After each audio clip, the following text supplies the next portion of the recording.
1,000 feet away, we found out the quarry location. All the So stones. they only had to bring the stones 1,000 feet. Only the stones. The stones that came from outside are the casing stones. And I will talk about this later. That came from Torah. And the granite came from Aswan. And the casing stones with the outside smooth surface. Exactly. It came from Torah. Okay. Then now, when we discovered the quarry location and the base of the pyramid, we thought how they established the ramp. You know the ramp? Right. To move the stones. Right. We found out if the Egyptian will make the ramp from the quarry to the base, it will never happen. Because when you raise the base, you need to extend the ramp.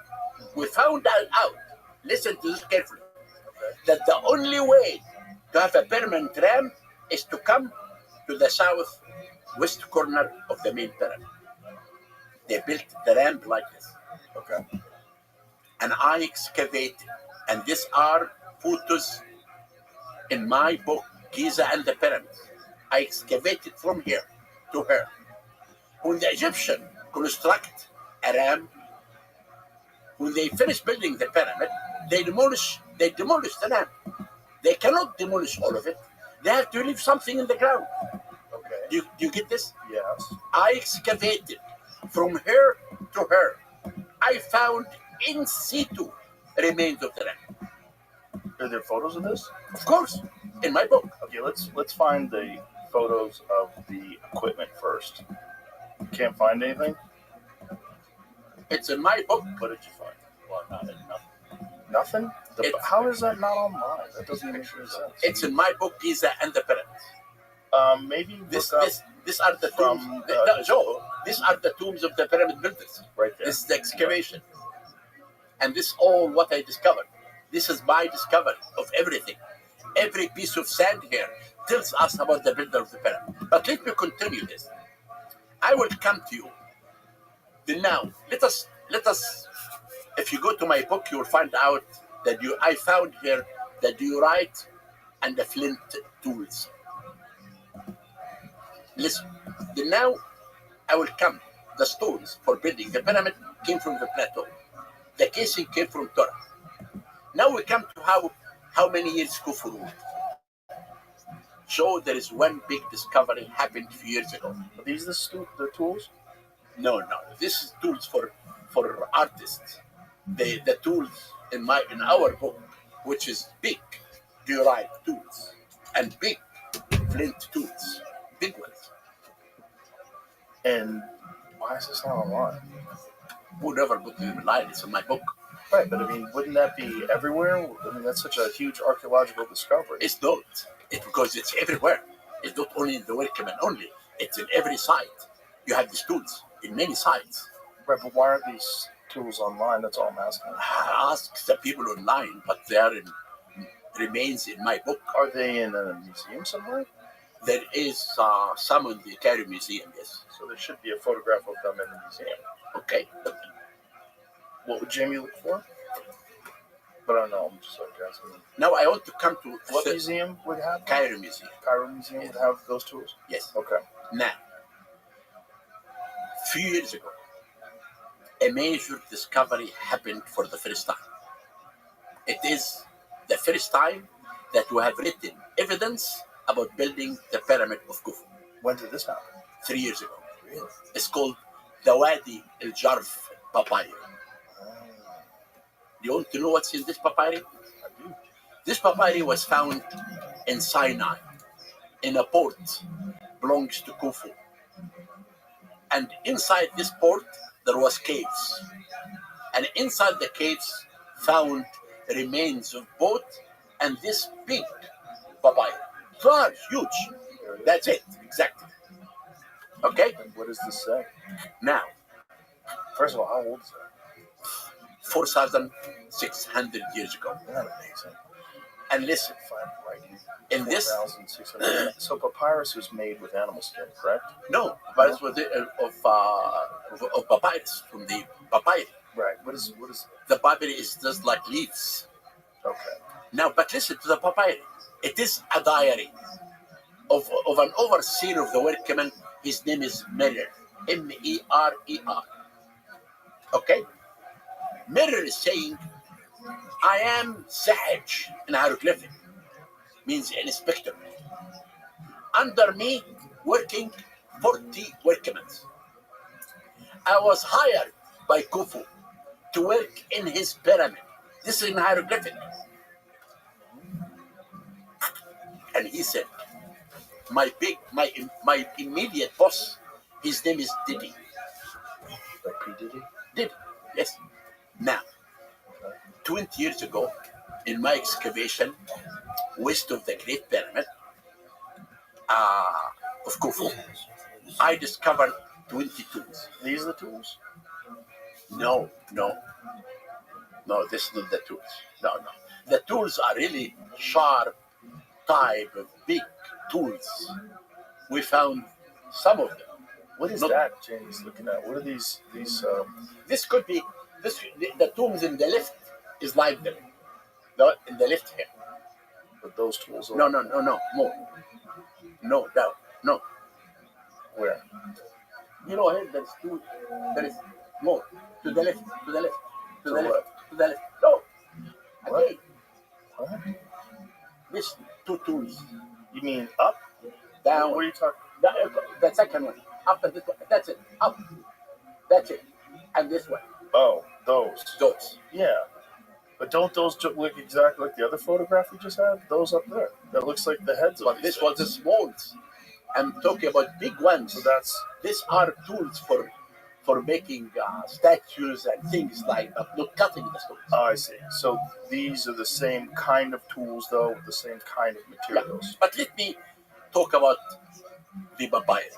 Okay. Because many people doesn't know about this. Okay. The Mirror said, my boss's name is Diddy. 20 years ago, I excavated west of the Great Pyramid of Khufu. I found 20 tombs, beautiful ones. I published all of them, except one small tomb I said is not important. 3 years ago, I found this is the tomb of Didi, the person that he was the boss of Mirror. And I published this tomb. You can find this tomb online now. It's called Didi's tomb by Zahi Hawass, west of the Great Pyramid of Khufu.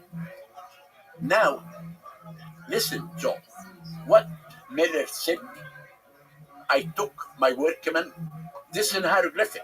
We went to Torah to cut the white, fine limestone. This sentence means that the pyramid was finished, and Miller went to bring the stones for the casing. And he said, I'm not alone. There is many other gangs are cutting the stones.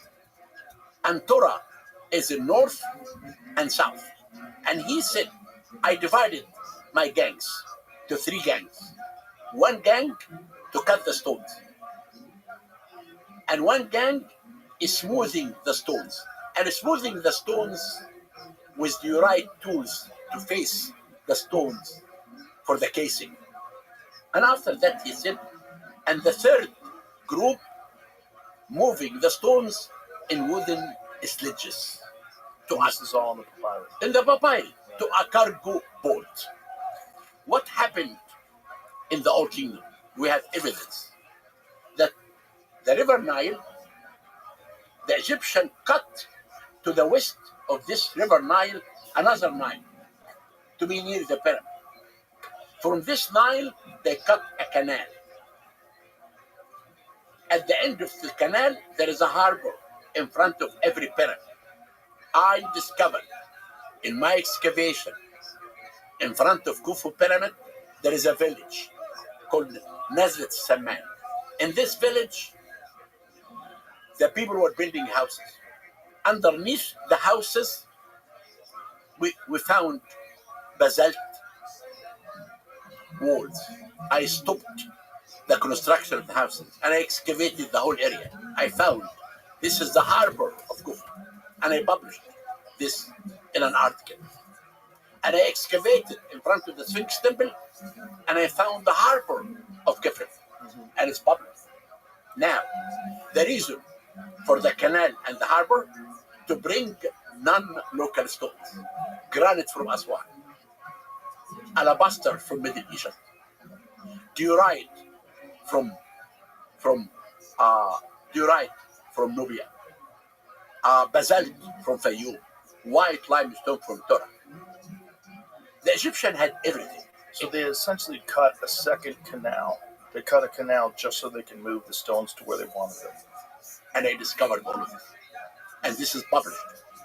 If you write Zaya And Hawass, so this was all the casing stones. exactly. Right. Is it possible that the casing stones were put on later? No, after you finish building the pyramid, Right. there is two important things when they finish building the pyramid. Mhm. I discovered in a site called Abu Sir, I discovered two scenes. One scene, workmen dragging a capstone. Above the capstone is a hieroglyphic word called Ja'al. So where's this? What is this? This is in hieroglyphs? Them Yes. dragging the capstone? Yes. Can we see this? Find out. I don't know if it's internet or not. What would Jimmy look for? Look for Zahi Hawass discovery in Abu Sir. How much do you think was lost during the burning of the Library of Alexandria? A lot, of course. Everything, right? Everything. And this is why what I'm telling you, I have been excavating in Giza, Joe, for the last 57 years. Mhm. I know every piece of sand in the site. And I want to tell you one thing also. I am the only Egyptologist who have an open mind.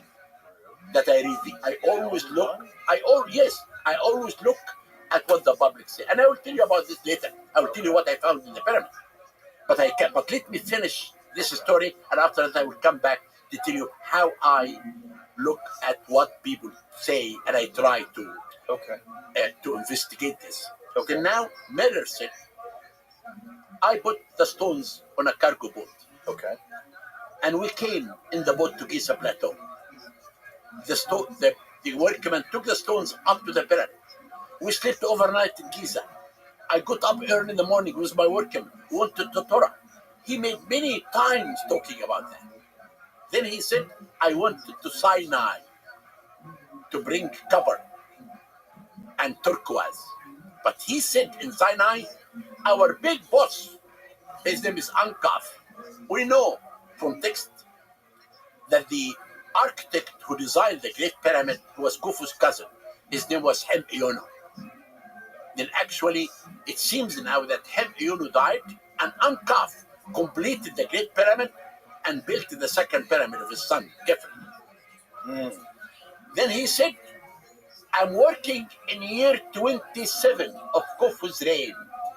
He mentioned that Khufu was alive in year 27. How long do you think he reigned for? 28 years. I published an article. About, you can find this article. Why was the age 23 years? Why was that attributed to him? Now, this is a good question. Egyptologists has a problem when they count the name of the king. Because when the ancient Egyptians counted the cattle, they counted the reign of the king. Sometimes they count the cattle every year. Sometimes they counted the cattle every 2 years. Then we make mistakes. But now we have year 27 of Khufu's reign. And we have on the second boat bit that the Japanese are restoring now, we know when the king died, his son buried him. Then Khufu's son, his name is Jennifer, who did not respect his father, and I will tell you why. He buried his father in year 28. Then we know now for sure that Khufu ruled for 28 years. Now, Miller said something that made me very happy. Because 25 years ago, I wrote an article to say that Memphis was not the capital of Egypt. I said that the king ruled Egypt from the pyramid. If the pyramid is in Upper Awash, the king ruled Egypt from Upper Awash. If the pyramid is in Giza, Abu Sir, Saqqara. Then Miller said something many people did not believe me when I wrote this article. But Miller said, Khufu lived in his palace at Giza. If he lived in a palace at Giza, means with the royal family, the public, and the government. And he said that the area that Khufu lived in it in the pyramid called Ankh Khufu in hieroglyphic, means the Khufu lives. This is the name of the city that Khufu lived in it. And Miller said, we came to Giza in an area in hieroglyphic called Ra-She. And Ra-She means literally mouth of the lake. This could be the entrance of Giza Plateau. But what's really strange, he said, it took me almost 1 day for me and my workmen to come to the pyramid. Why? Because Giza entrance was busy. Every stone coming in has to be counted. Every workman has to sign the first letter of his name. And this is why if you go today to the port of New York, it will take you 5 hours because it's busy. And this is what happened at Giza Plateau. This papyri, in my opinion, is really one of the most important discoveries that tells us for the first time about building the pyramid. And now we come to the reign of Khufu, 28 years, and now the stones of the Great Pyramid. I looked everywhere to find out how they counted the stones. That people said it's 2,300,000 blocks. I found no evidence. It's only when the Arabs came. You know, all the theories that the New Age people say now, it came from the Arabs. When the Arabs came and they entered the pyramid, they said all this nonsense stories about the pyramid. Then I never found any place to tell me how they cut the stones. But now we have evidence that the base of the pyramid is 20 feet high of solid rock, no stones. In 2010, I brought a team, scientists from every field, and we recounted the stones based on the new evidence, and we found out that the stones of the pyramid are only no more than 1 million. And the average height of the limestone is 0.5 ton to 2.5 tons. So the base of the pyramid is 20 feet high, carved into solid stone. Yes. And then the other rocks were placed on top of it.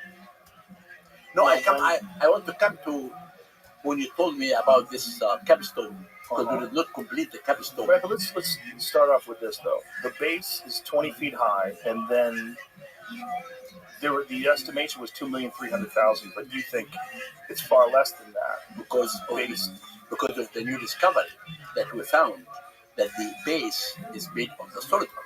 So before they thought the base was individual stones. Yes. Okay. So now that you know the base is solid rock, that removes 1,300,000 stones that were necessary. Yes. Got it. So they carved this base knowing they were going to put a pyramid on top of it. And what about the subterranean chambers? Every king in Egypt is buried underneath the pyramid. Every king, except Khufu and his father's nephew. The only two kings they are not buried underneath is Khufu and his father. If you look at the one chamber underneath, it was cut and built. If you go down, it's left unfinished. Left unfinished in what way? It was planned to cut it, but they did not complete it. You can see when you go down that the burial chamber is not finished. Why? Why? Because I found out in our research, every king is Horus on earth. When the king died, he became the sun god.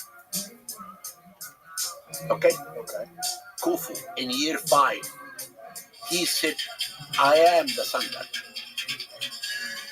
And he abandoned the construction of the first burial chamber, and he built his chamber within the pyramid, because he's the god. And that's what the queen's chamber, correct? No. The first one. I'm going to come to this chambers later. Okay.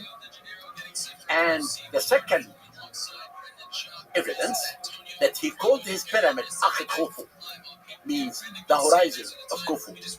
And the only one in the horizon is the sun god.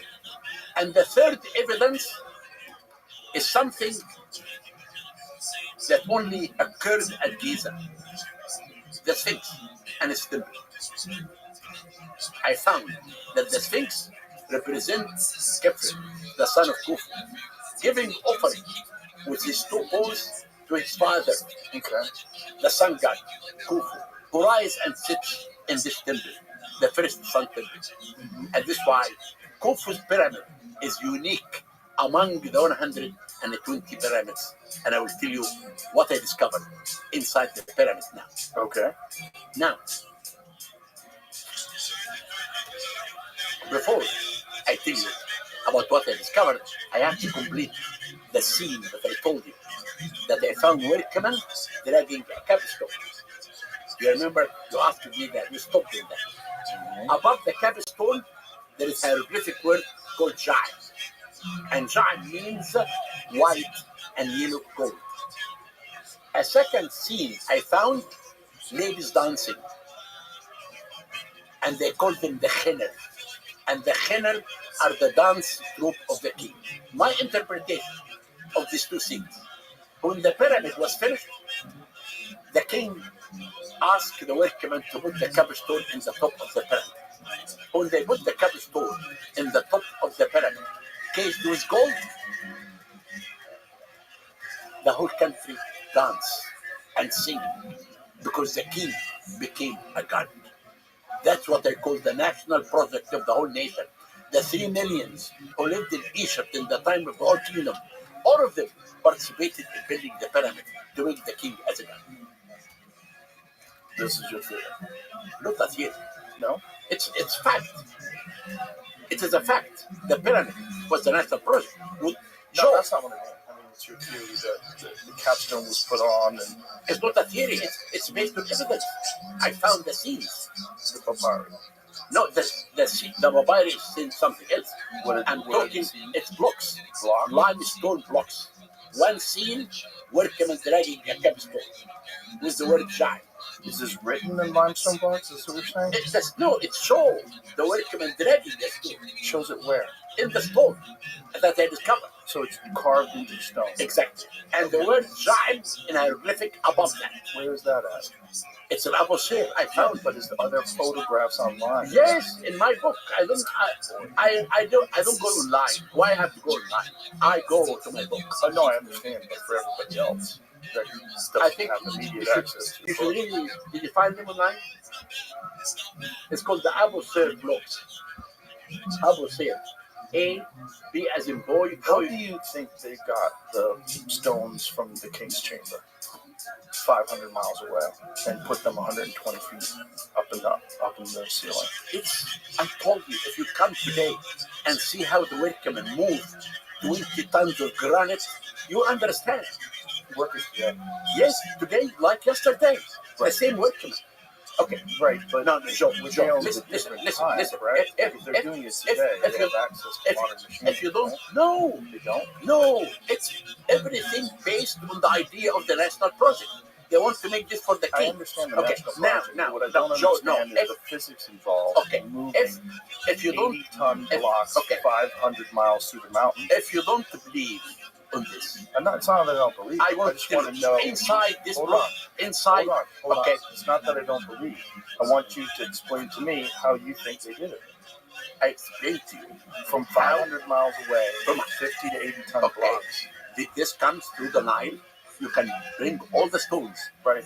We have- quarries we in have- the mountains, right? No, the quarries, the granite quarries in Aswan, and we have cutting the obelisks and cutting the stones Right. and cutting everything in the side. And they brought, when the flood comes in July, they bring boats through the flood. They bring us all the stones. It is a plateau. they plan things for the floods, and then they would figure out some sort of a raft system to get them on, and then move them that way. Now, if we now do not believe that this cannot be moved by human beings, okay? But on the other side, what I can tell you, inside, above these blocks, written the names of the gangs who built the pyramid above the king's chamber. One of the names, Friends of Khufu. I did a 3D a few months ago, and we recorded in the 5 chambers that has these huge blocks. We found 2 more names of the gangs. One name called those who are connected with the Buddhist Watchers, and written year 13 of Khufu's raid on the third chamber. I took Mr. Beast with me 2 months ago. I took him and I showed him how these blocks, they were written by the workmen before they moved this stone. And in the fourth room, we have the good God, another name, was year 13 of Khufu's raid. This is when they moved the stones. So I understand what you're saying. So you're saying that they took these stones, they waited for the flood season, they got the stones on rafts, they moved them down the river, they got them to the site. How did they get them 120 feet in the air? You know, again, this is the most important thing. This is the national project. Oh, I understand. When the It was boats, very the valuable boats, to them. I just the wondered boats, what the technology was boats, used. no technology. Well, technology is tools. Technology Exactly. is leverage. Okay, the technology, whatever they had at the time was their current technology. the huge wooden stitches.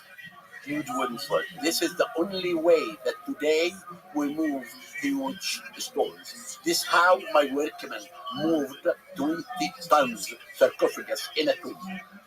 How far did they move it? They moved it just a few feet away.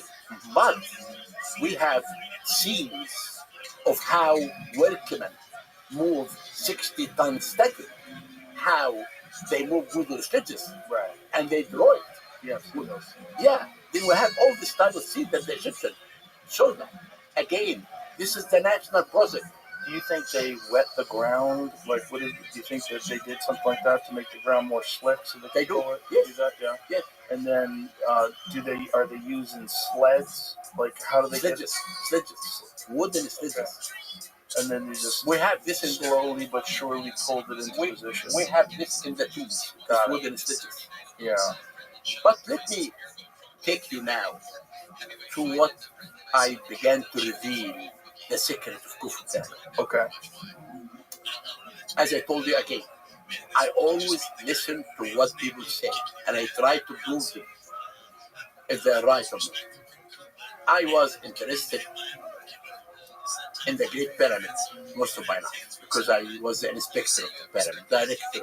I spent most of my life there. Then I closed this pyramid for a year to stop humidity. To stop humidity? Because every person, All the breathing? enter inside the pyramid gives about 20 grams of water. And this water becomes salt. Then mechanically, I removed the salt. You gotta clean the wall. Exactly. And after that, I thought, how can I make a ventilation system of the pyramid? In the king chamber and the queen chamber, you have this tunnel, 20 by 20 centimeter, small tunnel. Right. Then I thought I should clean this tunnel. Then I can make a ventilation system. I had no idea of what I'm going to find out. What'd you find out? Then I hired a German robot. And we took the German robot to the king's chamber. We are sitting in the king's chamber with a TV screen, and the robot entered in the shop. We found out that the interior of the pyramid, the stones were intertwined. And this is why when the Arabs came to Egypt, and they said, man first time, and time first pyramids, then we found out that this shaft went outside. Then we put a fan here, and the fan sucked the air and pushed it in the tunnel, and we made a ventilation system in the pyramid. So Then discovery of these stones, what was unusual about the way they were placed? what You said they interlocked? interblocked. Interblocked? Yes, like What do you this. mean by that? Oh, like fingers. Okay. So there's like different levels and they all slid in together? How they put the stones with each other. Okay. But now the most important, then I took the robot to the second chamber. Now we know that the tunnels in the first chamber are open outside. Open outside. Right? That's why we have these tunnels in the second chamber. They call it wrong in the queen chamber. Right. Then we took the robot to the northern tunnel of the queen chamber. After 60 feet, the robot stopped because the tunnel was building to the left, and the German robot could not go. Then we took the robot to the south tunnel. The robot went for 200 feet, stopped in front of a door with two covered hands. That was the first discovery. Now, I began to think, how can I find out what's behind this door? In 2002, I was chosen by the National Geographic as explorer in residence. We were 9 explorers. With us was Bill Bellamy, who found Titanic. Each explorer had a dream. I told them, I need you to design a robot for me. I want to find out what's behind this door. And they did make a robot, and they called it Pyramid Rover. We took the Pyramid Rover, and the robot went in the South Tunnel, and the robot had a drilling in his hand. The robot opened one hole, 1 centimeter and 1 millimeter, and sent an optic camera through this hole. We found after 21 centimeters of this door a second, and the second one has an egg-shaped line there, as if it's hiding something. Then after that, we went to the northern tunnel that was bending. We found out it's bending north and south for 24 feet, and the reason for the bending was to avoid the Grand Canyon. At 200 feet, the robot stopped in front of a third door with 2 cover handles in the same distance of this one. And these doors are very small, right? Very small, 20 by 20 centimeters. Okay. Now, I spent most of my life from 2002 until 2024, last year. I found a team from England, and we worked last year for 3 seasons. Number 1, I found out above the King Chamber, a big void. Above the Grand Gallery. This void is the size of 2 trucks. Now, the second void, behind the northern tunnel, another small void. Inside this void, we can see hieroglyphic inscriptions. Really? So those are the only hieroglyphics on And, the camera, right? and I can show you the footage in my. Do you have the footage here? If you can come to my lecture in Houston, what's up right here, right now? I can send it to you. Where do you have it? Do you have it on you? In my computer. Where's your computer? In Las Vegas. Oh. But I can send it to you. Yeah, but I want to show it on the show. Show it in the show. I can send it to you tomorrow. Okay. You send it tomorrow? Yes. Okay, we'll splice it in, folks. Then tomorrow I will send it to you. Okay. Now. Give me James. Yeah, give me. But you should come. Can you come and introduce me here in Houston? Excuse me? Can I introduce you in Houston? No, it's not. Why? Because I'm very busy. Okay, fine. If I had known in advance, I could. Oh, fine. Yeah. Fine. Unfortunately, I don't have any free time. So. Zach. Not Zach. Then now, what we are going to do? So this is the only pyramid, can I ask? This hieroglyphics inside this chamber that you discovered. These are the only hieroglyphics in the Great Pyramid. Is that correct? No, there is in the 5 chambers. I told you. Oh, in the other chambers. I told you in the 5 chambers. Now we have 5 names of the gangs who built the pyramids, and we have these are all recent discoveries. Yes. Within how long? How recent? This void as last year, 2024. Wow. The hieroglyphic discovery, or 3 months ago. So all this is isn't that But fascinating? You've been studying the pyramids for so long, and you're still finding but things. listen to me. What I'm going to do? What are you going to do? There is a friend of mine. His name is Leslie Grive. Leslie is from Hollywood. He did with me many live TV shows, and he did with me Chasing Mummies. And Leslie now is working to find a network to come. We need to do this program live. Okay. I want to show the whole world what I discovered inside the pyramid, that we are not hiding anything. I want to show them the hieroglyphic. Why do you always feel like you're in battle with people? Because they attack me. Go Okay, I go understand go. that. I'm not in a battle with people. They are in the battle with me. I understand that. But I'm giving you an opportunity to just lay things out. You don't have to argue with people that aren't here. I'm not arguing. Fuck those people. I'm not arguing. I'm just telling the people. I'm just fascinated by the discovery itself. Okay. So what does it look like? These hieroglyphs. I know you can read hieroglyphs, right? Is that science? You can read that stuff. Yes, but we can. The signs are not clear. It's not clear? No. We need to do more investigation in September. Is it a difficulty in seeing inside there? Because when the Egyptian write inside the 5 chambers, for example, they don't write hieroglyphic. They write a cursive hieroglyphic. It's called the hieratic. And this hieratic, Joe, it's very difficult to read from outside. What does that look like? It's cursive of the hieroglyphic. Let me see what that looks like. That's fascinating. This is hieroglyphic. This is hieroglyphic. That's hieratic. We not talk about hieratic. On the right hand side. Exactly. Look at the one on the right, this hieratic. Okay. Then it's very difficult. It's so beautiful. Yeah. What a beautiful language. Like the way it's written, it looks like art.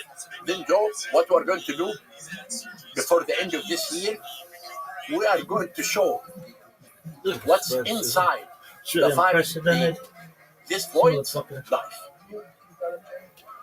These symbols that look like make that larger please.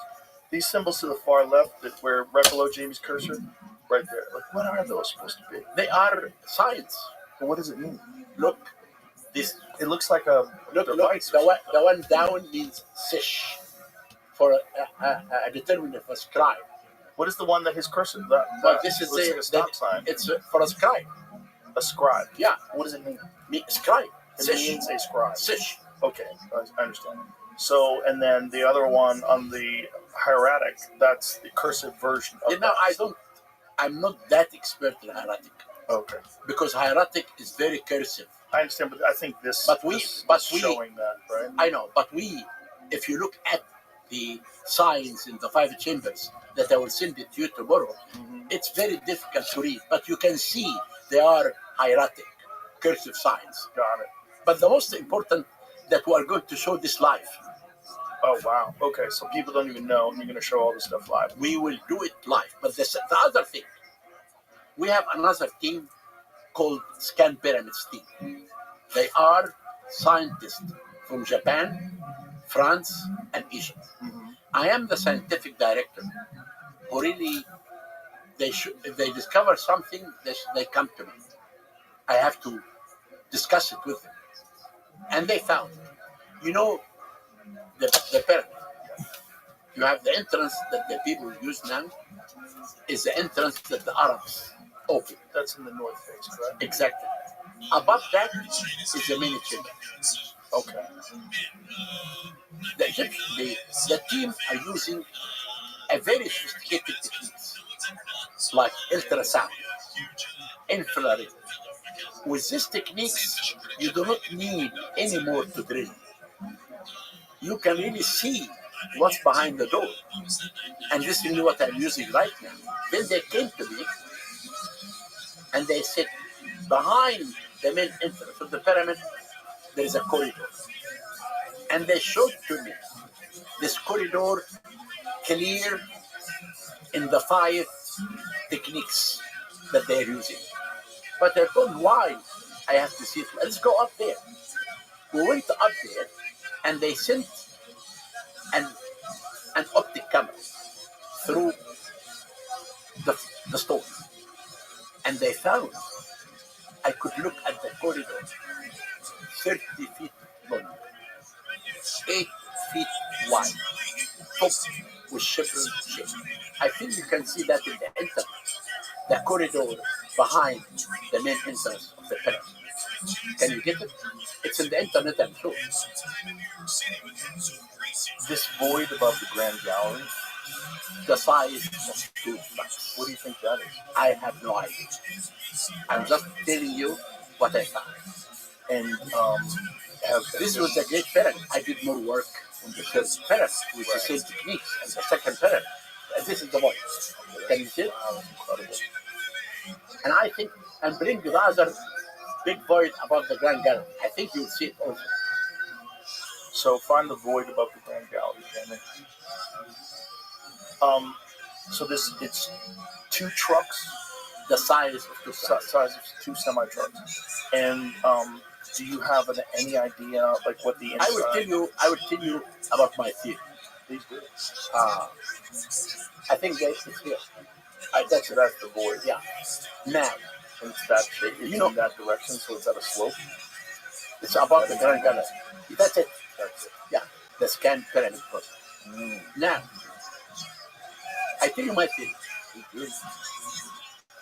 We have a story written in hieroglyphics, but not at the time of Khufu. It's after Khufu. The story, it's written in a papyrus. It's called Khufu and the Magician. It says that Khufu was staying in his palace, and he was very upset. He was not happy. And his son came to him, Your Majesty, why are you unhappy? He said, I'm searching for the secret of the God of the God of wisdom. Then I can design my burial chamber in the pyramid. Then his son told him, I know a magician. His name is Jidi. He knows how to cut the head of a man off and put it back. And he knows the secret of the God of the God of wisdom. He knows how to cut the head of a man off and put it back, but is the guy still alive? Is that what he's saying? No, this is what the son is telling his father, I understand. that Jidi can do that. A lot of people can cut a guy's head off. But listen to the story. This is the story. Then the king told his son, bring this to me. Okay. They describe him 100 years old and he drinks 1,000 beer. Blah, blah, blah, blah. Jidi came in front of him. And Khufu told him, I heard that you can cut the head of a man off. He said, yes, Your Majesty. He said, do it. He said, Jidi said, I cannot do it with a human being. He said, okay, I will bring you a prisoner. Jidi said, a prisoner is a human being. Then he brought him a goose. He took the head of the goose up in front of everyone. And the head came back and the goose was running in front of everyone. That's written in the story.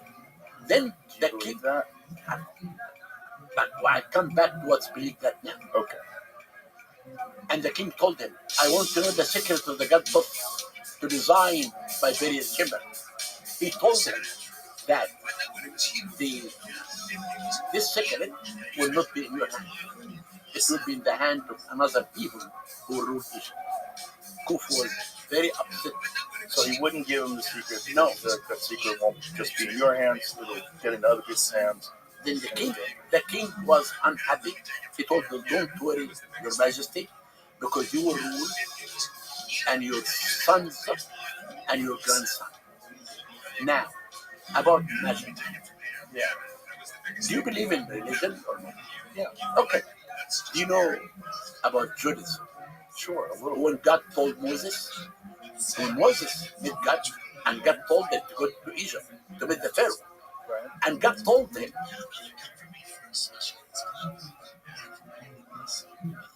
Things have just gotten too crazy, man. It's like the perfect storm. You see, a sign of, the license deal with random testing. A lot of tests what the fuck it is. And I'm just gonna write this out because we find this fine. But we find the kid that craziest to become, and I find him become this live shows. This other gig I got, this big network that I kept talking about till it's done, and the merchandise, all the stuff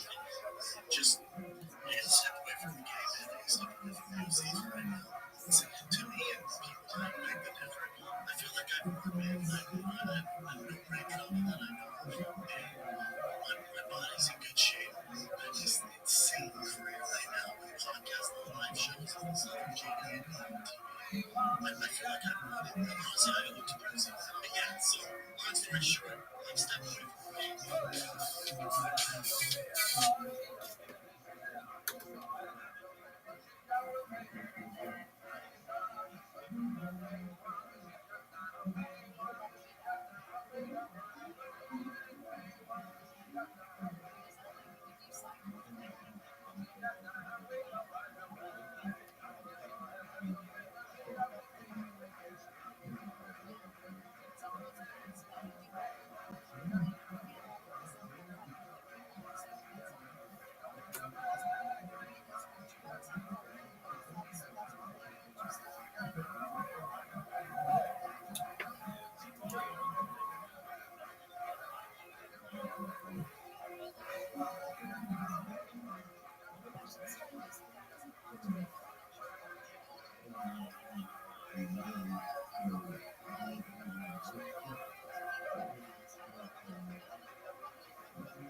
Throwing up gang signs like a pimp.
That's all I do.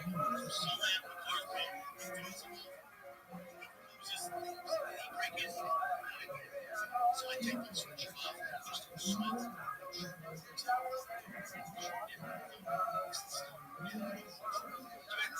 No shining now. Flight. I'm not flying. So I don't fucking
seriously.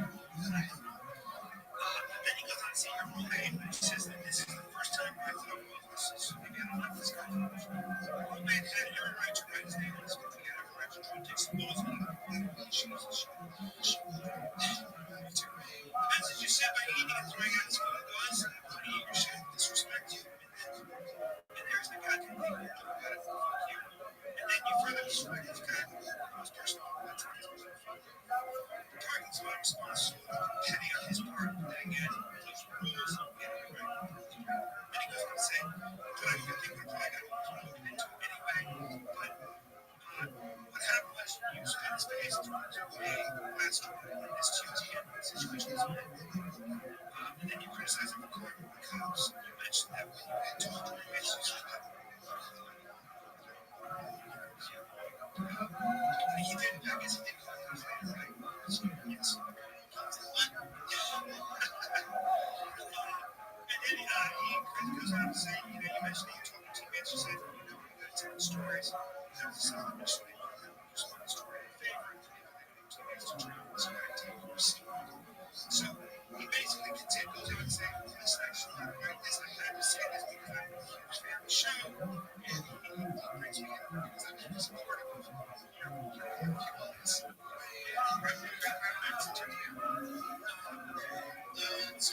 And then he goes on to say,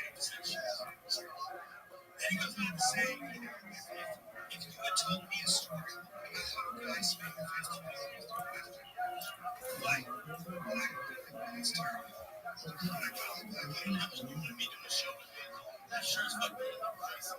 And I hate to say this, it's true, but I no, listen, I actually, I get down, I get really feeling. If you just listen to this track, for years, and by the way, because I'm just telling the guy, I just said, I wrote this other times that you've been listening to, except you can go ahead and say, example, that's such fun, because context of saying how to deal with suicide situations. If you're in this day and age, what's going on, you get lawyers around, call their mom, and so it's all the people laughing, it's on this paperwork, and man to man. Message to useless as you feel is at some point in your life you have to try and to reach out. It's gonna happen. Here's the deal. This is the deal. Now it's first of all, you're not close to it. This is what you're going to shoot. Here's a message for you. Here's what you have to express this kind of message. And that was just nice. Okay. I said, you know what? I'm trying to you are being open. Because I'm trying to finally, this is the first time I'm not all shit. Silly. Just forgive me. And you didn't say fuck off. You didn't say fuck off. Just laugh. Now find something, okay? And he says, here's the deal. You go right. Once you do that, you're trying to get it in. Just like you're going to slow down. A little love. Jump on. And, you know, it can be a little bit like getting in a ring, right? You're getting close and saying, but this is my thing. If you want to talk about males or this and stuff like that, the problem with the world is there's no regulation. You can act like a bitch. It's a bitch move. It's a bitch move. To support that kind of behavior, there's nothing wrong with things today. Because if you act that way, the repercussions are going to be. I think you should be facing man to man, employer to employer. You don't get the police involved. You deal with it yourself. Again, there's tools here that freelance available. So my story was handle the turmoil, take care of business, whether it's physical, talk about it. Because we live in a society now where instead of doing that, somebody his name was Sweet trying to like, now what's worse? Somebody trying to basically take your house, causing you aggravation in your house so you can't keep up with it, so you can't take you can't take products from your and that happens all the time. People are very fixed. For me, rather than being that litigious and suing everyone, I agree with you. I don't have friends who do not hang out with us. I don't hang out with a single person. I don't have friends like that. If you have friends like that, you have yourself that. That's what my kid, if you I'm not saying your kid can't keep your kid. I'm saying go talk about the fight back against that. It's really like finding answers.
predict the future. They were fighting for $1 million in debt.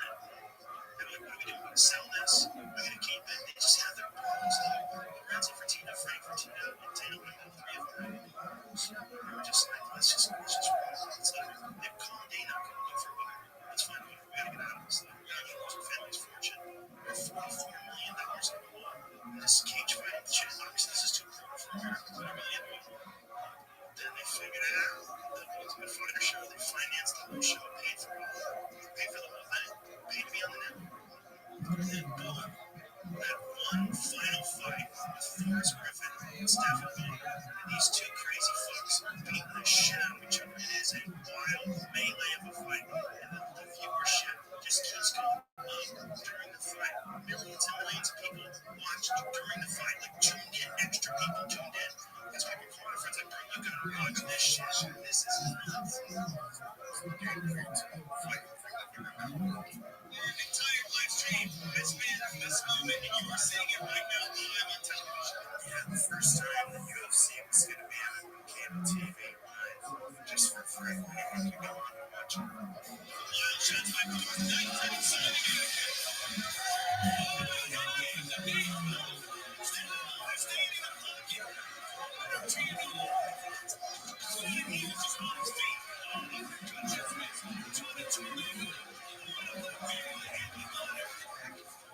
mostly stand up. You can't even swim the fight.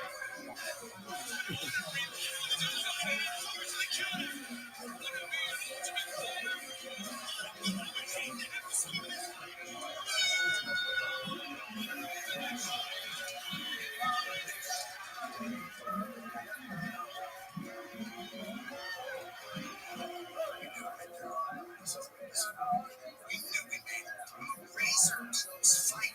Razor close. When it's 3 rounds, they gotta get better. It's not a so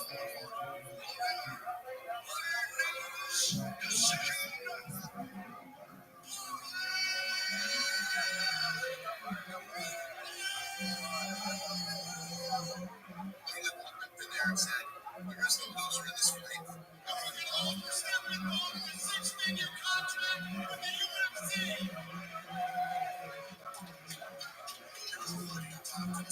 Season 2. That fight was today. The next deal for Spike was literally cut in the alley. Where all the trucks are. After that fight, on a napkin or envelope or something, that's how I get you into this business.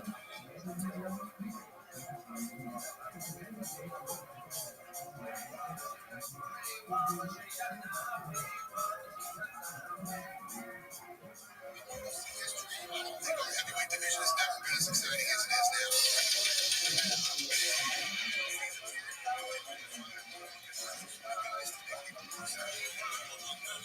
For their shot at the contest. Players, 3 fierce UFC men. The last heavyweight champ of the IFL. And the biggest name ever in street fighting.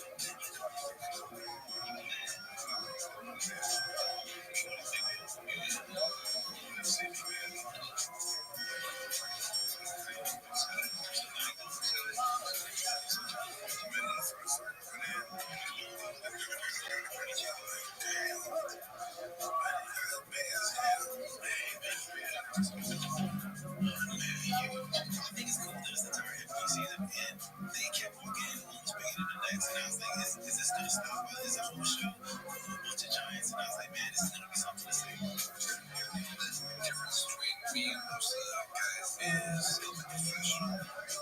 It's like I play, until the top of the top.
People's dreams, and I got to know that. It's actually be here for this opportunity. And I didn't always be on work. Alright, before we get started here, I don't know if any of you have noticed, there's 15 of you, not 16. We got one more guy coming. I know for a fact this next guy that's coming is definitely a fighter. The question is he makes martial arts? Talk to me about this guy and anybody ever. Come from me that's saying a lot. So let's bring number 16 in. Who's it taking?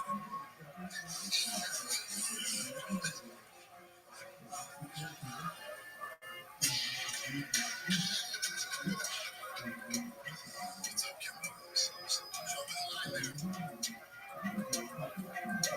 Kimbo Slice is a guy who basically got famous off of YouTube fighting in people's backyards. I have two fighters on the show that I know that are teammates of mine. One of them is James, who's meeting, and the other one for this show. And those guys are my main focus because I know those guys be training together. And you know, those are my brothers. Alright, guys, the way this is going to work is I have a coin here. Whichever coach wins the coin toss has the option to either pick the first fighter or pick the first two fights. You have to win both of those fights to retain control. If you lose one fight, control goes to the other team. Got it? Everybody got it? Good? Alright, here we go. Rashad wins. Pick the first fighter. Rashad, go ahead and pick your first fighter. My first pick, I want James winning.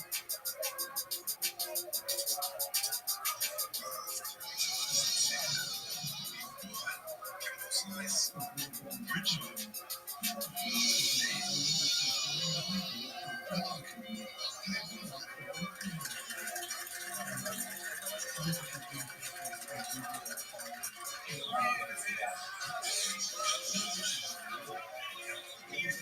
At the same time, I think we can still team concept. And those teams are participants in this situation. It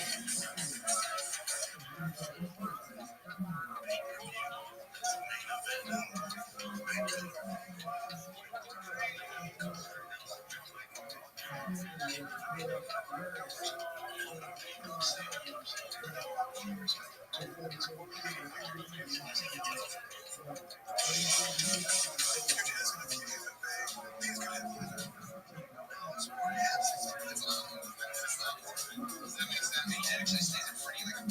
like somebody just said, okay, don't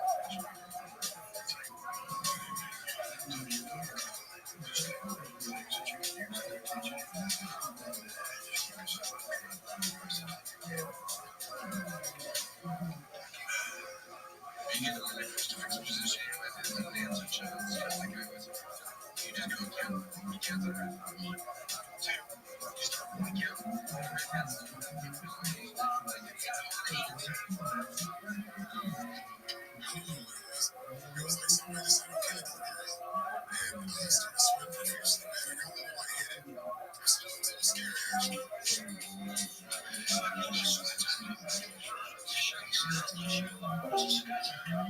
Welcome. How are you? What's going? Oh, is that Flax? What up, Flax? How you living, pimp? Hey man, how you doing? Kicking ass, taking names. Every day's a holiday. Every meal's a feast. What's good in your neck of the woods, son? Just chilling, streaming shit, the usual. Are you slanging dick like it's going out of style? No, I'm trying to, bro. How's the new place? It's pretty chill. Been watching the streams and stuff and whatnot. A little bit, here and there. That's fine. How you been, man? Kicking ass, taking names, baby, going viral. I have built some of the best bots in the history of the internet on a platform known as Blue Sky. Do you know what Blue Sky is? Yeah, we talked about it. Yeah, you told me about it. Yeah, it's like left wing Twitter. You told me about it. Exactly. So let's do a quick rundown of what people have said about me just in the last like 12 hours or so. Just one moment. I'm gonna pull up Blue Sky and see what. Now this is just like what I know of. So there are people who probably have said a lot of other things. All right.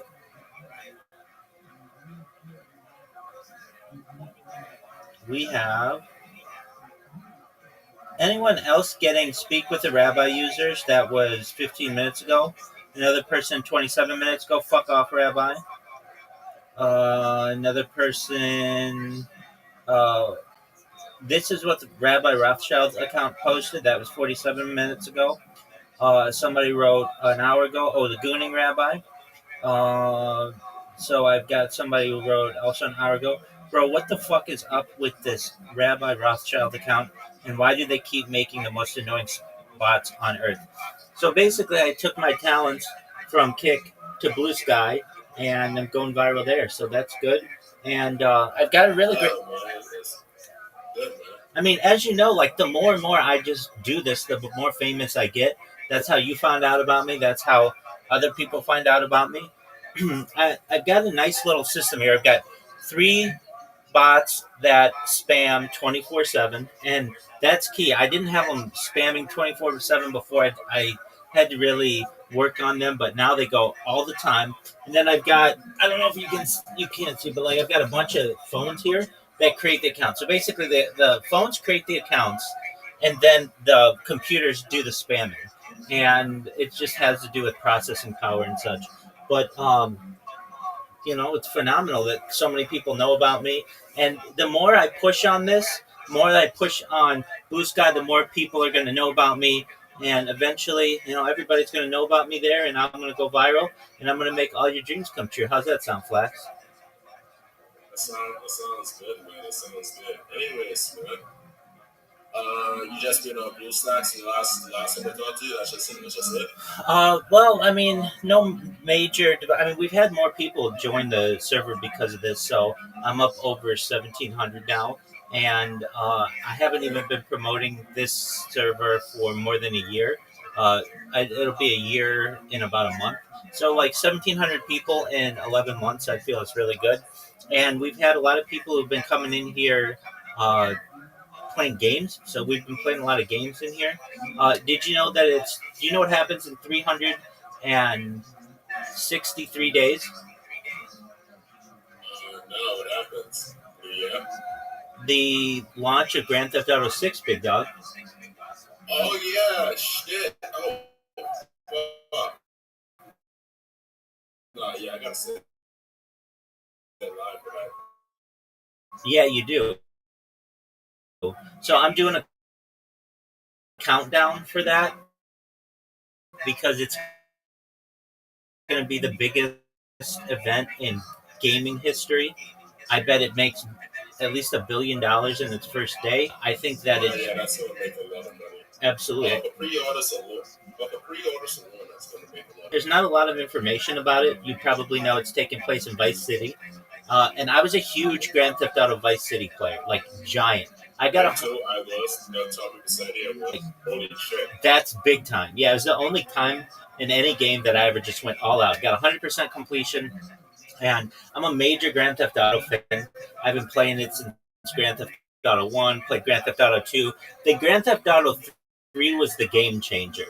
I was a young person then. I don't even think I was 18, so I don't think I could buy it. But I had a friend of mine who was 18, and we pooled our money together to be able to buy a PlayStation 2 and the game. And when it came out, it was like having an interactive movie. I mean, it was just, it was amazing. That took place in Liberty City. Then we had Vice City that launched. And Vice City not only was an amazing game, but its soundtrack. I don't know if you remember the soundtrack, but it was... Oh, yeah, Flash FM and all that, like Michael Jackson, Billie Jean. 100%. 100%. I remember when I heard Billie Jean on that radio, I was like, dude, how did they get the rights for Michael Jackson? It was just mind blowing that they were able to get those rights. And, that was a game changing game. Then we had, I think after that, we had San Andreas, which I remember being, I was so excited for it. I was so excited for it. It came out in the fall. And so I, for like the 2 months before then, watched every, like, I would say, like, just like gang related movie I could. Or like drug related, anything, like any kind of movie. So I watched, like, what was it? Juice. We watched like Next Friday, like everything that took place in that area. So I just knew the culture as well as possible. And then when it launched, it was a phenomenon. I mean, I remember being at the GameStop, just super excited for that. Then Liberty City came out, and that was okay, but it just, to me, it wasn't the same as. I love LA, so like, the LA ones are tight. Miami's tight too. But then when we had Grand Theft Auto 5 come out, I mean, I remember back to I remember that too. I remember being like 13 right for that to come out and stuff. Exactly, and playing it. I remember just how excited I was for that game, and I even like took off work for it, and then just played it as much as I could. Yeah, I didn't go to school for like. And I love it, but I didn't go to school for like 3 days when GTA 5 came out, plus like the weekend. Yeah, absolutely. Oh my God, that was a good time. Yeah, absolutely. And that, to me, I was so used to Grand Theft Autos coming out every year because they used to. But then because of the online element and Rockstar just being able to make so much money off of it, we haven't seen a new one in 10 years. And so... Yeah, they just made so much money offline. Exactly. And so now, with finally, we get some real news about this. I mean, they've been rumoring about Grand Theft Auto being launched for the last 3 years, and they were saying that it was going to be fall 2025. And at least when people would tell me that, I would just be like, I don't believe that, because we haven't seen a real trailer yet. They haven't hyped it. It seems like it's going to be longer, but now we have a date, May 26th, 2026. It's like 5/26/26. We're going to be. I do a countdown. I've already started it every single day. I do a countdown for Grand Theft Auto, and I mean, I'm just super hyped about it. It seems like we're gonna have two protagonists, a man and a woman. And from what I know, like, I'm in all the subreddits, so I do my best to learn about the intricacies of the maps and things. There's a question whether it's going to be an island map or a peninsula map, and the issue arises when you have a peninsula map like Florida. What do you do when you need the map to stop? Like, is it just going to be an invisible wall, or is it going to be like an endless fog? So people, it's going to be surrounded by water, or it's going to be like you go a certain area like alligators will eat you or something. That could be too, absolutely. Yeah, but I mean, it's going to be really exciting. I think a lot of the missions are going to, from what I've seen, are going to focus around the cartel and doing Bonnie and Clyde's type stuff. Exactly, and doing drug runs to South America. I've seen some perhaps either renders or perhaps they're leaked maps, and basically it seems like the map is going to have, at least from what I've seen, it'll be a peninsula like Florida, and it's going to have make Miami even bigger than it currently is, with a lot more islands. So I think there'll be a lot of boating and things like that. And I've seen some graphic renderings, which they just look almost real. So that's really exciting. I don't know if you've seen the trailer, so I'm pretty pumped about it. I mean, I know it's still a year off, but for any game that I would say that is going to be a game changer, so to speak. That one's going to do it. And then I feel like I'm more excited just to see even gameplay of it, not even just to play the game. I just want to see gameplay. 100%, and that's going to bring a lot more people into the streaming world.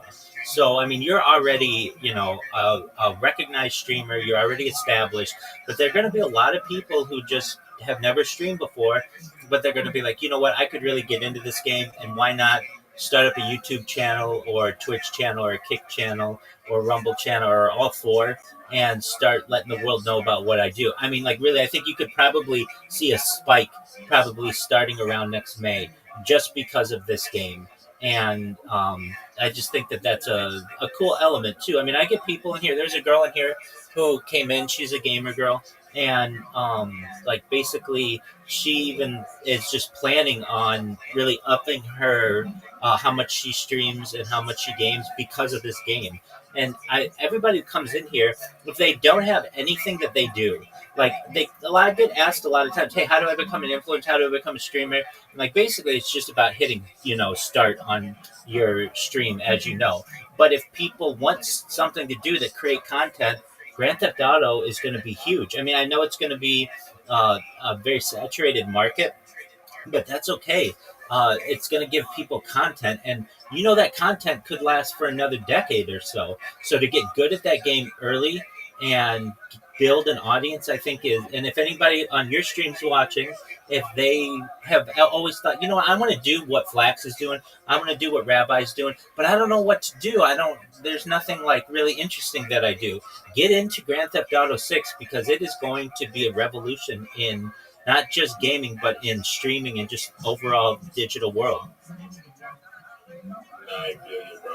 That's just for literally like age lives and stuff. I can't even I just can't wait to touch it. It's gonna be like pretty dope. Absolutely.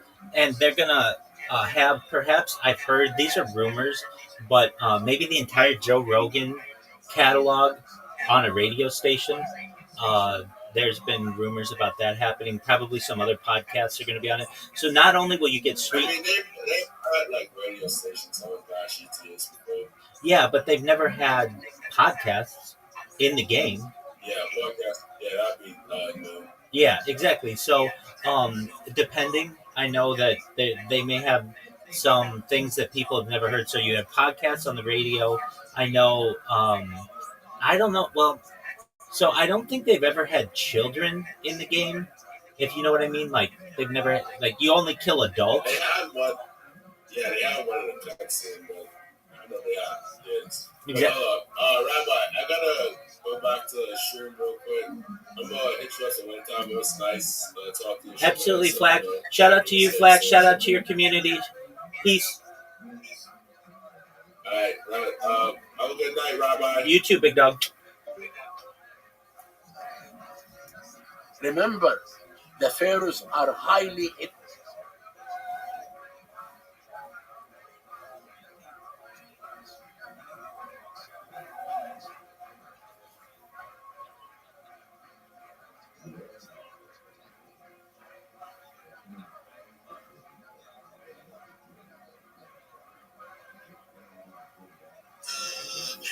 It's the best rappers, BJJ practitioners, cyber not champ.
This is all pre-ultimate fireland. In terms of the future, $4 million in debt. And what do we do? We sell this. We're going to keep it. They just have their boards. The Reds are for Tina, Frank for Tina, and all three of them. Just like, let's just let's calm Dana. It's fine. this cage fighting shit, obviously this is too big for America, but then they figured it out. I went to the photo show, they financed the whole show, paid for the whole thing, paid me on that. And then boom, that one final fight with Forrest Griffin and Stephen Ball, and these two crazy fucks beating the shit out of each other. It is a wild melee of a fight, and the viewership just keeps going up during the fight. Millions and millions of people watched during the fight and tuned in. Extra people tuned in because people were coming to friends like, "Bro, you gotta watch this shit. This is nuts." Our entire live stream has been this moment, and you are seeing it right now live on television. Yeah, the first time that UFC was going to be on cable TV live, just for free. You can go on watch it. Wild shots by Thornton down the front side again. Standing and blocking. Entertaining. He was just on his feet.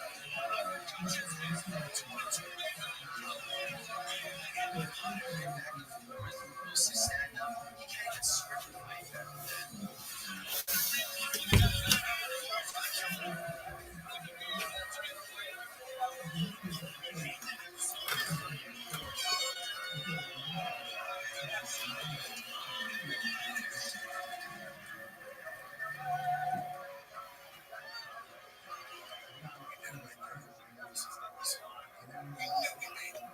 Razor close fight, razor close. What is 3 rounds? They gotta get better. It's not a call. So,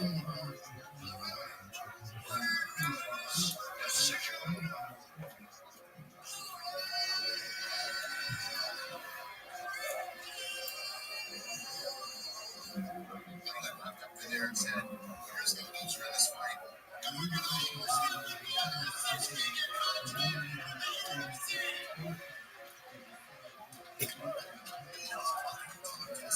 Season 2. Until that fight is decided today.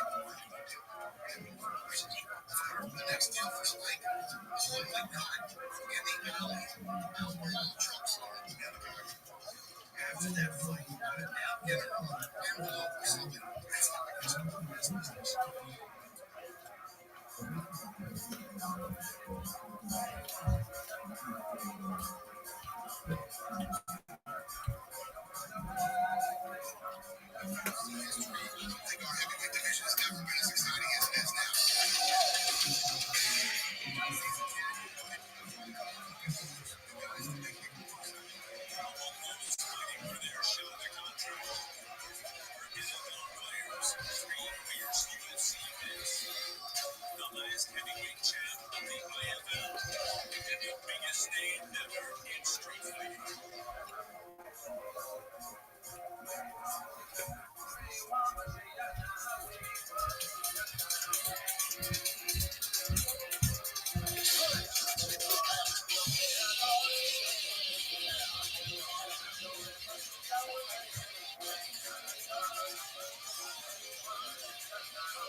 honest. Not promote about this guy and anybody ever. He come for me to say a lot. So let's bring up 16 and lose it together.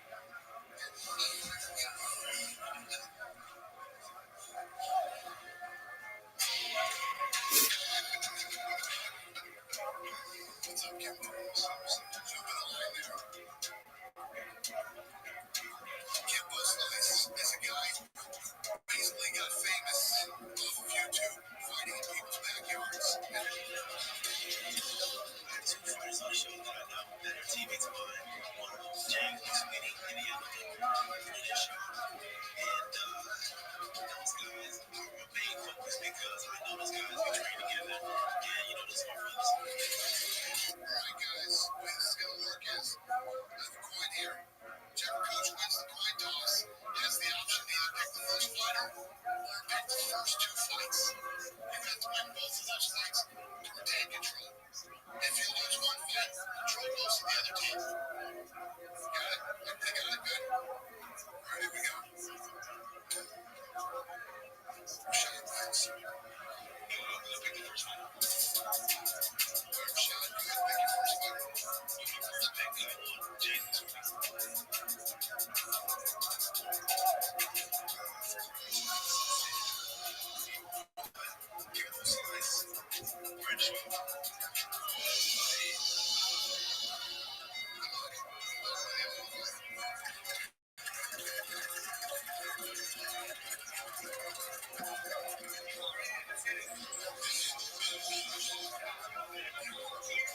At the same time, I think that being still team concept, getting this team as close as possible in this situation.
Strategy, and then man snitched on us, so he kind of gave the plan away. I guess it just kind of takes away the element of surprise for picking people. They know they're going to get picked.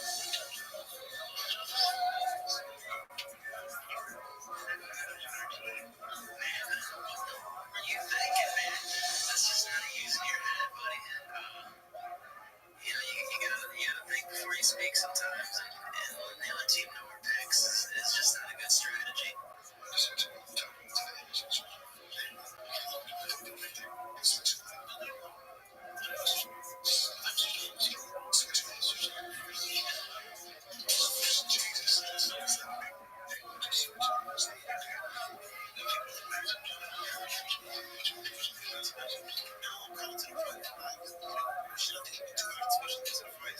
The coaches mentioned Scott and I fighting this first round. I just don't agree with it for the first round. That was selfish, you know. I told you, man, you're not bad.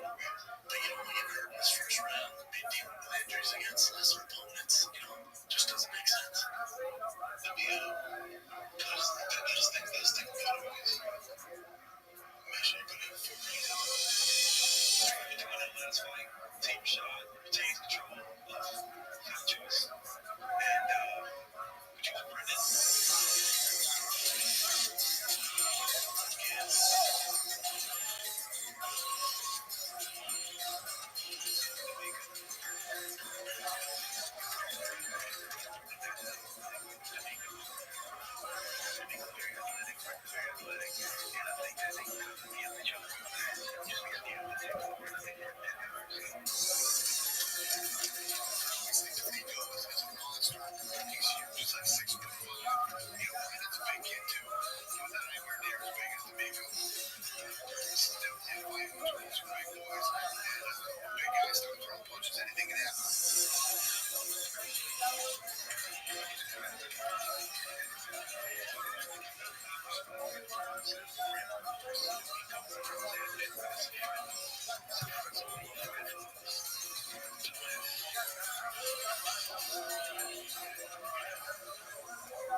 So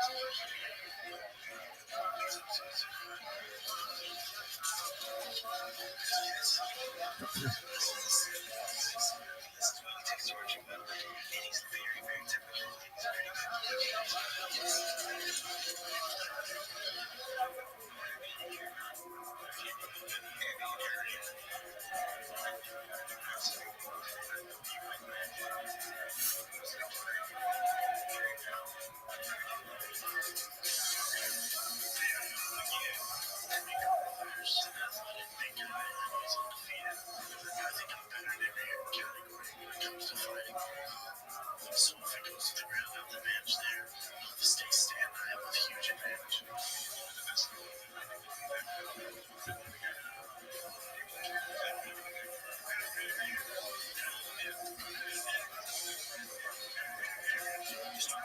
It's pretty much the stand-up. So I think I'm running out.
such cool place that he drew up some pictures of all of us from the gang began. There's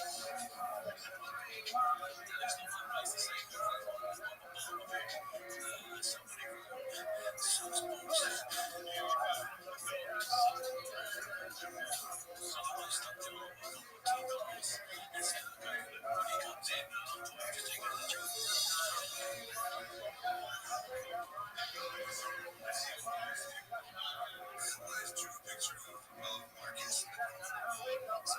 sucks boots.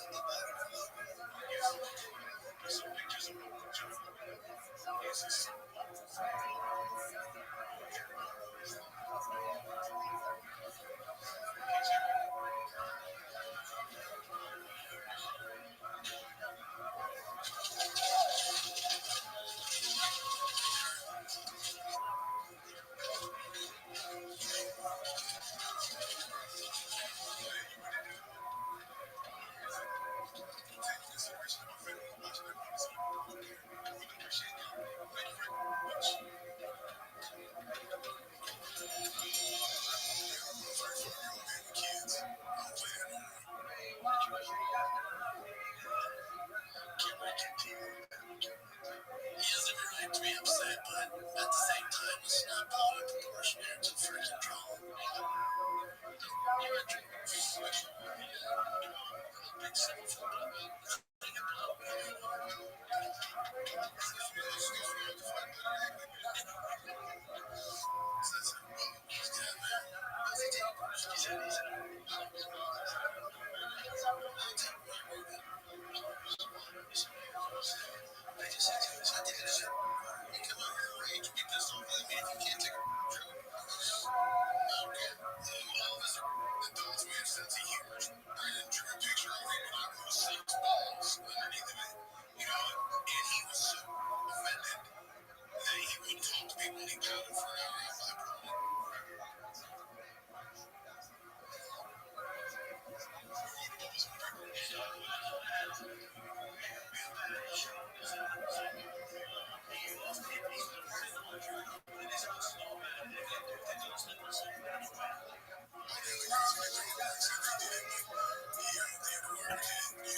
Excuse me. Talk about when people die. Let's go death this dude up. Listen, you guys really, I said, I'm not down for racism. I'm totally down to fuck this dude up. You realize I'm not black, right, Kickers? You're black? Nobody else. Damn, that's crazy. Turn around, wave like him. That's my lunch shop. You can't tell what the hell he is. Did I tell you, thank you? That's racist. No, here's why. Just because I'm athletic and fine, I gotta be black ones. You could be. You can't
Matt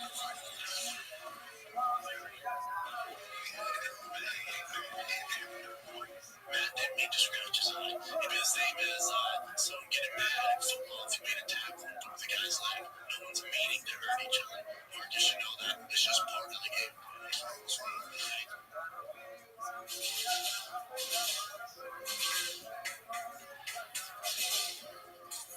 This fight, and the perfect world, I'd come out and I'd let my hands go. I'd be so hesitant. Like last fight, I was really worried about John's wrestling. With Marcus, not so much. I let my hands go and try not to.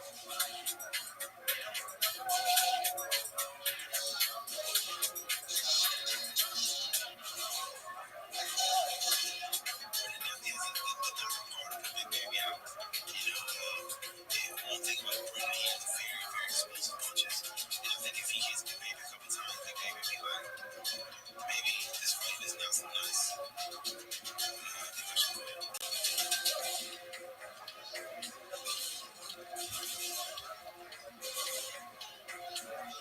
This is one of those situations where I refuse to lose. This is where I can't lose.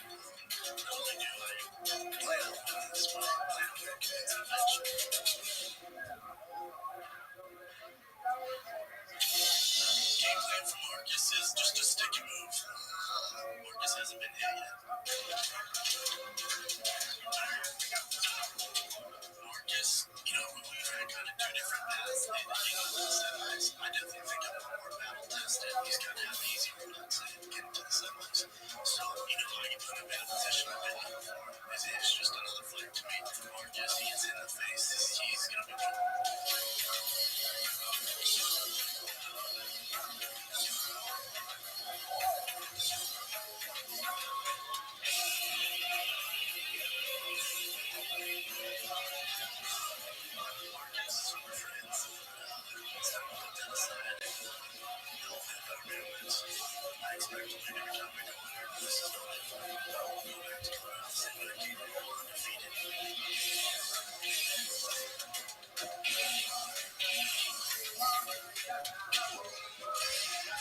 This tale of the Tick was brought to you by Mickey's. When the fighting is on, Mickey should be on hand.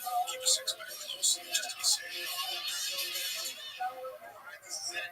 Last semi-final fight. This fight is 3 5-minute rounds. Good luck, guys.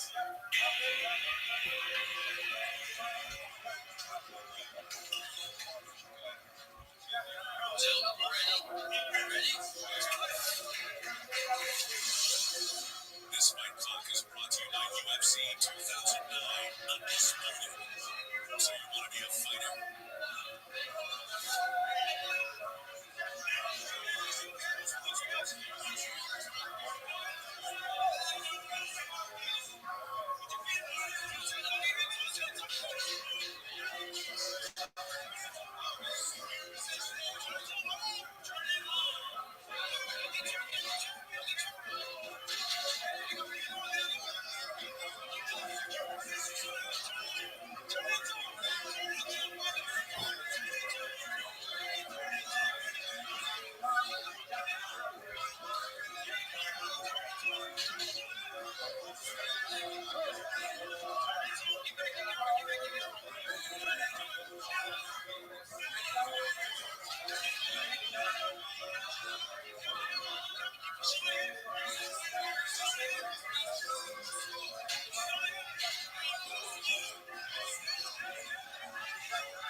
let's just kind of finish up next time. Well, to include a newcomer to the sport, and I think it's very interesting that you're very confident. You sort of give off this confidence when you're young and some of the guys who are in the show. What about your game makes you so confident that this sort of quiet confidence and it really came across that you feel really better than everyone in the house? I think as a fighter, you kind of have to possess that to be a champion. So I'm pleased to know before I get there. I get my confidence from the camp that I train with. I got guys like Shane Cooper and Parker and Leonard from Michigan. Just top-notch guys who shot out on the camp. I don't know all day. Just training those guys and working with them. Obviously, Dana White has said that he hasn't been all that impressed with what he did on the show. Did you think of his performance and his 3 fights on the show?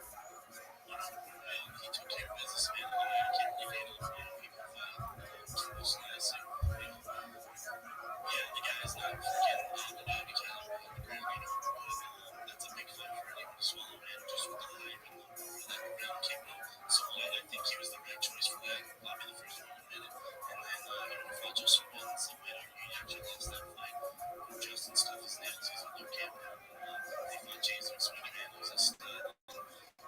He just executed his game plan, took guys down the crucifix position, and he didn't take any damage from this. Can't really complain.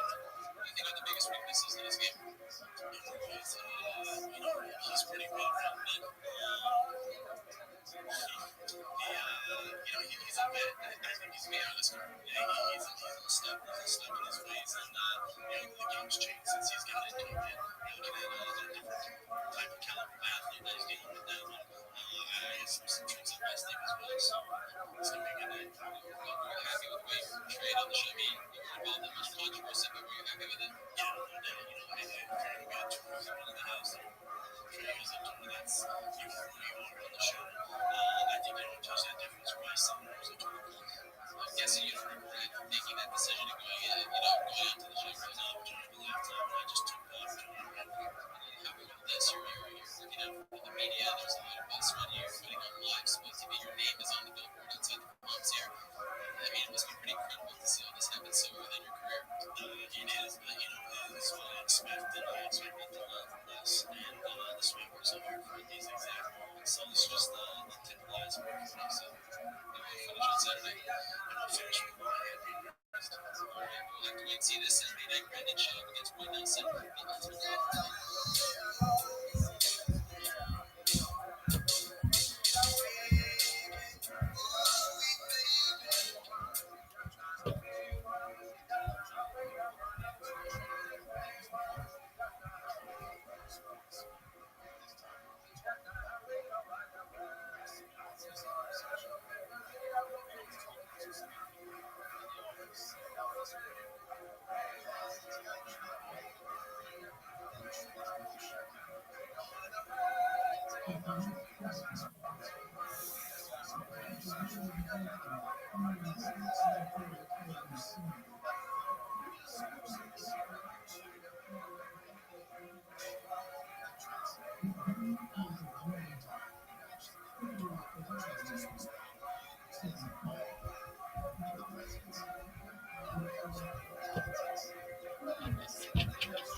My truck is very good. Why don't you give me you should walk me my truck so what I can blow you? Did you try to walk anyone into your truck? No. What would you say?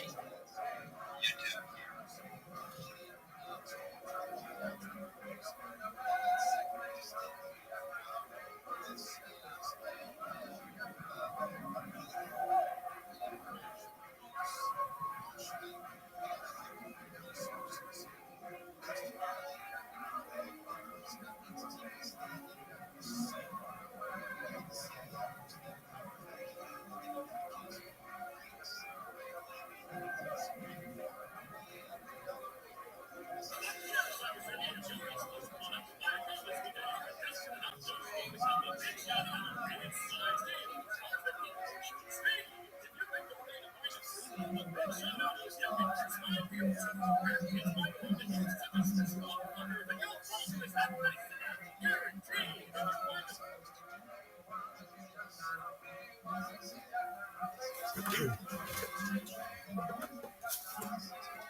Excuse me.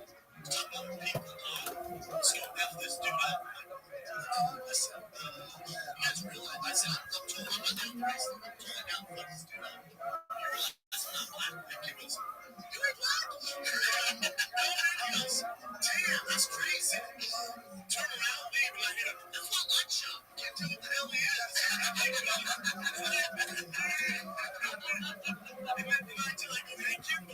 That's racist. Just because I'm athletic and fun, I gotta be black. You black me? You can't.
Welcome, Miss Aquarius. How you doing? I'm good. How are you? I'm well. How was your day? Yeah, it was good. It was good. I'm just tired now. You I'm ready? gonna do these 2 games and I'm gonna go to bed. You ready for me? Yeah, let's go. All right, Miss Aquarius. You have an invitation. Okay.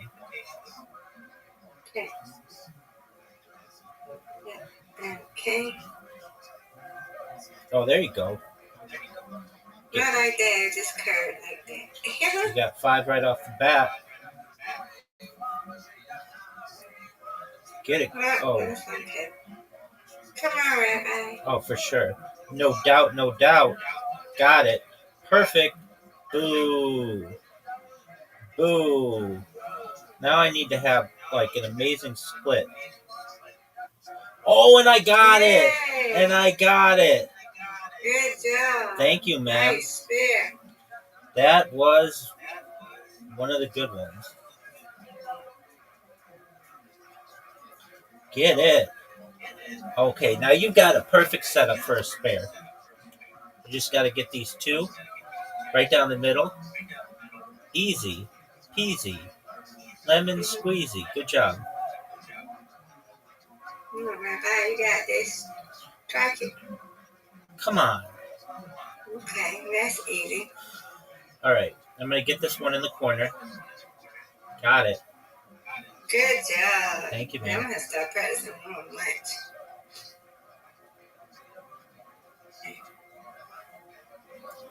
Get it, girl.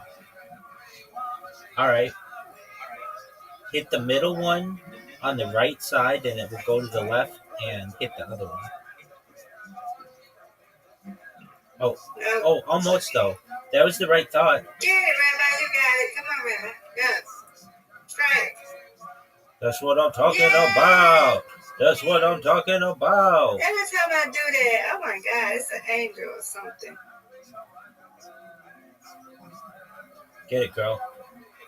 All right, this is a tough one. Just go for the two on the right, I will. There you go. Oh, Okay. it was the right thought. It's all right. Get it. All but one. I'll take it. I'm going to get this one. Without a doubt. You're good. You're good. It's 69. you're not proud. I don't know about that. You'll get me. You got it. All right. Get two of them. Oh, perfect. Now you should have knocked down those other two. You're pinned in. That was not your fault. Get it. That's what I'm talking about. Get it. That's what I'm talking about. Good job. Get it. I'll take it. 105. Okay. I'll take it. Yeah, you win, I win. So. That's right, Miss Aquarius. One more. Yes, ma'am. Okay.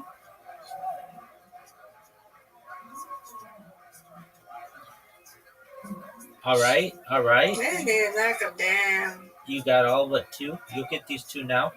Get the spare. Oh, get it. Nope, just got one. Good, baby. Oh, not good. Not good, Miss Aquarius. But I'll take it. I'll take it because I can get these three. Without a doubt. Oh, come on. That's not good. We both have 9. No. My finger don't like me today. Okay, really good.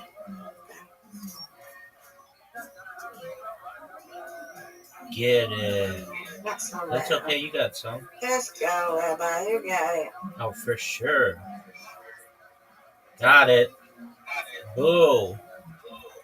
All right, now I'm going to have to get the two on the right to knock the two on the left down, maybe? No, but I'll take it. I'll take 2.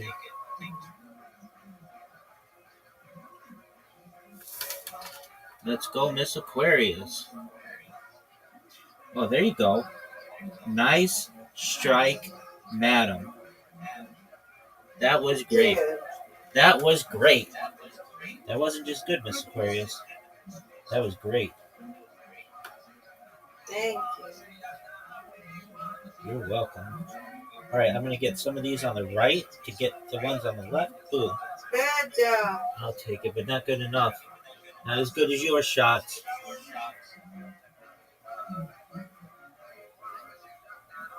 Get it.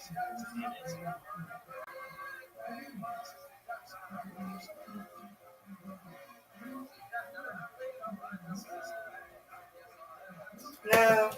well, you got this. It'd be hard. Those splits. Come on. No, not what we wanted. But I'm gonna get these 4. Without a doubt, easy peasy. Oh no no no no no no no no no no no no no.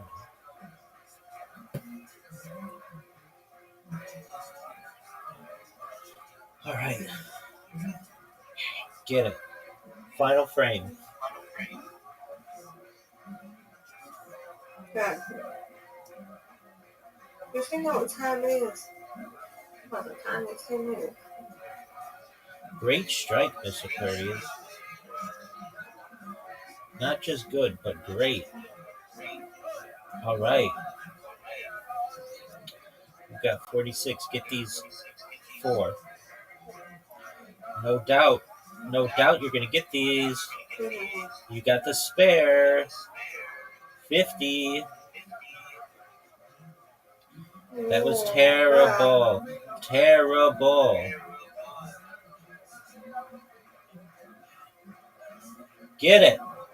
Okay. I'm still alive. I need 8 pins to win. And I got 9. Got it. Alrighty. I win, you win, Miss Aquarius. Yeah, and then it's okay. We both win. That's right, madam. Alright. I'll see you in the morning. Yes, ma'am. Take care. Sweet dreams. Okay. You too, sweet dreams. Thank you.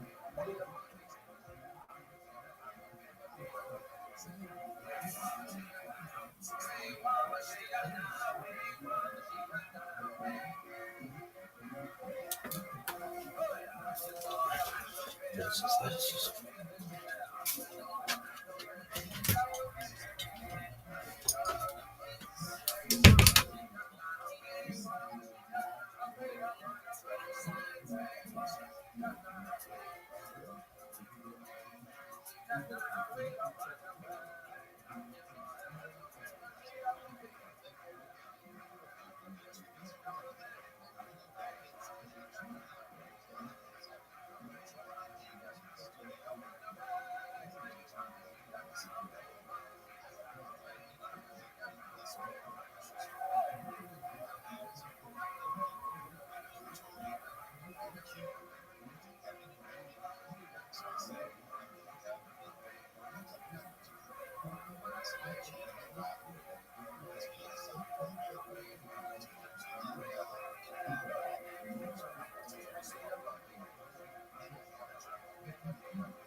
This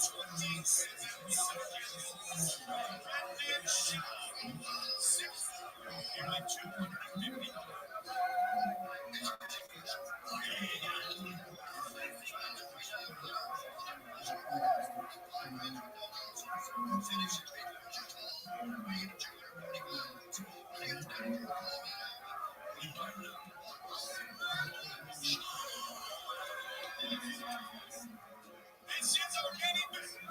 Banner Red Clock is sponsored by UFC Undisputed. Team Motivated Fighter. Team Rashad against Team Rashad. Weirdness. Displayed early by Brendan Shaw. White House wants to get this fight down. Get this fight down for those. Nice jab. And there he's looking over at Bill's right. And shoots it up. He's coming nice shots. No combination of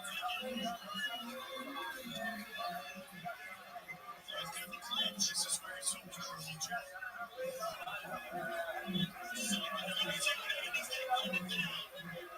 And this is where he uses his size to beat down his opponents. He loves to utilize the crucifix position. He uses his weight to mobilize his opponent. And he is being looked at his looks and receiving hands of high level precision against your body. And like I said, he uses that weight to his advantage. Having all that weight around his midsection makes it easier for him to pull guys down. Sport athlete, wrestling, football, baseball, and some real life school as a jiu-jitsu trainer, which we've seen veteran John Lewis. This year he fought winner Brandon's eye. We saw Brandon when he got bounced by Marcus Jones, kept his composure. Nelson's game plan is very simple. He even said it in there. In the pictures, he said, that's what I do. Unless you stop it, I'm going to do it to you. And he's moving into that same position, that crucifix position. So good at holding guys down. His technique is so powerful. Look out for that arm, the right arm, and a Brendan shot. If he can isolate that right arm, he's going to look right in that same crucifix position that we saw inside. Team Chris with an action on sides.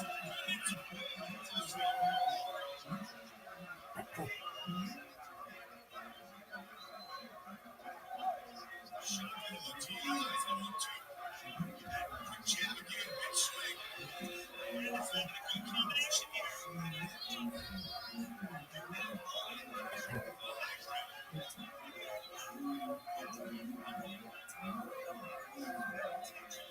Sean Evans, coach both of these women, Sean.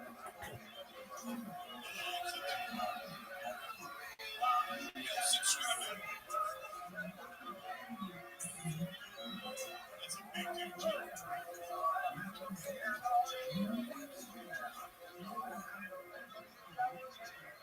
Sean for the reach advantage as we show here in the tail of the tank. Don't forget, about 8 minutes from now, you'll see some of the unbelievable ways people fit their weight. Only episode 1,000 Ways to Die. And immediately following our show tonight, Spike Hands Masters.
1,000 ways to die, heroes. Another gun by an enemy country. Nothing is simple. A big country is a warrior.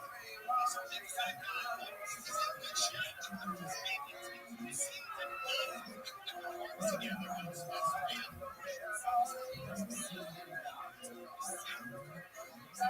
Wish we could make you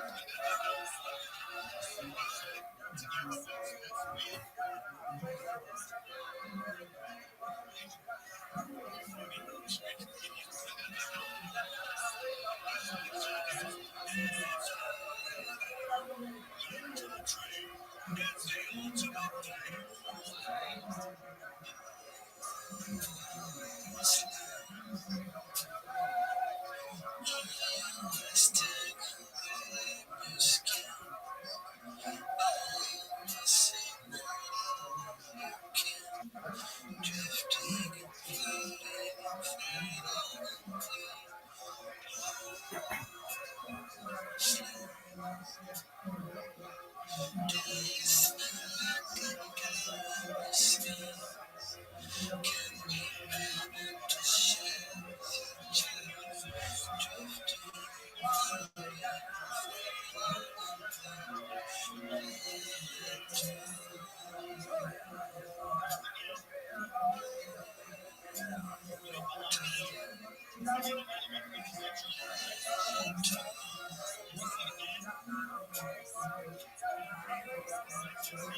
ultimate day.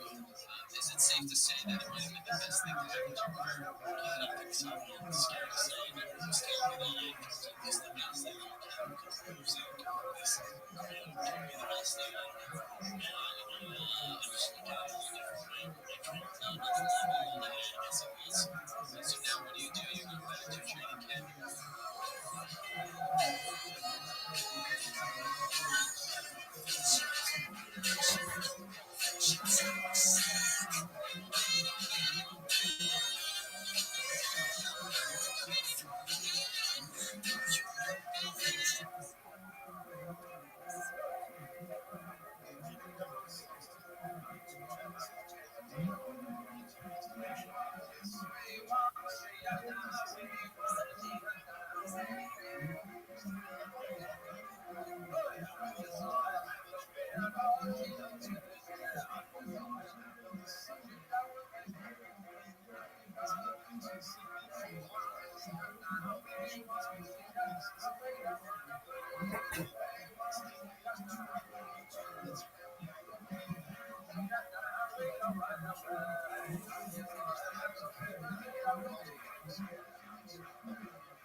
Slightly hurt, but not feel right. He's right in front of us, and the back of his head hit the canvas pretty hard. I saw him move his. He appears to be okay here inside.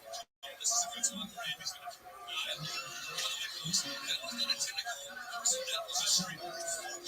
Watch this now. Watch Daddy now. This was my move now.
Ladies and gentlemen, your referee, Mr. Mike King, has stopped this fight 1 minute and 7 seconds in the first round by knockout to the winner, Brendan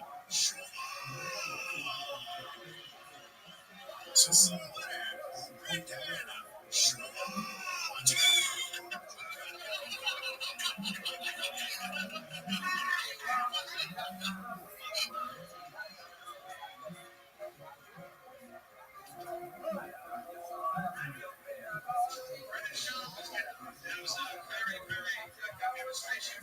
Taking out a very tough fighter. This one clearly take down the fence. Had the knees going, had the hands going. You wanted nothing to do with the ground. You wanted to demonstrate your hands in this fight. The other dude was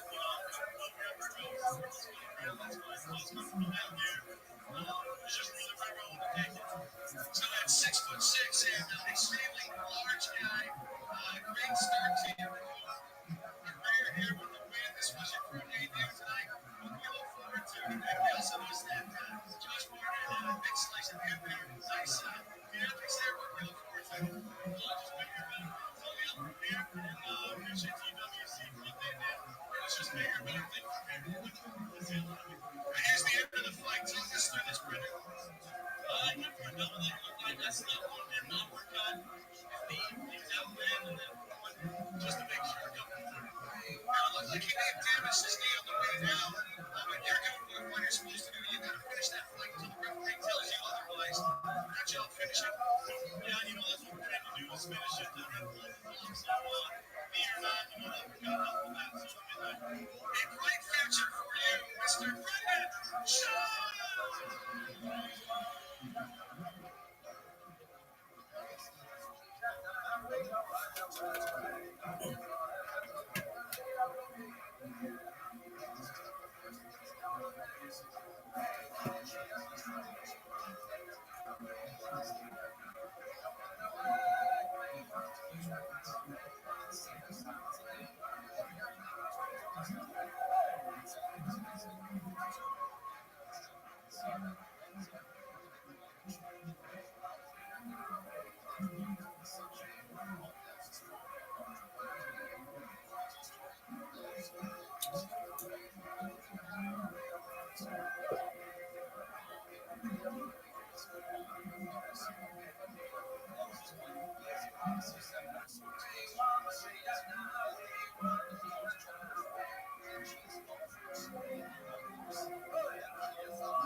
Rabies is one of the most terrifying diseases known to humans, and if the symptoms develop, you need medical attention right now. In 1955, this man was attacked by a rabid wolf. The medical team at the Pasteur Institute in Iran filmed the progression of his disease.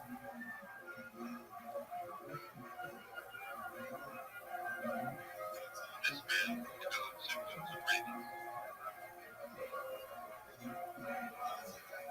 He displays a characteristic restlessness and agitation. The most familiar medical symptom of rabies is associated with difficulty in swallowing. When fluid comes in contact with the throat, it is violently expelled, at the same time producing pain, spasmodic muscular contraction. The medical team could do nothing to document this man's rabies. Within 5 days, he was dead. The problem with rabies is that, unlike most diseases which will never nature's merciful, which should lapse in the common time, with rabies,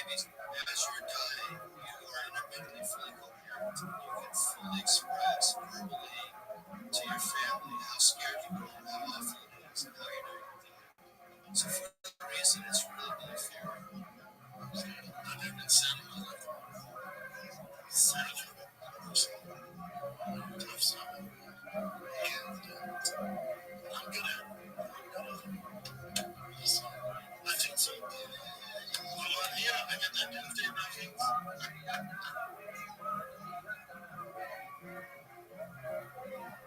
Western medicine has made a lot of progress in fighting rabies. In fact, if you get rabies from an animal, there will be several weeks before you get symptoms, and there's still time in there for medicine to work.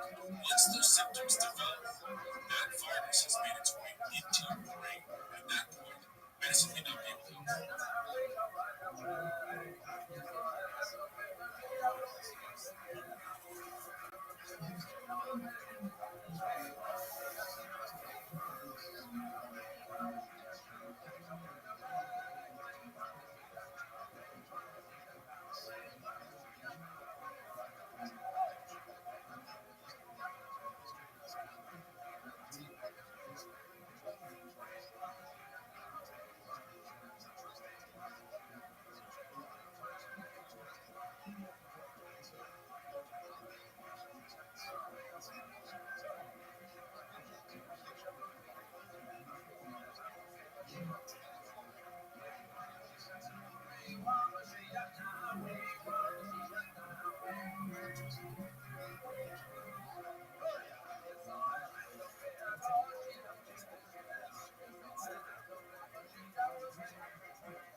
Like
the mom, make the article about the mom.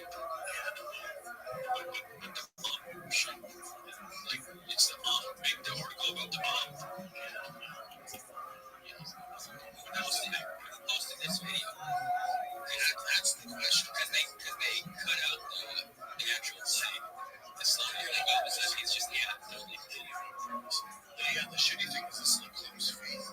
So parents watching some bitch ass parents send that down. Are you worried about your reputation preceding you? Austin. Oh, here you got thrown out. To Austin.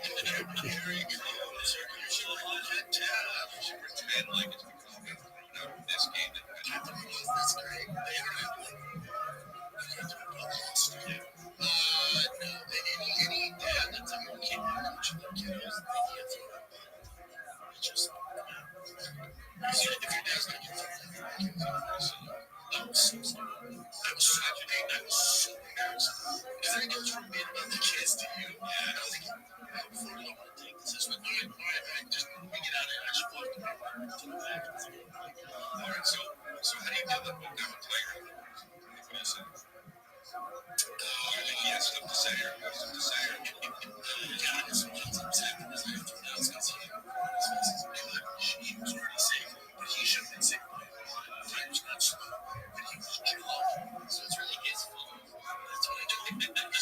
Yeah. So take account. Your dad thrown out of the game. That's exactly what I told him. That's good.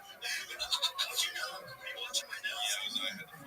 I hope you're happy. I can't go the next game either. This will be your last game in California. Have a good night.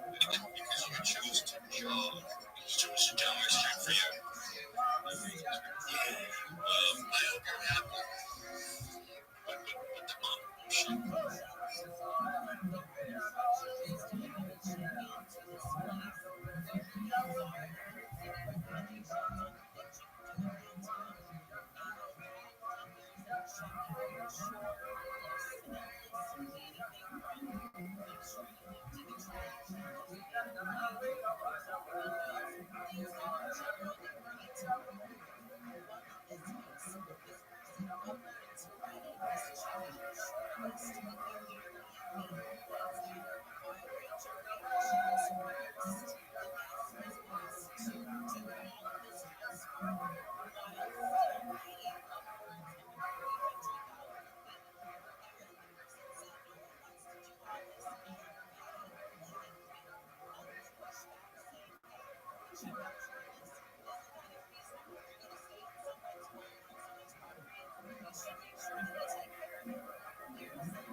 I go through the same motions every single morning. It's ceremonial.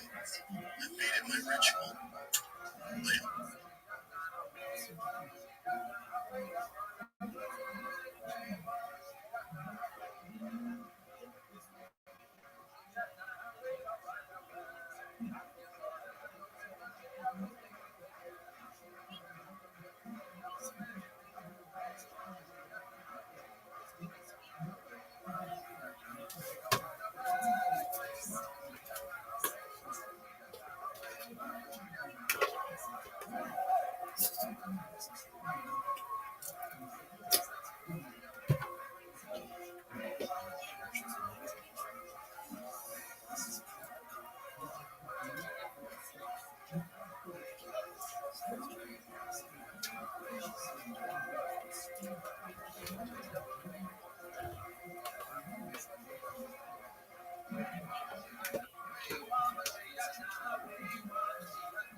No way, it comes in like that.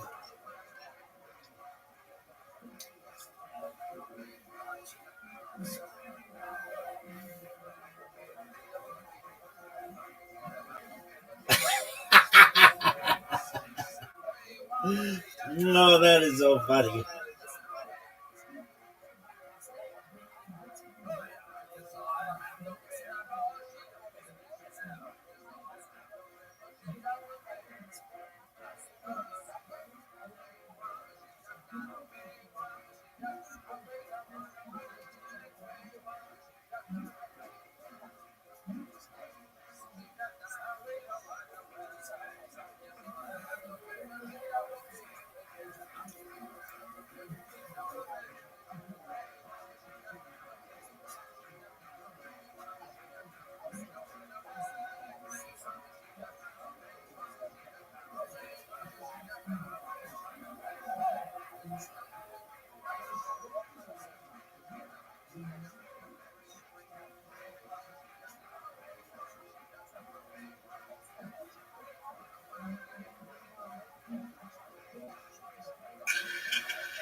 That shit is so funny.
I put everything I do, from stand up to memorial. I put everything I do, from stand up to memorial. I put everything I do, from stand up to memorial to podcasts I do in this network. I've taken every kind of savings I've had. I've invested in studios, and I've hired a staff, and I have the exact team I need to flourish. I hired monsters who have the same work ethic as I do, and she loves Chance with me. She's been my ride or die since day one, and she has a big role now. And every vision I have, I can pull off now, and it's on me. I'm always banking on myself, man. And that's what we're doing. And I'm just so excited, man. But one of the things I'm doing is I'm taking everything going to Supercast.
sneakerhead.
Pardon me. Like a fucking dragon.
We're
inside the Peabody Mansion, joined by UFC fighter Brendan Schaub.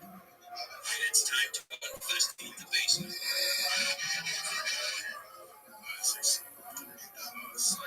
Excellent sidewalk.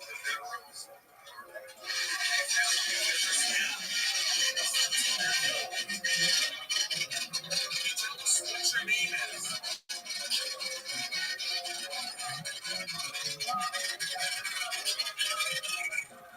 There's a spear here. Can you say the name of one of us?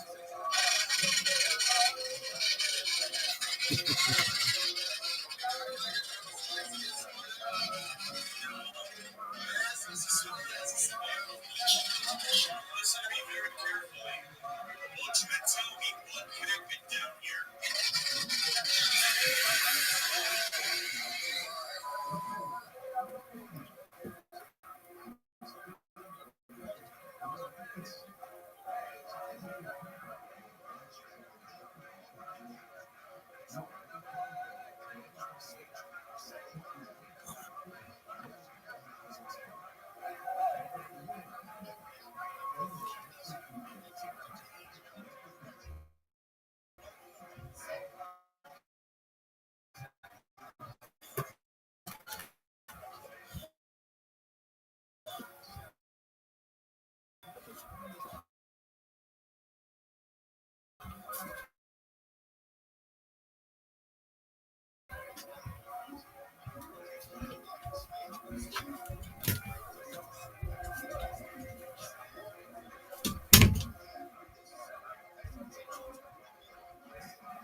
Blessed are you, Hashem, God, King of the universe, who has sanctified us with his commandments and abandoned us. Comes from the today is 46 days, which is 6 weeks and 4 days of the year.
Hopes these days isn't hopes these days isn't like if they're throwing around words, I'm like, can I get a book? My dad is that. Can I get a book? But I've been reading a lot of really great books like Outsmart Your Instincts, The Culture Code, and Antonio Damasio's The Strength of Order Things. But sometimes I think you need a novel. I really believe that you should take a minute and read something beautiful. Listen to Lolita by Nabokov. Oh, really, dude? And listen to the version that Jeremy Irons narrates about Listen to Blood Meridian by Cormac McCarthy and listen to Richard Mello narrate that. Those are two of the greatest feats of the English language that I can think of. The Fortress of Solitude, which is the Fates of Love, Extreme Cloud, Critical Close. These are great novels. Holy Mountain is a beautiful novel, Snowfalling on Cedars. You know, I love the time of Colorado. It just makes you ache. 2 years later. Hey guys, guess what? I'm creating a book this book. That's right, why? Because people always ask me, Rabbi, should I read? Build my information personally. But no one has time to read contemporary, let's be honest, because they're frankly too long. They just are. It takes the average person between 12 and 21 hours to read a book. Now, no one has that time. I do. You'd be afraid of being so radical about the way idiots. I don't care how many books they've read. They're not smart and they certainly don't have experience. They just don't. And it goes back to why I was saying, I'm not sure if I'm thinking of this. Use their hands to make everything. No one has that time. I do. Which is why I'm going to find the best books, the best ideas, and I'm going to read them for you. And I'm going to take the ideas I think are actually useful to you out of that book, and I'm going to slip them into your brain pan. This week. You guys, I think I'll be here.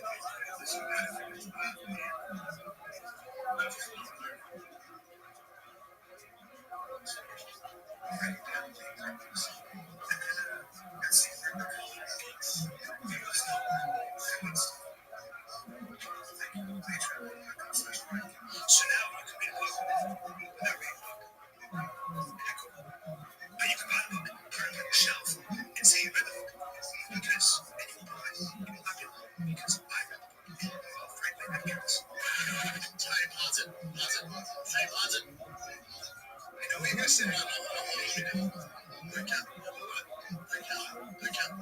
Take out what's the matter? Bonus book. Hey guys, bonus book. I promise dropping this week. Shooting it. Dropping it. No matter what. Get ready. It's gonna be fun. I'm gonna try to drop one every freaking week. Every freaking week. Here's the thing, guys. I need some readers. I want to create a reading agency. I'm talking about 40 readers. You know the difference, 30 readers. Well, how many books with me? And actually, I'm reading. Let's read them. Let's create a reading agency. That's what I want. Any other agency, any agency out there. Reading agency where it's readers for other readers. All right.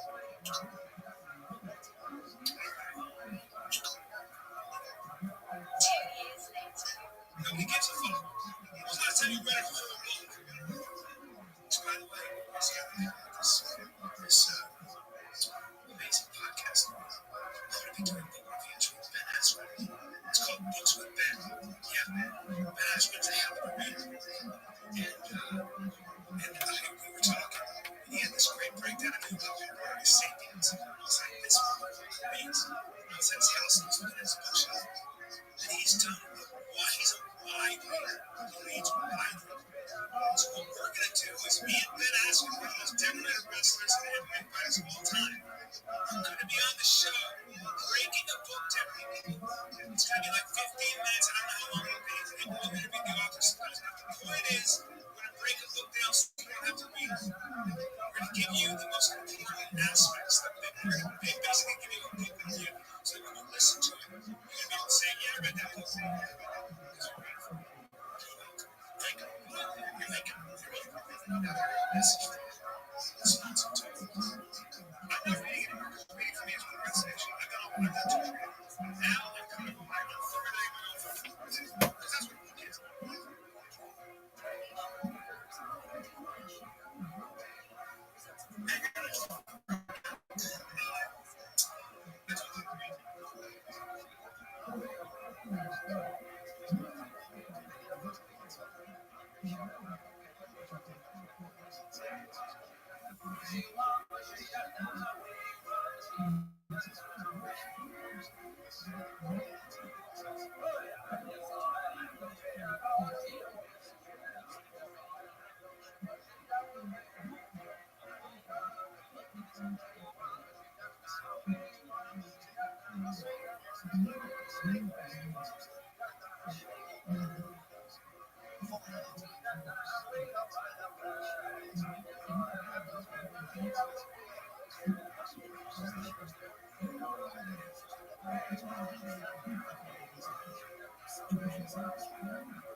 So like, there's like degrees everywhere.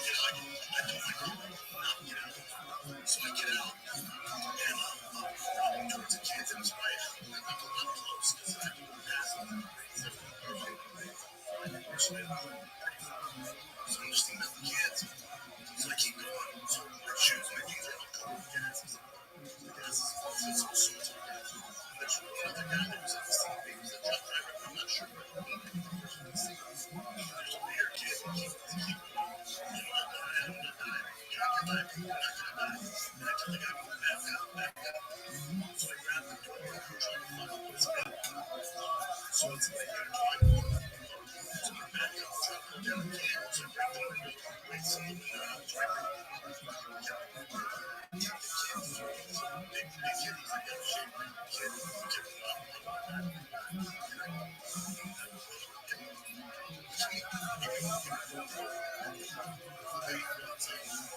where she came from. And would take those two kids and run away from them. She goes, well, I think it's better than having people. And the kid that was on the top, and then I kept on. They're so brave. I said, they're so brave. They're such a so bad. So scream back. Back to my car. So I was looking at myself. When I go to the situation with my kids,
Damn, bitch.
It's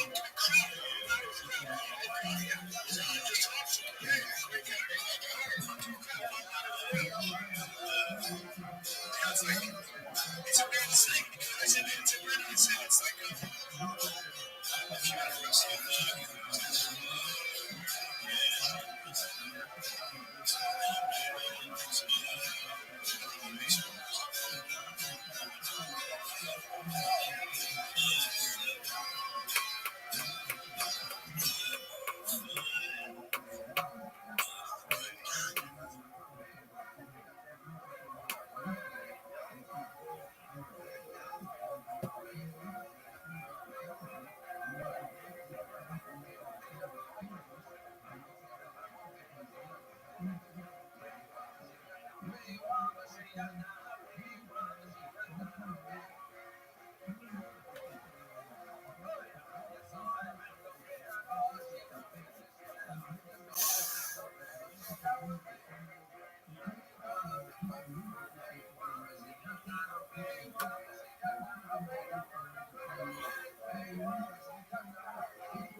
The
second that you're just like, turns out I'm him. Actually, it turns out there's a way you can just watch everything you do for the rest of your life. You're stick up for you. That's you're gonna get attacked. Basically, this dude got famous. Skits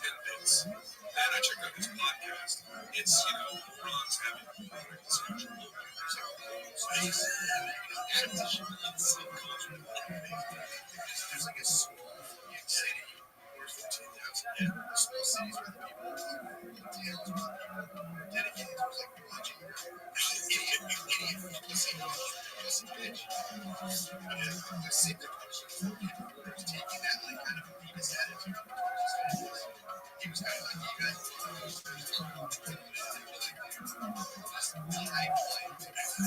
and I see him running around the stage, but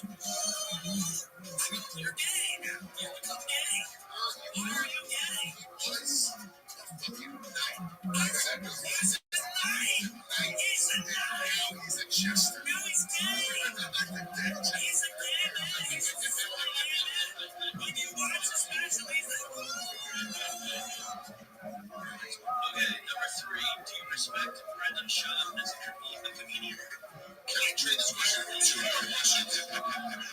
Said yes. Would you like to take the test to determine that was it?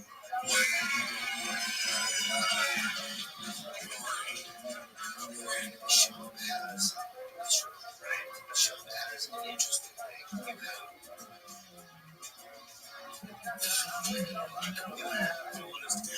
Sometimes it's like, always clever. I think so, yeah. That's where Gringo Coffee was that book.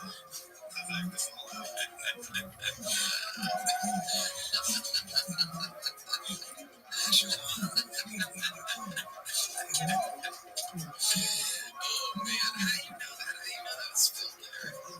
I was fascinated by the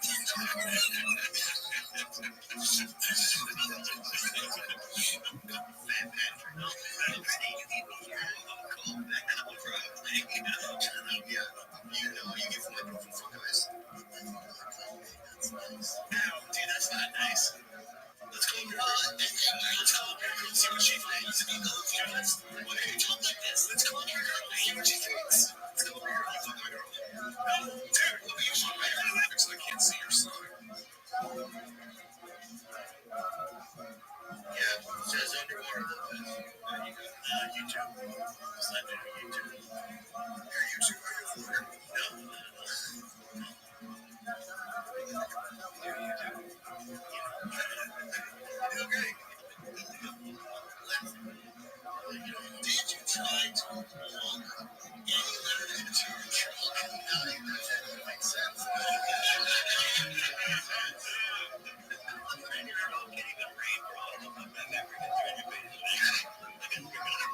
you kidding me? Don't forget that. And if that bothers you, then I think a joke here, a bubble reference there, a dicey reference there, a change reference here. What have we done here? There. I'm just saying, that's nice. Oh my god, like, listen. Shit. Listen, did you really think that him and Dana are so fucking great? Dumb shit. Dana doesn't think of it. I told him you would add to his mind unless someone crazy in a press conference. Stop stealing my show. See, British Shaw. He gave his opinion on Dana. He ate his ass along.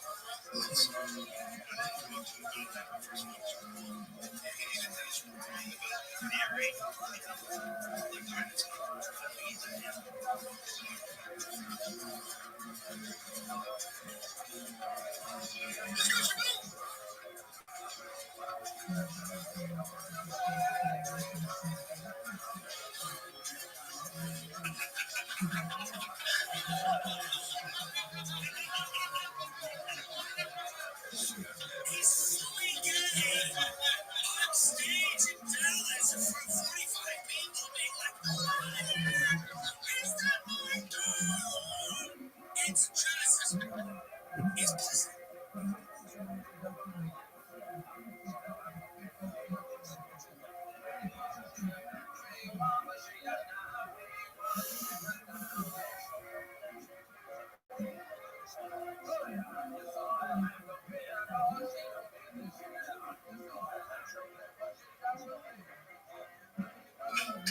Say, give me some intel. Sometimes I like to think when I play music, I'm a worship. There's worship.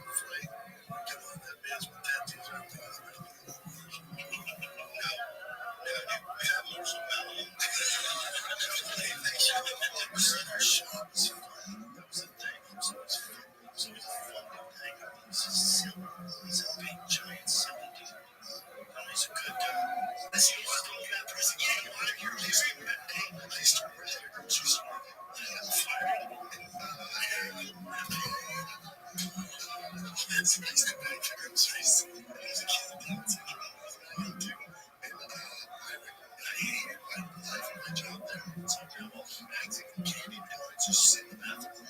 The magazine show just like mess around for the past minutes, hours. Yeah. And then I put the magazine back and finally had a meeting. And they were like, hey, where the fuck is your bag? And I thought, maybe it was someone inside. It's an inside job. And I left the invite to the kid. I think it's charity. I'm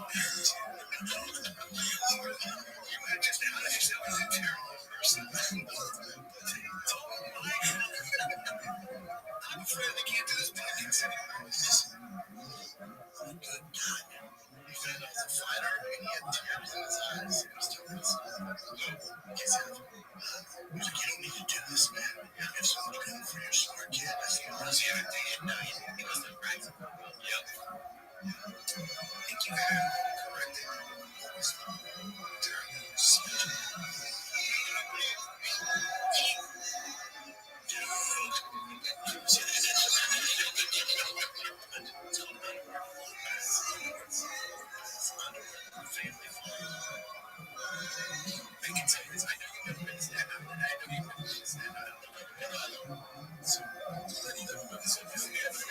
Never say that again.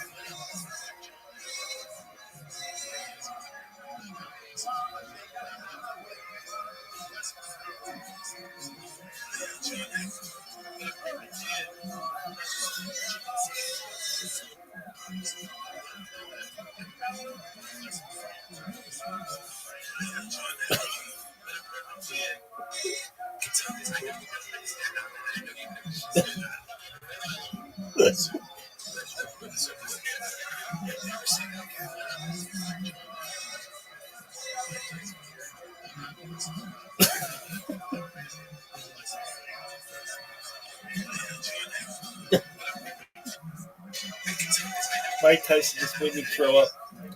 I literally just threw up. And I had to swallow it.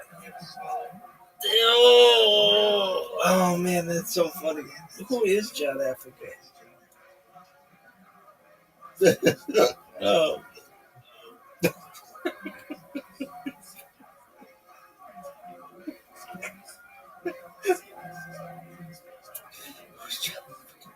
Who is John Africa?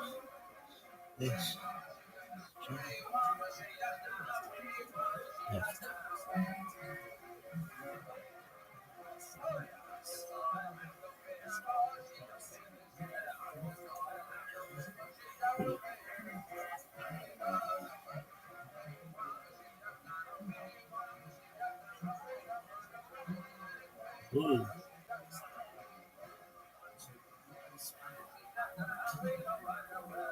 Mike Tyson. I think it's a different one.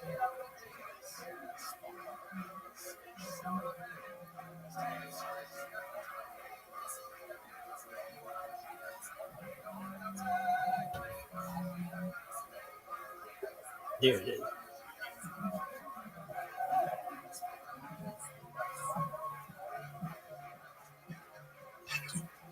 Where's the house?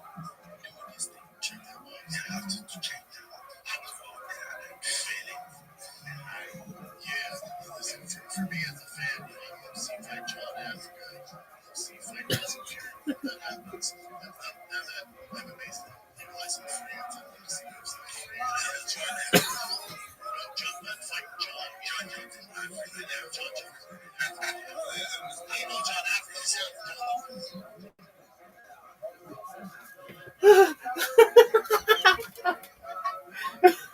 The fucking John Africa.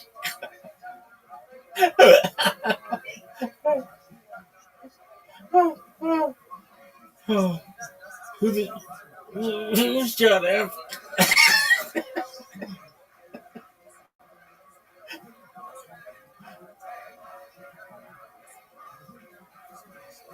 Who's John Africa?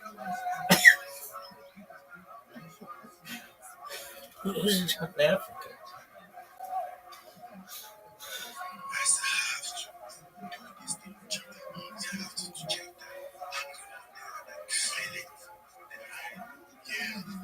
For me as a fan, you know, let's see if I John Africa.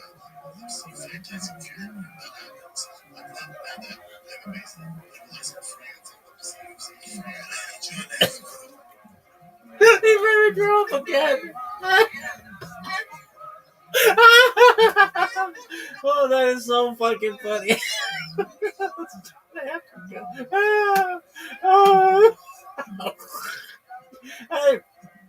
I like fucking 86 myself on my own vomit like Jimi Hendrix. Oh, man. Oh, that shit is so funny.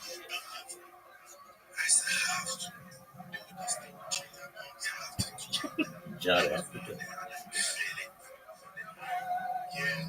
For me as a fan, let's see if John Africa. Let's see if Fantastic Fury that happens.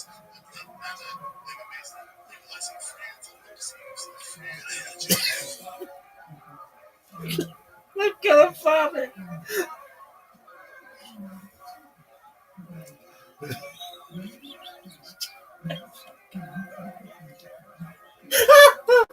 Oh.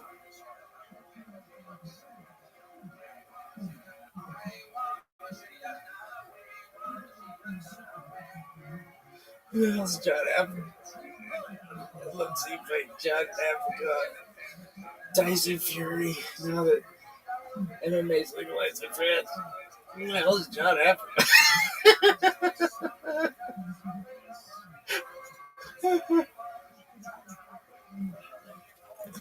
Oh, so funny.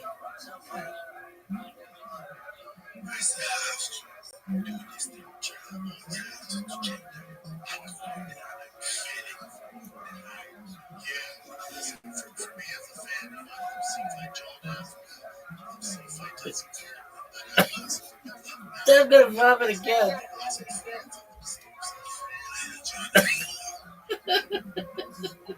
Oh my god. So fucking funny. This kid. Who the hell is John Africa?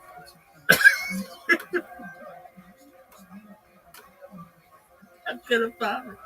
Oh, I'm gonna shit myself.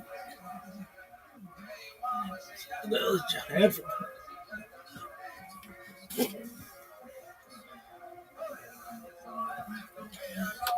John Africa.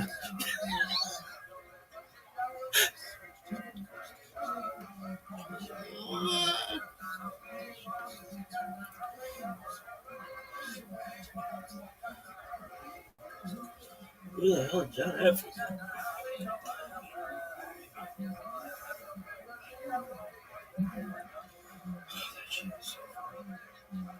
What would you say to this motherfucker? God, don't piss off the internet. They will never let you forget it. What would you say to his wife? Get what you deserve, bro.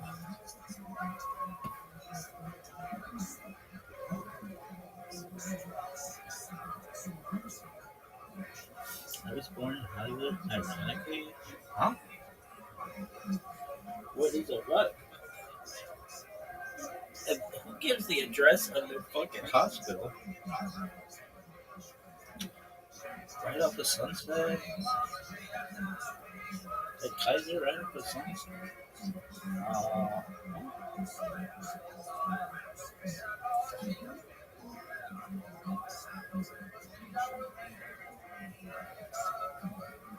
that shit is so funny. Who's John Africa? Who's John Africa? John Africa. Who's John Africa? John Africa. Man, I gotta take a shizzy.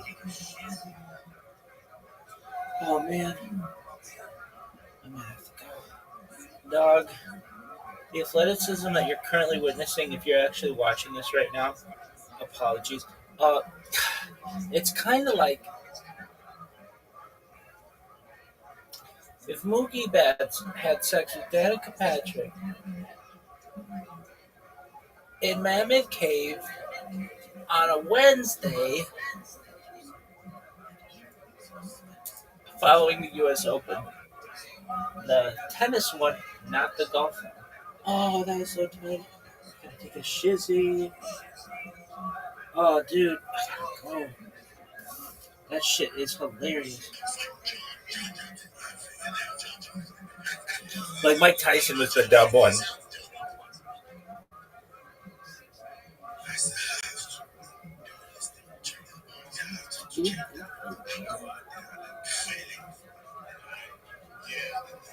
For me as a fan, see fight John Africa, see fight Tyson Fury, that happens. Now that MMA's less extreme, John Africa, fight John Africa, and now John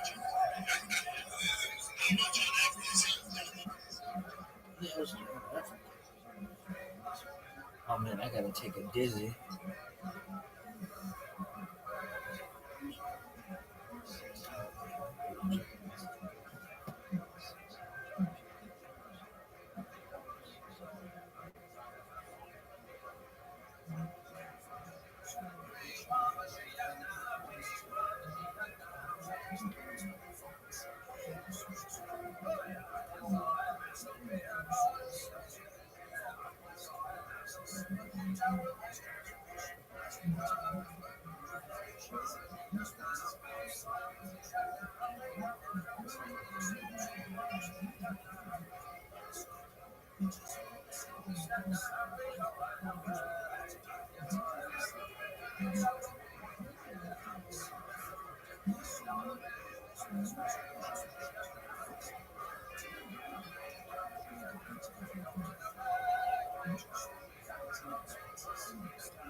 What is that?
Not bad, Chin. We'll just see the Chin. Why the fuck do you work for these people? Is that his real name? Is it Chin?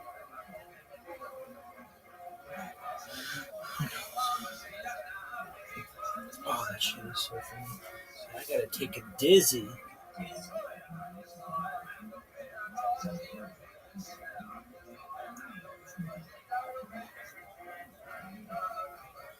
would be funny. Let's talk about you. Let's talk about you. College football, how'd that go?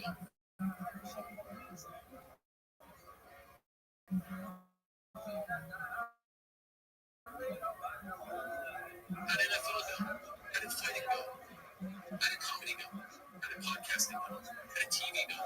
Did you achieve your goals? Did you realize your dreams? Did you make it to the top? And how did those dates go? And how are they going now?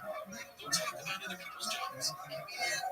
Yes, my currency is not money. My currency, and where I see value power is in you. So I'm rich and you're broke rich. So come after me. You got nothing on me. You want money, piece of shit. You go to retarded vegan.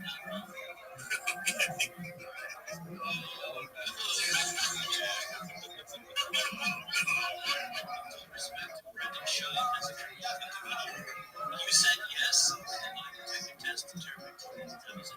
4 or 5 days before the huge reveal of the long-awaited Bob and Ringo comedy special.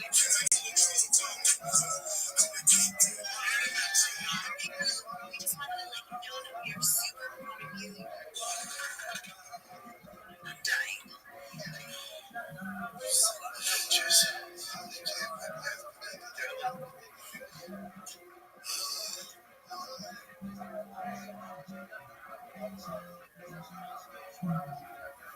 Chuck, well, you're one funny piece of shit. That is hilarious.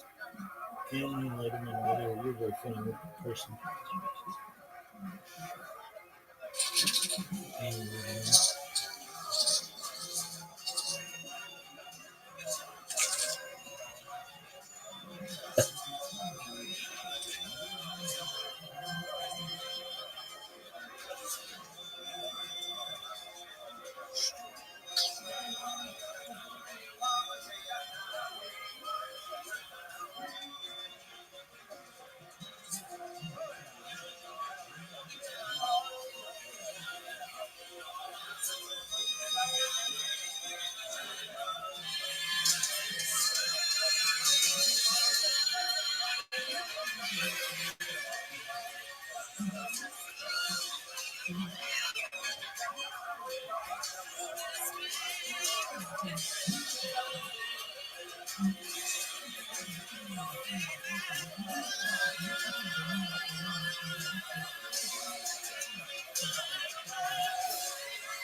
PF Doom.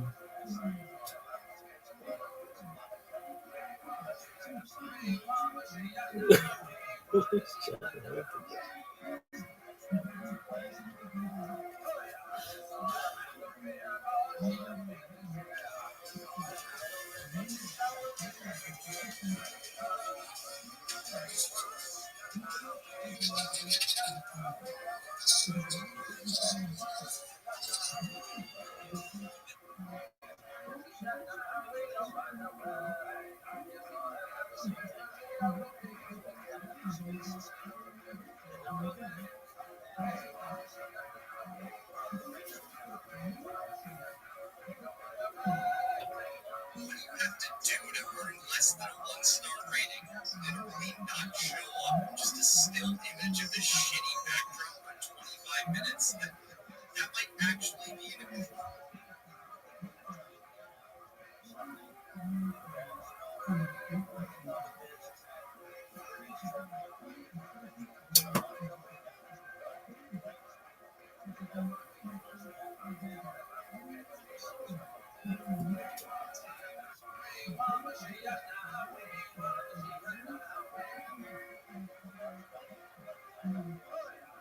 What is intelligence? Pattern recognition, bitch!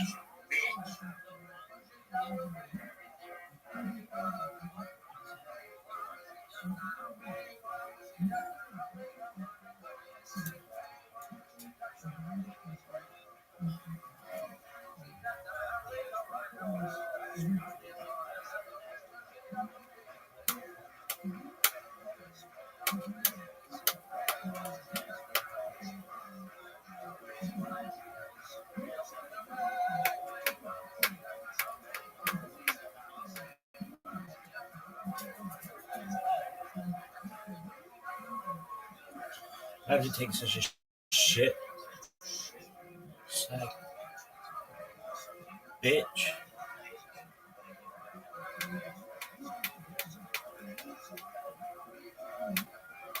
Take a dollar, take a dollar, take a dollar, take a dollar. Take a dollar, take a dollar, take a dollar, take a dollar.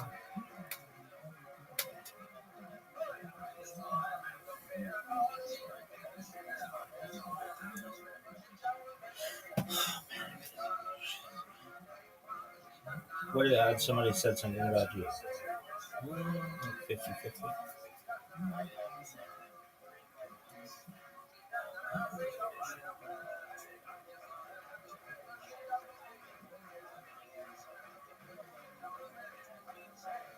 Oh, tight.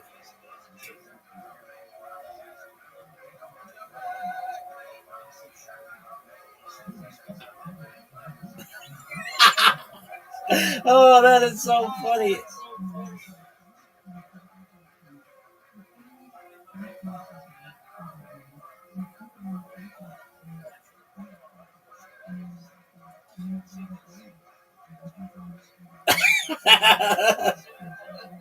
Oh, you've definitely been able to buy followers on social media with this since like before the dawn of time. These days, you can just use AI accounts, and it wouldn't be hard. I mean, you see that guy posting his dick ranting about being a real like 5 times a day, my man. Oh, that is so funny. Oh man, come on, work, bitch.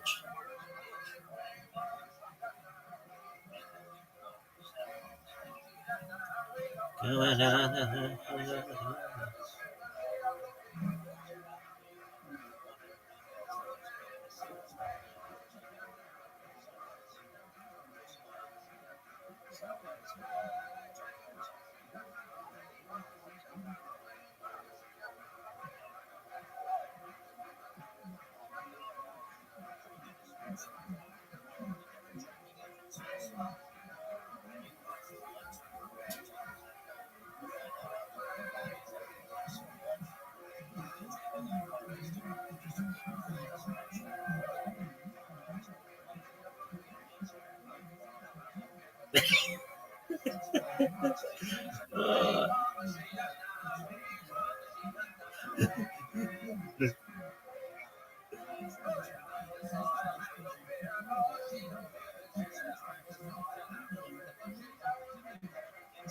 oh, that is so funny.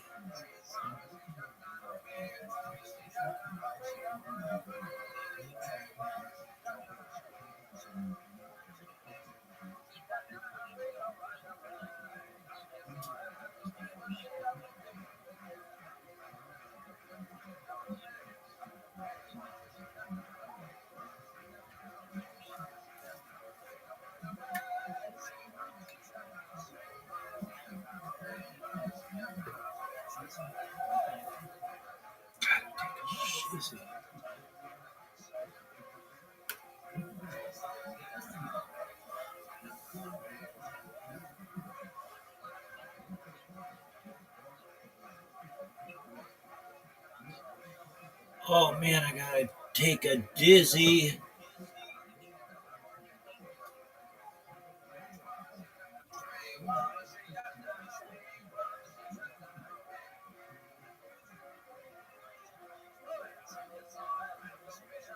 Look at this move. Look at this athleticism. It's really unprecedented. We got Mahmoud Abad here.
South Africa.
Who's South Africa?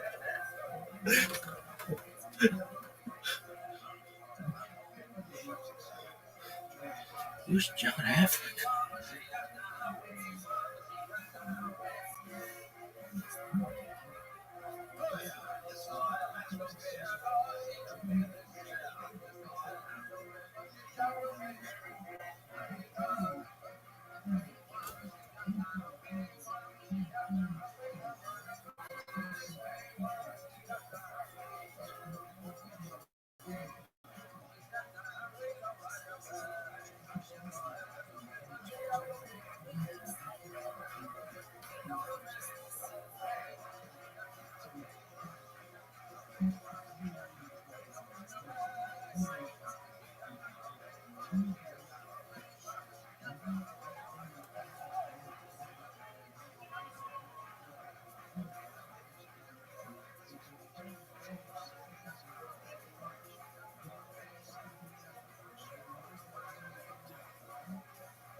Where is Zoo? You little bitch.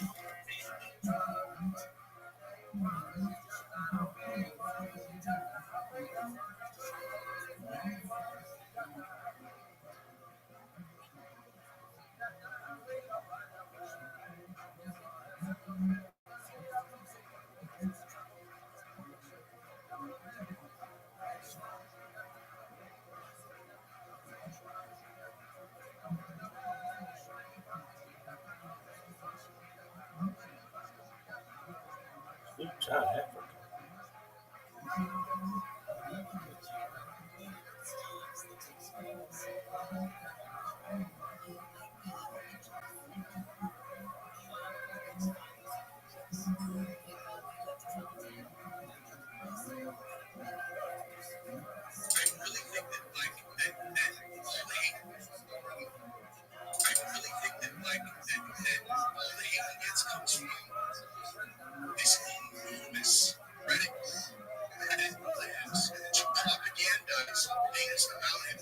Just, in my estimation, not true. Really gotta look at it. They take those weird clips of him and they edit them together to make it look bad. And they'll take like these things that happen and just it's nuts. Shut the fuck up, go what? I said something to start out like that shit is. If I accidentally say heroes as a switch I'm very constantly switch on it because I growing up such a I'd say your brother and it was here to be a friend to her to be a retard. Where it's we don't know it's like to say I'm not making fun of people. That's part of our fucking Colorado. That war burden. I was being honest with you, didn't compromise from college. There's just some years in your back. It's just it was like bro, it's like used which I never used because I had a personal connection to it. But also a personal connection. I mean, my grandma used to work yeah, I took like when I was see how cool now is, now. When I was a kid, on YouTube comments now, like, that's gay, that's gay, I'm not telling you sexual, it's just like a term. So like, even me growing up, like, you can be retarded. I'm not saying don't be, it's just like it's like like just make me it's the same like when you say like I call something like if I say like we're just saying I'm not saying you're an asshole. It's like he's got to make the child feel he's fantastic. And he said when you said I was understanding because you were talking about a friend of yours, right? And he said, can I hug you, bro? Like he did yeah. And you're talking about his son, and he's talking about his son, I don't want to make you feel disrespect, but I'm seriously just dating a girl, and her brother is mentally handicapped. You're around that girl now, it's like, it is so effective. And I heard someone say, that's what I do. Because it makes them feel so good because you had a human face. Years ago, her sister's boyfriend had a tornado. It was a little kid, and we're out there dinner, and so it was the way it affected family was the family. It was literally like,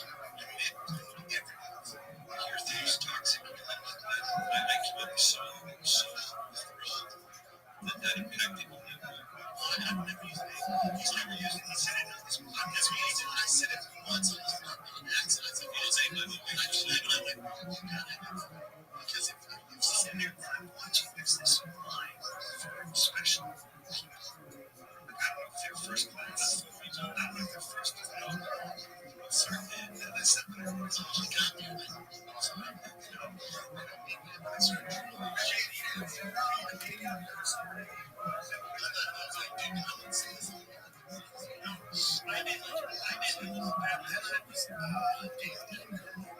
Sisters, boyfriends, mentally challenged, and I didn't know. That's what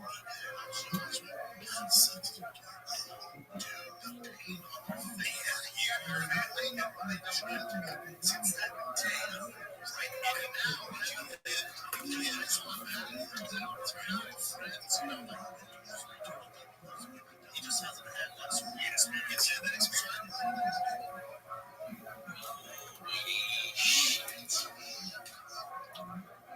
Tom Hanks is a retarded. I don't know. The sound of that name just goes, retard joke. You remember the original like Vietnamese version? It's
And rightfully so.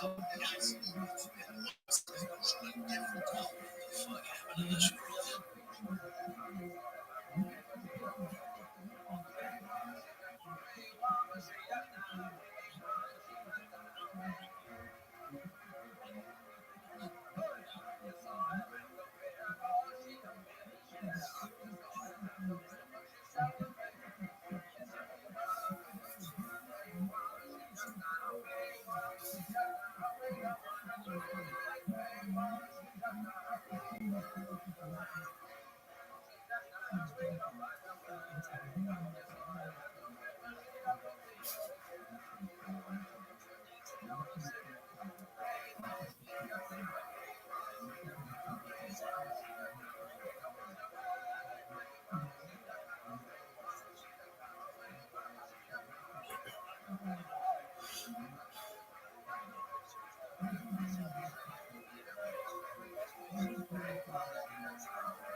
Give chance. That's a good thing. It's a great thing. Like be a famous comedian. What? How? You're funny.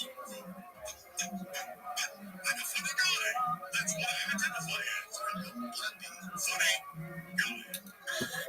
I honestly don't know if you're joking right now. It's always so hard to tell with you. Are you being crazy right now? Kids! Now you're reaching out.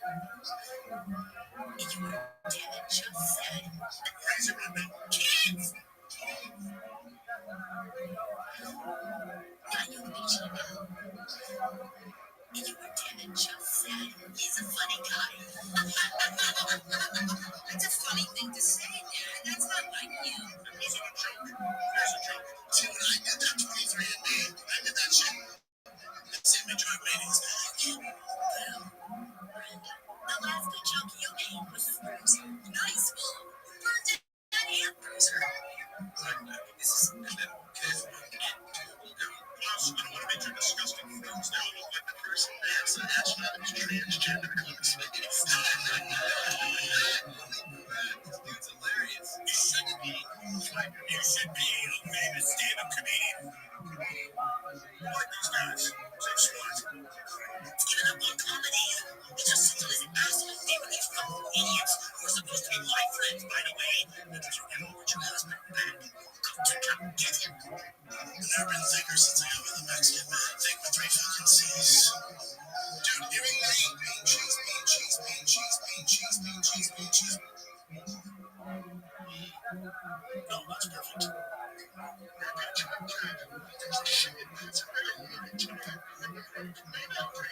Tonight, I'm gonna practice my funny faces in the mirror.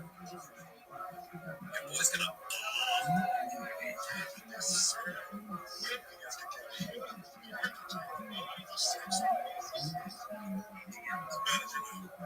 as I become more and more successful, your job will be defending me on Twitter.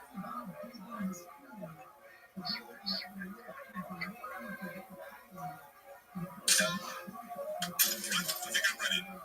Okay, my first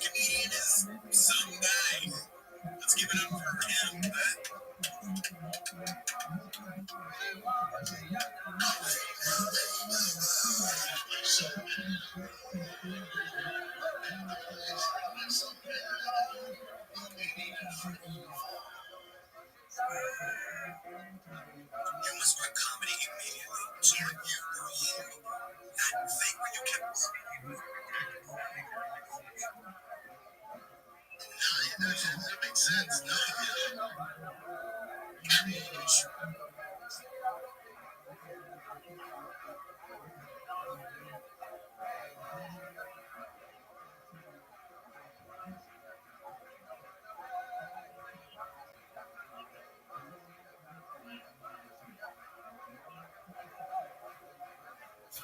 Who's John Heffernan?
it's okay to fail. Explain it. So I've been doing for 14 years. This is your dream, playing the NFL.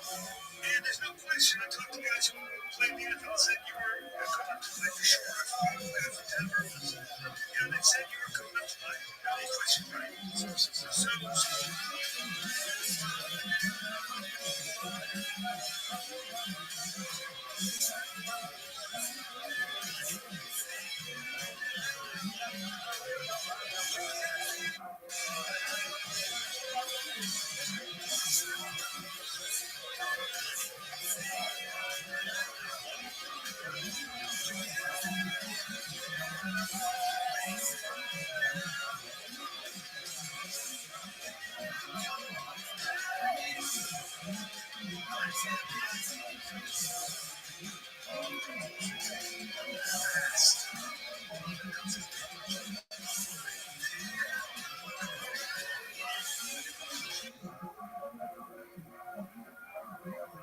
at a time, I tackled the referee by mistake.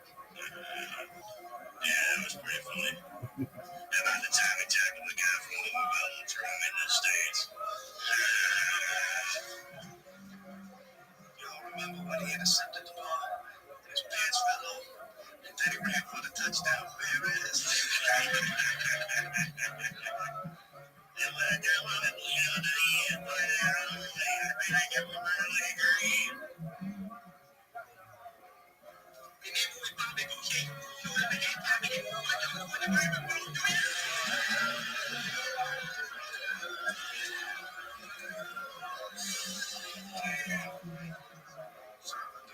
Shit this year. You're Jordan Smartest team. And one of us would have passed that test. Thank you all for all that for you. Let's wait till later to lower in the kiss. We got a ball game to win, right?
Place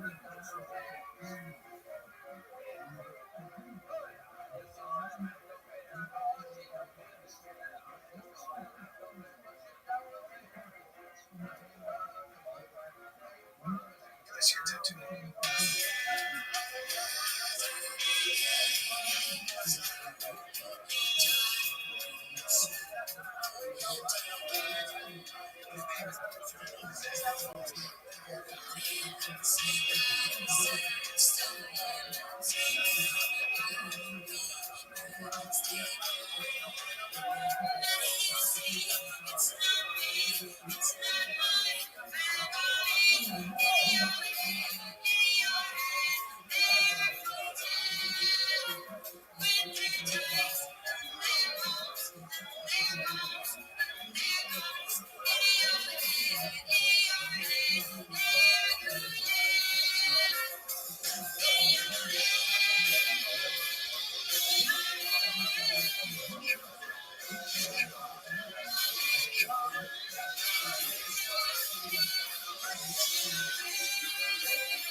Place your tattoo.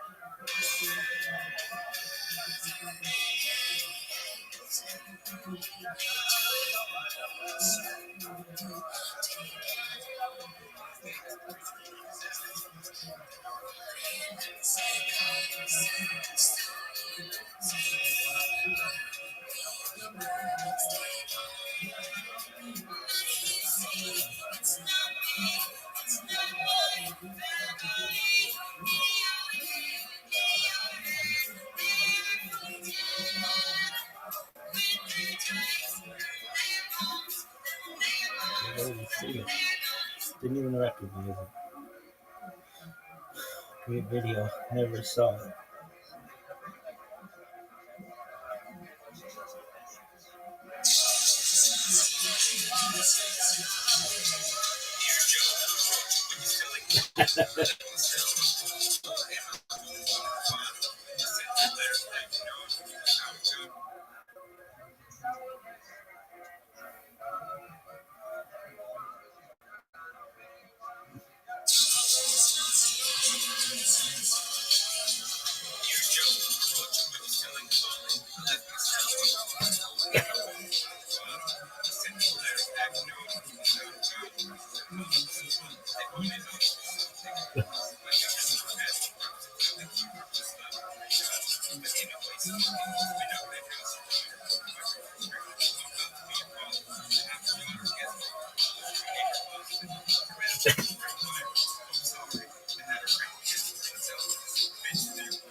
Gorilla Trace 2.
Big post yesterday on Friday for This. I'm headlining Top Comedy Festival in Austin, Texas. Kansas City, various podcasts as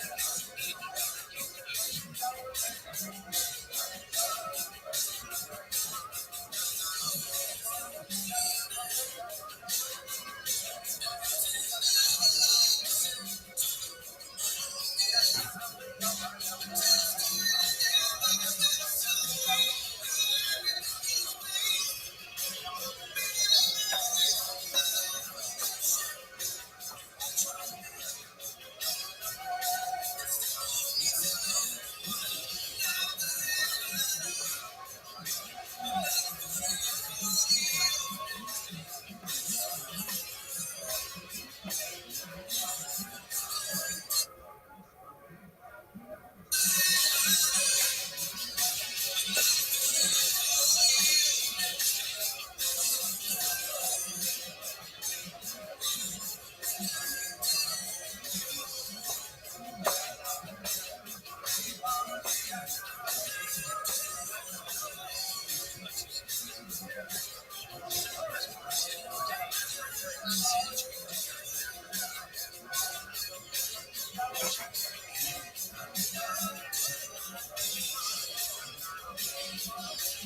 That's a big continent.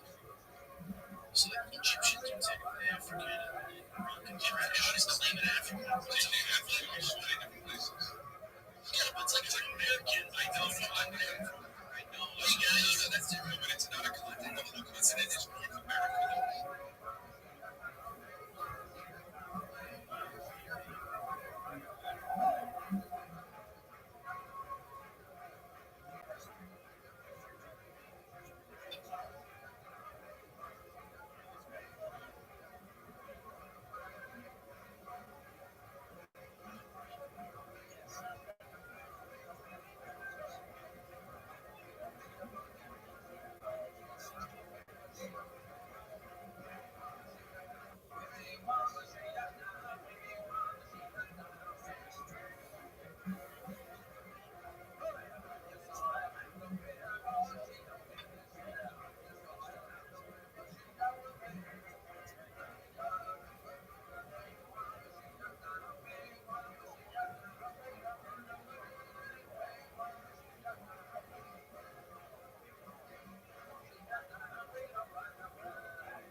Thanks for tuning in. As always, join the Patreon drop Discord right now. All that shit. On the Patreon, we watch Justin in person. I believe the special was called I'm the Man.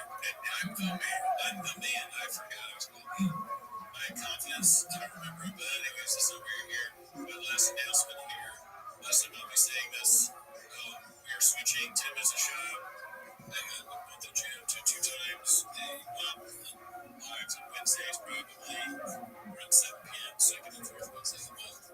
Rebecca Tweez, our other show, is switching to Tuesdays. But anyways, that's not really hard. And lucky we fucking switched it up because last week we recorded Tim's show. He thought I got ejected right after the show. Yeah, dude, it was bullshit. So behind, and it's very like the big story, we miss it. We're like, people were all excited, and I said, oh, I know you're going to talk about the baseball. No, we missed it. It's like, it's a very timely thing, this job guy. You got to stay on it. We fucked up as a team called. We don't do much well for the team. But that's not why they're here, Jordan. We're here to watch them as a song. Show the song back 10 minutes is right. So start the timer. Play the cheap clip. Alright, so the first one obviously is going to be him getting ejected. Coach Chop gets ejected to Good Singer for the internet has taken a storm and just labeled talking about the broad coach when the show's about father. And we sit on that dude 8 inches. It's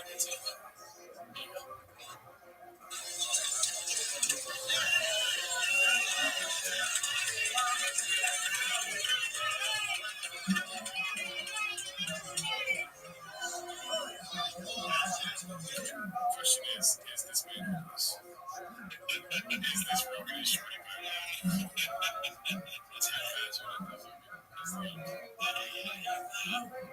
That's such a great question. Let's say it's pretty valid. It's on there. Because I know you're going through shit, but that's a warning. Called it. Great question. Define it. So, is that nice? Yeah, is that nice?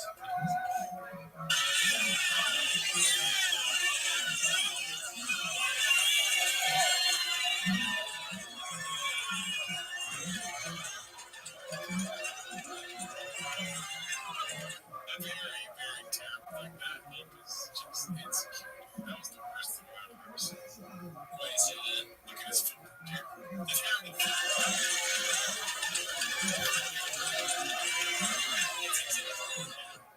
I don't think if you're trying to decrease the conflict, then you don't do that much movement. Do black swan. De-escalation. Just very strange. The opposite of de-escalation.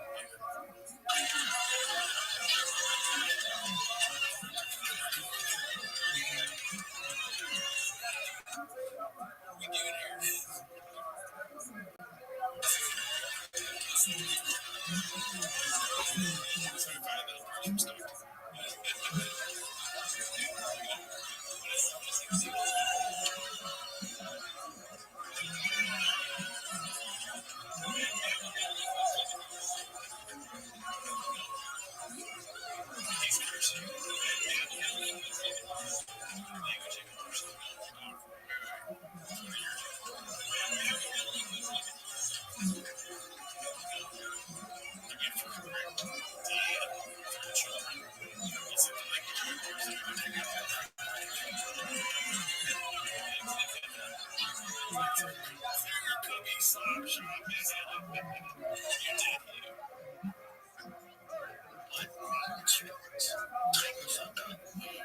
That's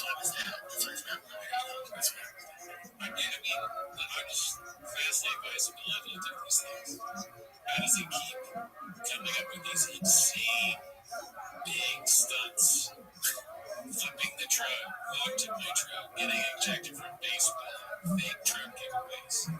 He's a fucking, like, yeah, it's Malcolm Gladwell. Never heard of him. He's a tipping point. I wish I could just run it off. The fucking shop goes behind every time goes.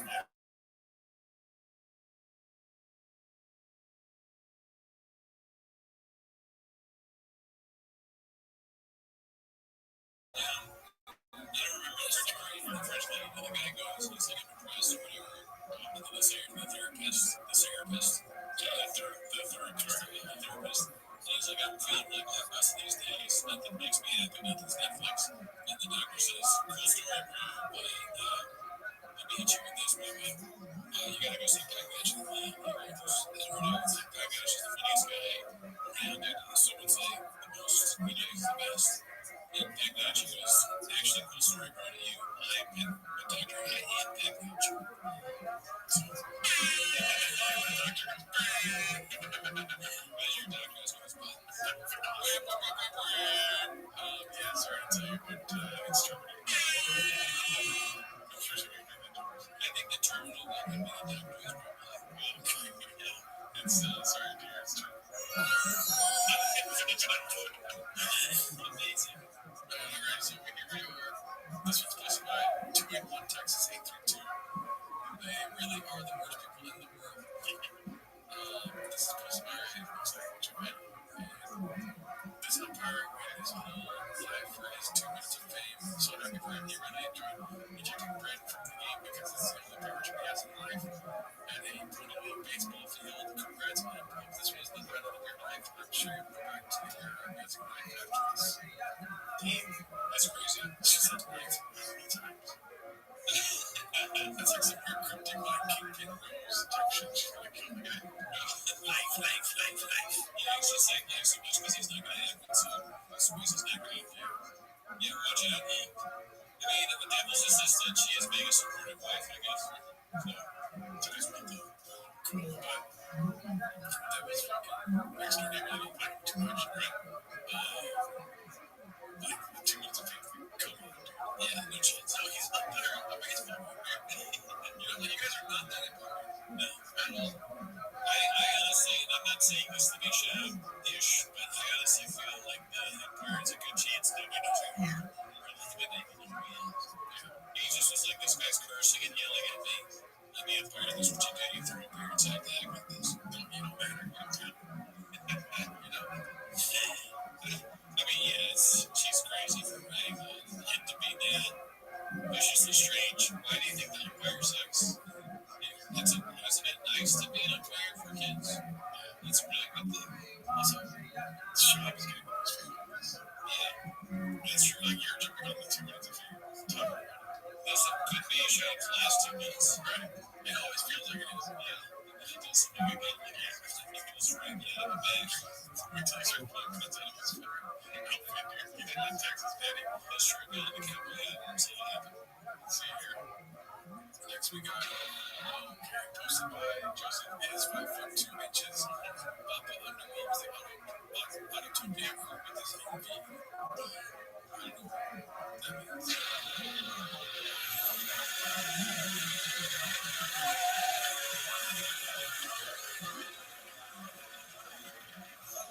It's funny, isn't it? After all this big history and really fast shit. But I guess it's a fast talk beat. But the whole time, like, okay, maybe if you're like a horsepower, you're like, fuck.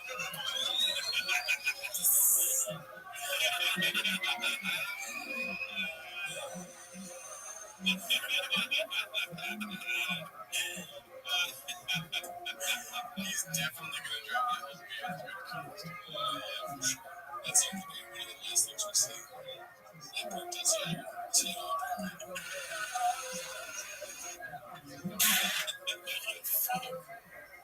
Damn, dude, that was so fucking funny.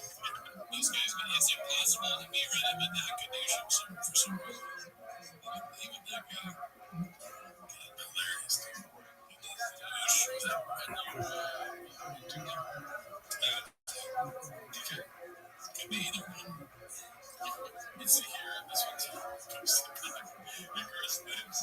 It's called skate. I'm trying to explain to a non-MMA fan that the guy on the left would humble the guy on the right and make him sit down in his truck for the rest of it. Oh, that's so good. Such a funny thing. The controversial guys. He's been waiting to do that. You know, just end up like that. Yeah, I chance. And he showed really pissed him off. Like, it was even more. We hadn't seen the whole thing. Show's been talking shit the whole time. Saying dumb stuff. He's listening to the podcast. He's like, talking about moving the podcast. Yeah, we admit that. Yeah. I can tell that he can tell that he's hopped up on it. He's just drinking a shirt. He's mad. The beer's mad because he's like pretty sure drunk and drinking a shirt. To him. You know, like first shots. No, he was not. No, he's like, come on. He's like, at the game, he said, come on. I didn't know that. Yeah. So he says that kind of stuff on the fucking podcast. Yeah. I'm assuming, things are pretty stuff. I'm just saying, that's what it is. Okay. Yeah. I didn't know that was a baseball song. Just kidding. You know, that's what gave it away. Yeah, dude. Let's see here. This is posted by Successful Egg 8345. These are 2 new videos, I think. I don't know if I'm going to do the fuck that. No, there's no way. Is it? Yeah, that's. Let's see what the kids are doing. He's definitely like this.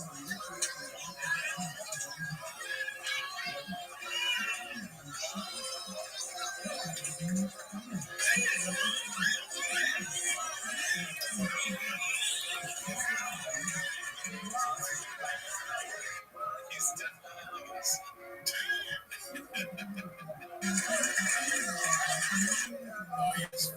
Fuck.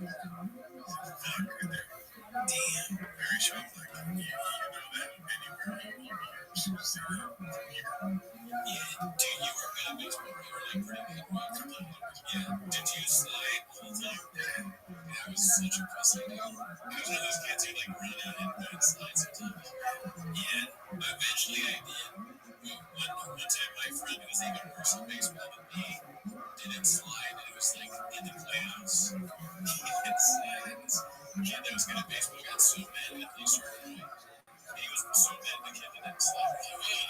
I got into it. I was like, why didn't slide? As if I was on rescue. I used to piss the bed, I used to fucking sleepwalk in the bed through the middle of the night, and if I didn't slide once in the baseball game, I would go around and get dirty. Like, they would do like drills after the game to get dirty. And I would be dirty during the game times. I was just afraid that messing with full sliding because it seemed dangerous. I didn't have conception of pain yet. Like, and then, unexpected pain was like breaking your wrist or something like that. Oh, yeah. Then I felt bad, so that I didn't slide it for the guy. Like, I wouldn't have slid either.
It's set up in the boxes watching it boxers.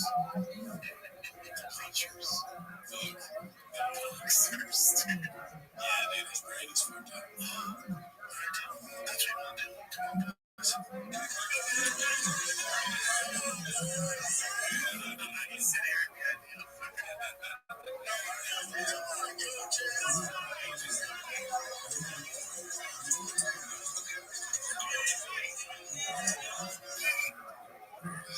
this is awesome. I want him to keep doing these videos. I don't really care about the kids. Keep being ridiculous. It's entertaining. Yeah, for me. Then we got audio. We still got to look at the kids. Let's see what else we got here next. Posted by me, Significant Sky 7544.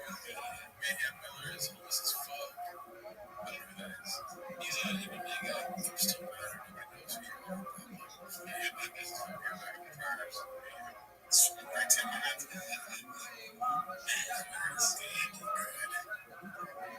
Yeah, dude, I love seeing MMA guys make fun of Bruno Lee. That's cool. This is my successful thing. 8345 guys. Feel the baseball dead dreams starring with a charming action J. That's J for sure. I like the title, Feel the Baseball Dead Dreams. That's that show. Dude, that's it. Like, have you ever seen this movie? I've seen it. Yeah, that's, what's his name? From Drugs and Alcohol Practice. Pretty much, this, that is, fucking Gene Hackman, dude. I got you, Gene Hackman, dude. Please don't do this to me. Gene Hackman, Marilyn Monroe. Marilyn Monroe, oh yeah, she's good. Another magic.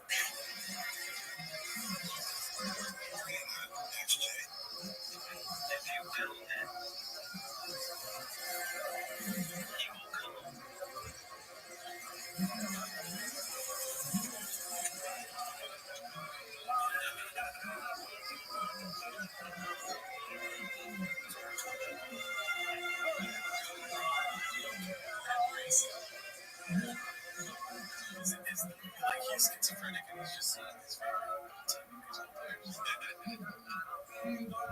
I think they do think he's crazy at some point in the movie because they're like, he's building this baseball field saying he's playing baseball with people that are dead. Right? Very cool. They have the shirt. Yeah, the shirt. That is definitely the side effect of shirt. Seeing people that are there.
Virtually identical. Right? That's hilarious. That's a nice little finish. It's crazy. I don't know why that's so relevant. Let's see here. This is posted by NZ Dude 540. I'm Yami Dude, by the way.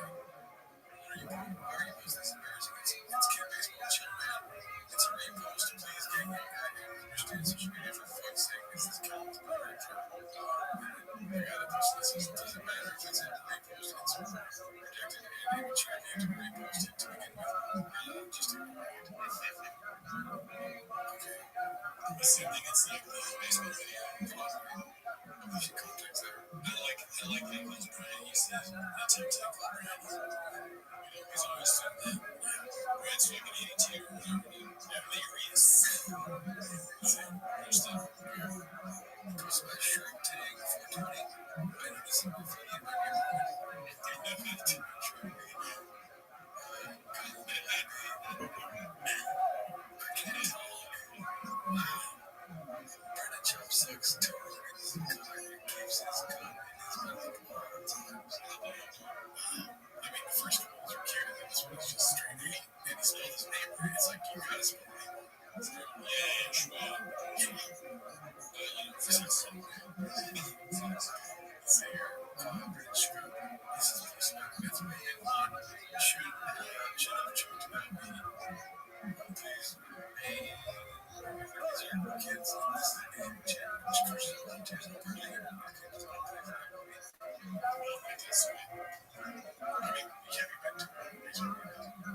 see it now. Dude, parents are nuts. I'm talking about the 90s, early 2000s. Maybe it's more like not as bad as we did. But dude, people go through it. It is their first sharp music. Yeah, I mean, you should know about Green, but I just, it's probably for the bass. All right, make it bigger. It just has too much on it. It's just like, they need to hire some writers for sure. There's a, maybe you're ready to go prose and numbers, you know, like make it rhyme. Just go full clear along guy. Who gives a fuck about your kids? And also, it's definitely for children kids. It's a good job. Let's see here. Big Smoke 92. Of course, Mama had been put in the summer when a beach's delight.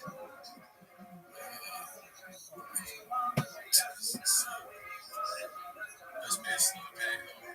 The kid was saying, must be a slow day. It's last New Year's Day in May when Mrs. Lady had to run the song. I was the third coach this whole throughout that day. All I said was, let's coach. All that's the Bills for God's sakes. That makes like a coach is the baseball team anyway. So many coaches. Two got fired because we're not allowed to have 14 coaches. They're going to have to, what do they call them? Whatever, dude. So, like, the show's Kansas has to coach the rest of the game. It was like Khabib time. Bad call, dude. He was safe. They're still going to go. Just 3 days later. Thrown out for time. Bad call, dude. He was safe. Safe. I mean, he might have been safe. Never tired. Never tired. Like, no, so they died. I don't remember. It was just really good team. This was drama. This is why the drama, because the drama wasn't ever side. Yeah, it's just another version of shadow banning, honestly. I mean, shadow banning can happen on YouTube, can happen in baseball games, it can happen anywhere. You just don't have to pay for it. Unless you're just as bad as the shadow banners. It's not about him being safe. It's about you guys being parents. Like, you know, man, stop posting about it. Don't lie to your kid. Don't disappoint your kid. Here's a lesson. The wrong way. Yeah. Let's see what else we got here. Cole Phelps, 1247. Posted this one. We love the third women down here in Texas. Okay, is this a real picture? I think so. Let me say yes. I mean, that is amazing. That can't be real, dude. It's doing a stupid face. That's what it is. I thought the face was gone. He stopped doing it. Dude, we gotta know if that's a real picture. Whatever timestamp, y'all, can you comment whether or not this is a real picture?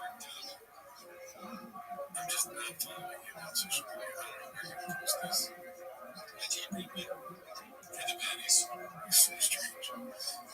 Plus, I thought I was gonna say Papa's record, May 2025. Of course, they had an Empire State Team. Adversaries, allies, Joe Rogan, I got Joe Rogan on both sides. I thought that's what Joe Rogan Red Sox team, that'd be hilarious.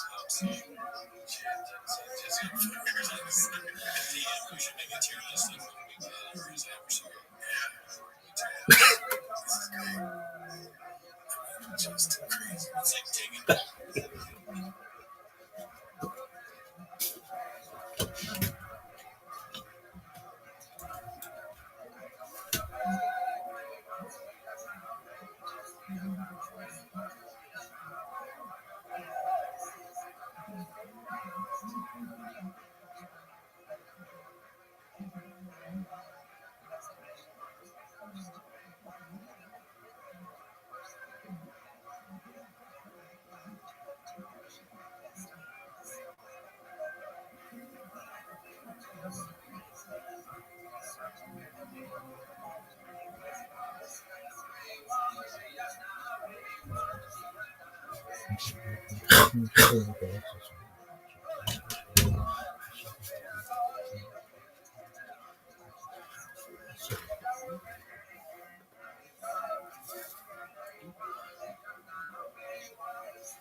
You get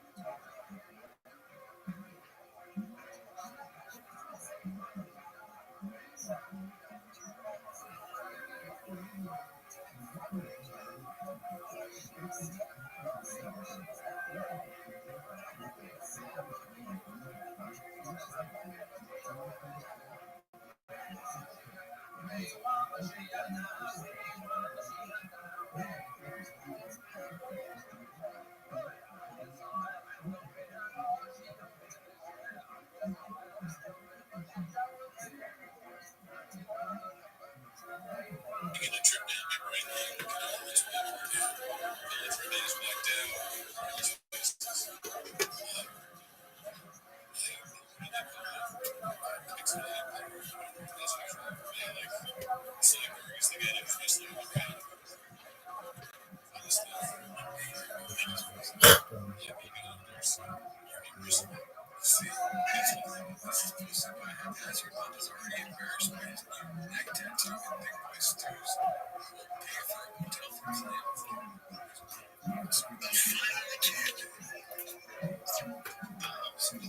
Texas.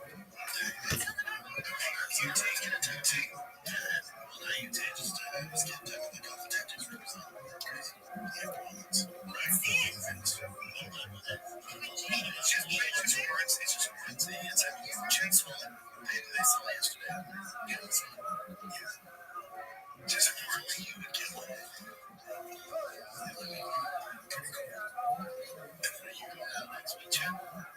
Just get just to make sure we set it up. Since we're going to go for an actual makeup, so I'm champagne in the studio today. Yeah, next week, Thursday, Friday. And then I'm not sure how long we're staying there for the first one. Just in case you don't have a place yet, place yet. So we're going there. But I do have family there, so in the worst case, I can figure it out.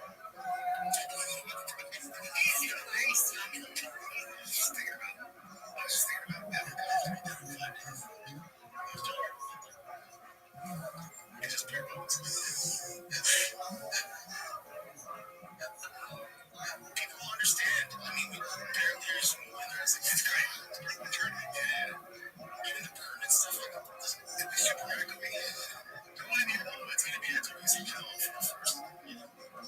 Get it right. It's good.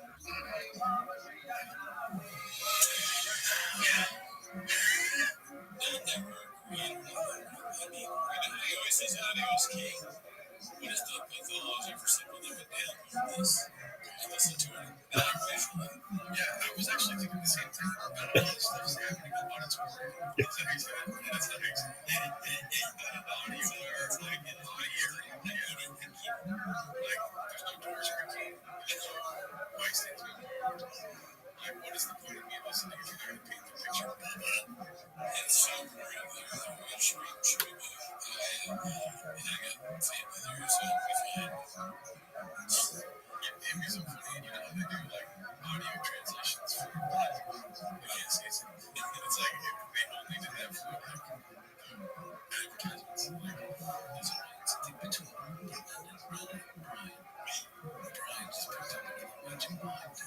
Two red accent red chairs, red legs next to them. That Asian man was the producer. Is moving around next to him about shooting her books. They refused to put the Asian man on the He's Asian Michigan. He is Asian Michigan. Let's see here. Next one is posted by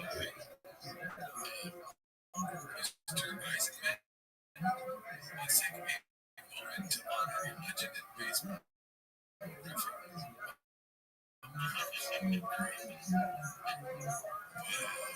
Just like unreal spinning image. That's good. Good for your work. Is this a problem with our songs? They made that because of that. They made that because of that. They did a great job. They're artists. Of course.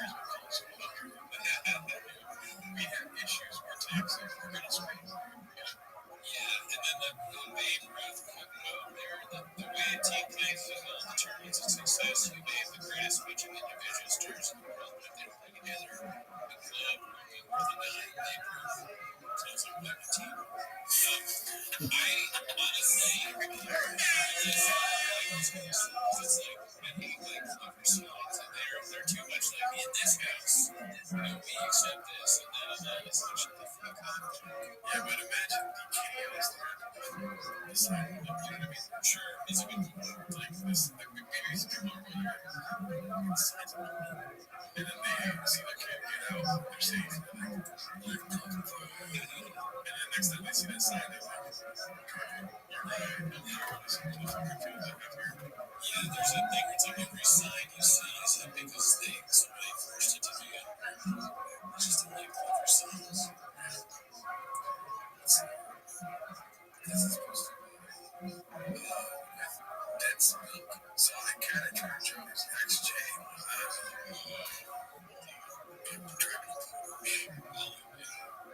What are the chances he's a fan of shit? We'll say zero. Right. Yeah. Most cat, you're a fan of our show. Yeah, try to preach you. Alright, so this is haphazard. The injection explanation. Long, very long. Fuck. We gotta pause it a couple times here. What's poppin', fam? Why does he say that here? I don't know. He's a great way to start any sort of radio guy. And it's weird, like, it is nasally, but it's also like back to the 40 times. It's pumping big! It sounds like he doesn't care. Which I kind of find out there because sometimes we play bands like it sounds like I'm kind of turned down. I don't know how things like, and sometimes it sounds like I'm sort of like, yeah, if you want to watch, fuck you. But this is great. I don't ever come in like, it's been great, I'll do it today. Good morning, good night. May 19th. What's going on, guys? I can't hear you. Sorry, man. I wish it was at 2 a.m. That'd be sick. That'd be cool. It's 9:38 a.m. and it's getting toasty in LA. It's getting toasty in Austin. Gregory. More personal words about the heat. I'm gonna slam my neck and door. That's yeah. I mean, the stuff he says has nothing to do with the stuff he says. Yeah. Great. If I was in that studio, I'd be like, it's gonna be Gregory. And then I would have the door open like this. So I'd be like, slam it there. So I'm just slam my dick in the door. If one more person shows up late, I'm slamming my dick in the door, guys. If I don't get the dinner I want this week, I'm slamming that dick right in that door. If I walk away on scams and I cook, I'm slamming my dick right in that door.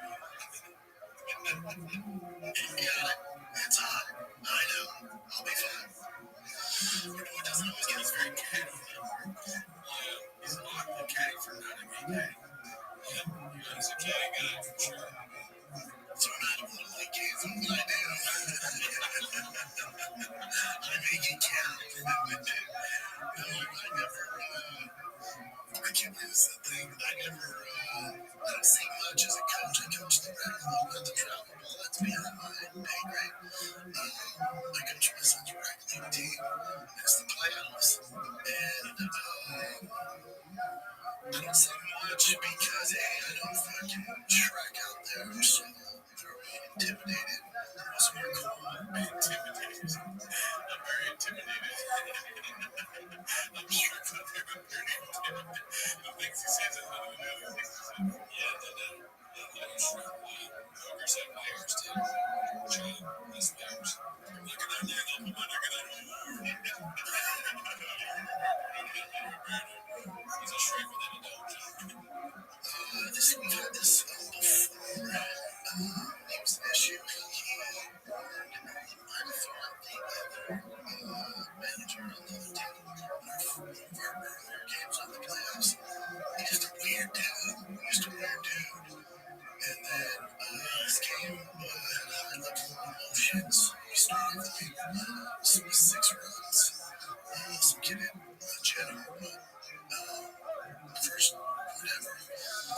And so there's a lot going on. He was definitely siding with the other team. The other team was really chummy with him. Like, I'm like, this is weird. We were just saying calls. Like, I don't say anything. I'm not trying to be any sort of factor in the game. Or cause any issues. I'm just just an easy thing there for myself and the team. That's it. It's very rare I get along with everybody. The other coaches for the yeah, not everybody. Because I know everybody, everything's all good. And then I said, he said, clearly safe. The thing that this full set MMA edited, you don't see the full play. But he not only is he safe, he signs one for the base, and the kid doesn't catch time attack. So it's not even a question of ball. It's clear though. I mean, night and day. Even the other team's like, dude, that's bad. I'm like, yeah, so you know, maybe the other team was a team like, damn, that's bad. They want their guy to be in their gym to be filled out. I'm sure if I remember that being the best club. Commercial. It's like time out, and he's like, coach, I touched the ball. Griff is like, oh. And the coach is like, yeah, right there. Never. Come on, dude. You gotta be fair. It's been all game. That's a garbage call. It's what? That's personal. You made it personal. You're right. I'm like, are you serious? You see what I'm talking about? You serious, dude, for that? Come on, dude. That's soft shit. That's right. He freaked out. So what's going on there? Definitely affected the game. And that was a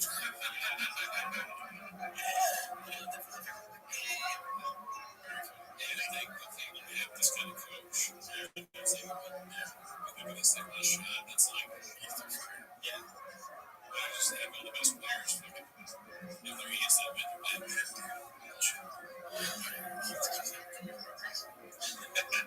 Like I was like, it's the playoffs, it's double elimination. I was more embarrassed than anything.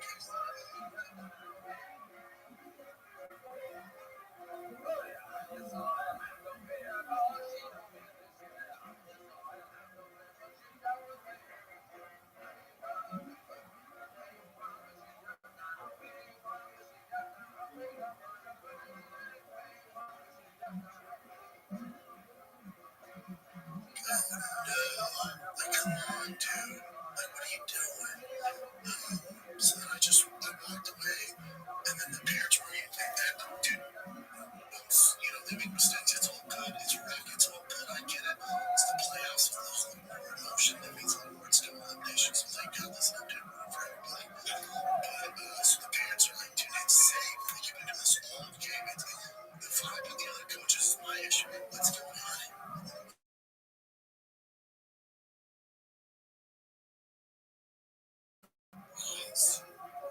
Who's jacking over?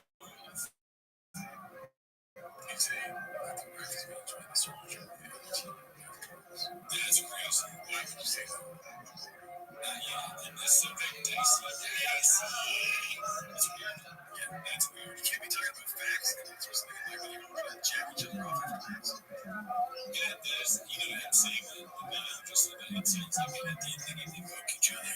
Exactly, dude. So freaking stupid. That was way too friendly. Coach kept his eyes on the right call and shook his hand all in the middle of the game. This is all weird. So I'm like, oh shit.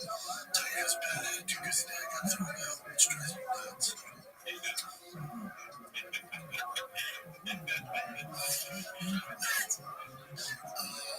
And then he starts smelling the parents. I'll call the game.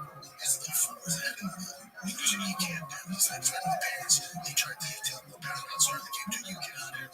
It's a mom. She's like, what? So you just let him power to weird, dude.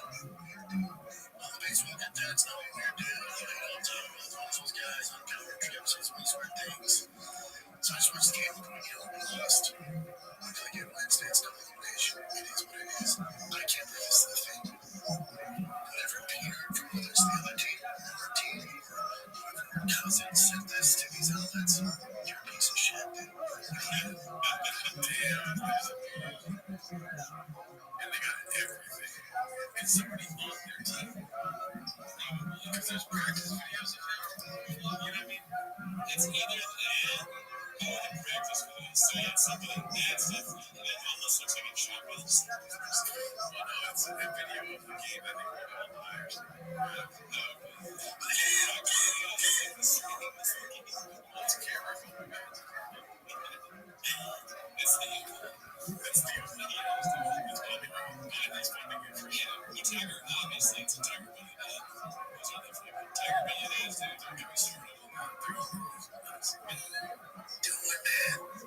doing?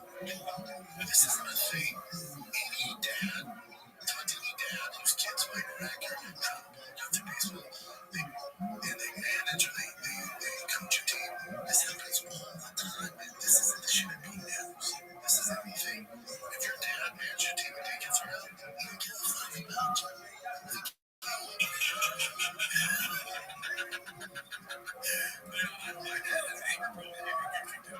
So many dads have not been kicked out. I think I have seen people ejected in baseball, but I'm not sure if it's ever been like one of my coaches. I tell you, it's beating your kids. I've been kicked out of games, but not the coaches. Yeah, I was an asshole. I did. It was funny to get kicked out of games. Granted, it's way harder to get kicked out of baseball than it's like basketball. It's so easy because you can foul out, you get technicals. That's easy. All you gotta do is But the whole being in baseball getting kicked out, it's not easy. So, what's even more ridiculous? It was like I was in the face where I read the ropes face. He wasn't in the ropes face. I mean, one second, I'll bring it back. Like, you said, it wasn't like I was in the ropes face. ropes. He's not in the ass's face. That's a good way of insulting him. Yeah, no, if he did on purpose, he'd be come on, rope. He's a genius. He just makes things up. He's never said before. He's basically Shakespeare. He's just like facts. Otherwise, I'm bigger than 90% of the people out. I already know these people are on their hands. Still 10%. Oh, he's bigger like physically. That's a good question. It's like, he's bigger than he's pretty cheap. Really big. Last person to get him in his face, and he's a smaller dude, out of shape. I realize he built like fucking Shaq next to this guy. So I already know he's on his heels. And when I can walk him, he's like, Jesus Christ, I already know that. So I'm like, whoa, but I don't yell, like, come on, dude. I'm trying to be cool, but it is what's trying to be cool. I think that's somebody that cannot stay cool as long as he's trying to be cool. What it is. But the biggest thing is, them reporting this, like, what the fuck you doing? Directly, man. So that video feed, You have to do cars feed. Yeah, that's strange. That's what bumps me out. That's what bumps me out. There's not a great videos, And I don't, like, I've said this, since T started playing baseball. I don't look at videos those two guys, like, fucking really cool. Jesus Christ. That's what I do.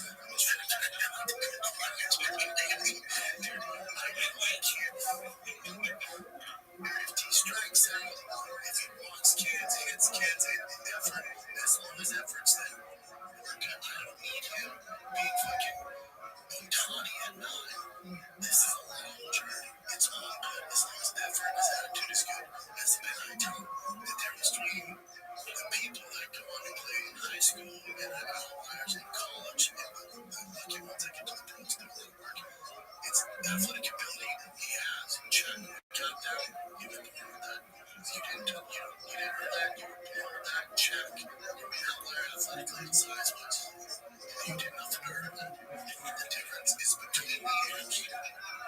The best guys I know are so mental here, especially in baseball. It's between the years. The best baseball players are the smartest guys on the field. The ones that can control their emotions.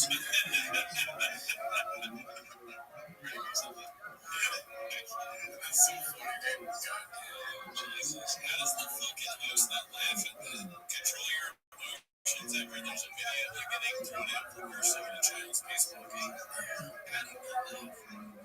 Mistakes, they live to fight another day. They forget about it. You forgot about the voice when getting out. So I don't really understand that too well. So can you explain it to me? So listen, there's a camera maybe on by the Oh, okay. and that feed is used maybe helping the umpires or just giving the teams the feed of the games so the guys they can practice like film. Yeah. You know what I mean? Yeah. So you have to have access to that. And somebody that has access to that is there's like what 200K, 300K people in the world. So you think that that's like a million people there. There's phone numbers, maybe like 2 or 5 million kids or whatever. So yeah, one of them's gonna be fucking has access to that phone. I don't feel bad. I feel bad. But I'm so personal. I take it and love it, promise. I don't feel bad. It's also good for running, dude. It's like, it's so, all of this shit is good for him. All these things he does, it's nice. There's no such thing as a bad person. That's the face you make when you realize the same way that has the face. I can't even have this. I saw the fact of why I'm around Tiger, and it's my job as a dad. That's all I care about. So when his mental game is in the dumps and he has an attitude, then I get upset. Now Papa Bear comes out. Now I have this shit. It's in the streets. Hormones and fucking stealing the time. It's about the journey. I don't care about any of that. When you start to kind of get married to a dude, or he's working with the hooks, I'll tell you what, like, that's a struggle. Like, it doesn't matter. It's not, dude. It's like to be fucking Kobe Bryant level mentality at 9. You know what I'm saying? You can't get over it. But yeah, that's what I'm like, dude. But yeah, if your dad's coaching you from down here, get fucked by you. And it's very young. It's just a true thing that's so say. If your dad and they're not, it's because he is a good dad. Yeah, it's so true. So I was telling the dude, you're my favorite. You should never say anything with kids. It's all good. You just trying your best. You're trying to get paid. Thanks, your coach. You know, I get it. You're trying your best. It's plans. You know, game, dude. That's what boys are, everybody. It's someone real. Come on now. Come on, bud. That's one of the kids around playing on Wednesday. Yeah, I think Tiger's attitude, so maybe I'm not sure what I know. So that's take down on that. You know, I didn't degrade the guy or anything like that. I'm saying he plays garbage, not good or something like that. Jesus Christ. But yeah, he ended up in that game. You know, just part of the game. Part of the game. Which, I'll tell you, you can say it. It's real. The only reason I post is take the power away. I would never post this. The only reason I do it is once it makes news and it starts getting out there and trying to chill it. Okay, I let you know the story. Here's what's going on. This threw out 3 other managers before this. This is his third game he's helping. He threw out 3 others. Those that aren't involved in sports, that's all good. Clearly the guy has an issue. Clearly it's an improvidence. I'll take accountability. I said the car was Cole's garbage. I don't even know this. So he's like, Jesus Christ, you're out of here. All right, dude. I did not want to pull Happy County. Like, I'll see you in the porn county. Of course I did, dude. But no one gets anywhere with that. You know, that's what you expect. The whole day where you watched it and then the Starbucks left it there. And then sorry, the guy got Starbucks actually there. But the guy's calling him a piece of guy. Like, yeah, that too. Yeah, the speech by place in fight, which was his name. Set up in the boxes and watching it. The boxes. I did. That's what I did. To my place. But then Tina and that was dad. He thinks it's his fault. So that, you know, so it's not good.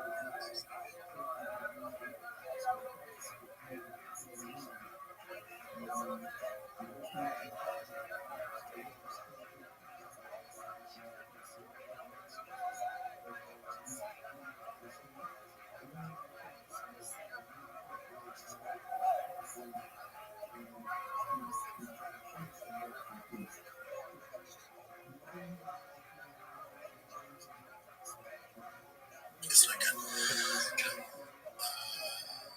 pretty high strong right on. Killing that shit up this week. It's like a 30 kid. And put in the studio and ship it fucking cars into Texas. And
like the idea of like trying to be.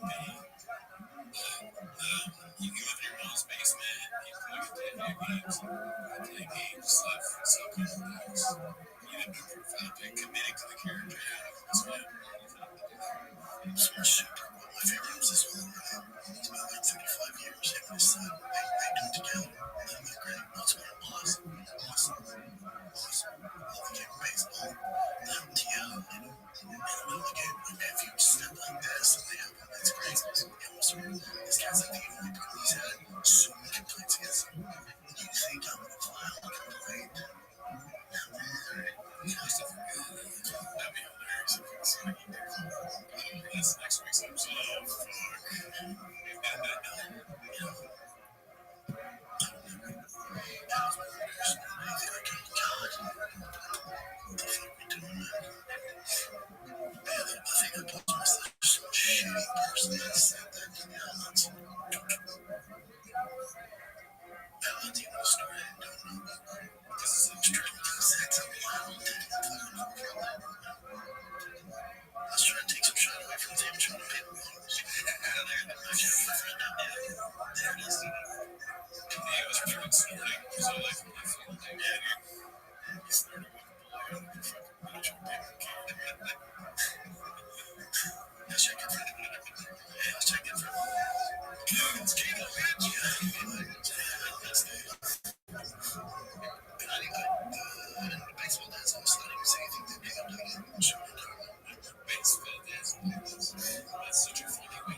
He's a real one for the kids because we killed killers. We got a whole shelter.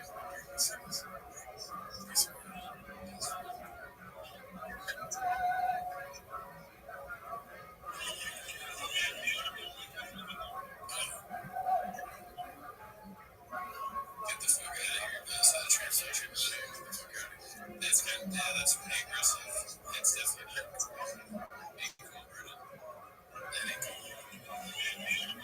You're fucking shit. You said that's not great. That's pretty weird. Easy. Sorry, too.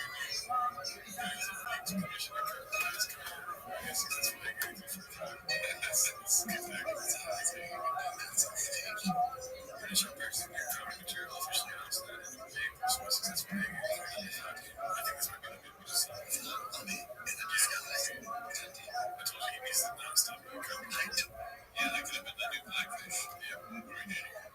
Could have been the new San Diego. That's actually awesome. He's a Foundation 633. Like his ass up. This might not be for you. I truly hate this motherfucker. Don't care if he strikes out. If he walks kids, he gets kids in effort. As long as effort's there, we're good. I don't need him being fucking Otani at 9. This is a long journey. It's all good as long as effort and his attitude is good. That's the difference between the people that go on to play in high school and outliers in college and the right hands that get to the 20 years. It's athletic ability he has. Check down.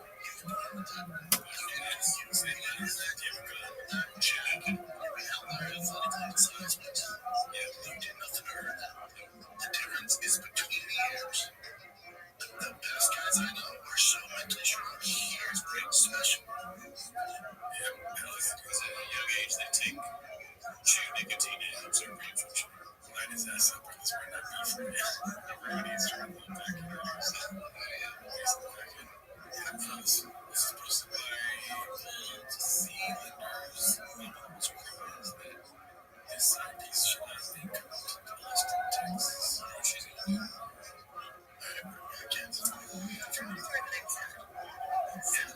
I'm sad. Say that he may sad if you come. That's true. That's true. Also, been behind the eyes for 30 years. Anyway, that's true. Here's one that comes to us from Chance Harris. That's 2 parts. What's been your favorite and least favorite thing about Austin? My least favorite thing about Austin, my favorite thing about Austin is the community and the comedic energy. Is there the energy in general that's going on in the city on all different facets, right? But people think he's this big guy, but this guy's a real dude. He's got emotions. He's got mistresses. This is posted by Big King 8817. Cal styles on the flip flops parts ways with a very severe after business discount. It means so much to me. As many of you know, years ago I announced that I was to be made part of a mutual ladies and big announcements to the contractors and we're in good faith because I always stated the part was that through the year somebody was supposed to have contracts signed, maybe code, maybe somebody to drop gear sponsors. I'm starting stating that he would pay me to wear 12 gear at the runway. But I didn't deal with my obligations for sponsors that were roughly half a dozen times that if I were to drop them, that to place the previous and yeah, of course said yes. When I ended my contract, he then gave me the runaround about how he could pay me, and also gave me the runaround about how I couldn't sign a contract with me. The final straw was when he begged me to ask somebody to become an investor. Being an investor could not continue, but I played it there anyway. When I found out that AG had lied to me about what I was asking for, saying he asked for a $30,000 forensic audit. When all he asked for was a basic breakdown of the cost that was in, which lied to me for over a year, fucking around, and doubling profits and following. Since I came on board, I think it was time to make a decision to separate. I'm trying to build a relationship with a whole lot. Working good faith, the benefit of the doubt, always open to all my employees, open to people, nice and helpful.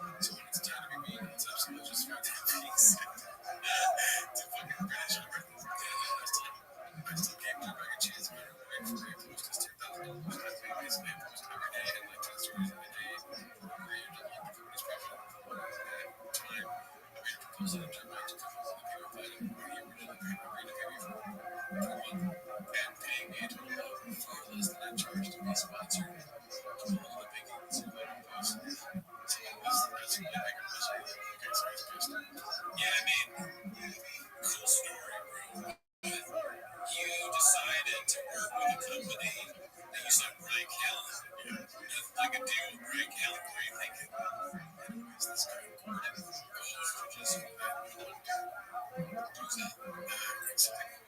He's a big producer. Yeah, well, Jeff recorded. The NASCAR. Yeah, Jeff Gordon. Listen, no one knows who you are. I'm saying this happened to you. We've all been ripped out of it. I got this hat, and it sucks ass. I paid like $500 for it. That was the best of the stuff. We should have done. Alright, let's see what's here. What's the last one? This goes by psychological term. 1, 2, 3. Such trash parenting for other kids are this is not really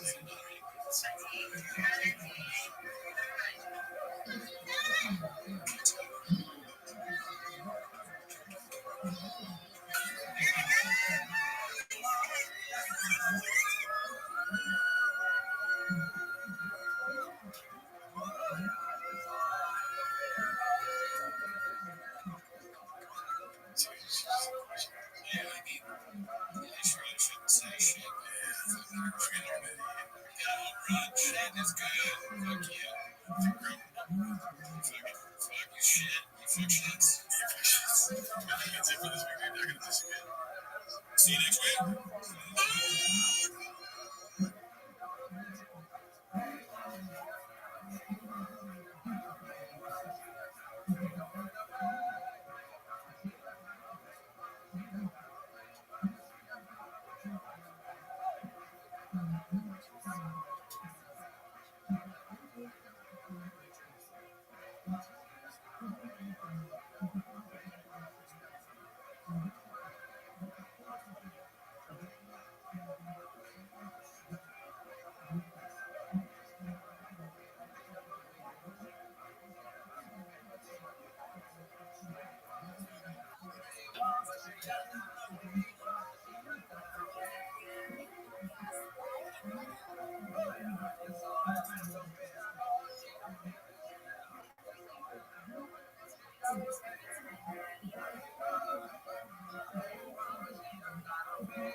There he is. I was saying, where the fuck is Zoo? What's your body percentage?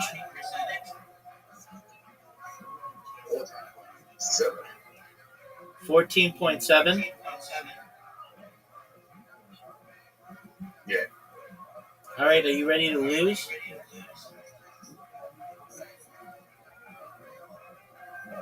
Yeah.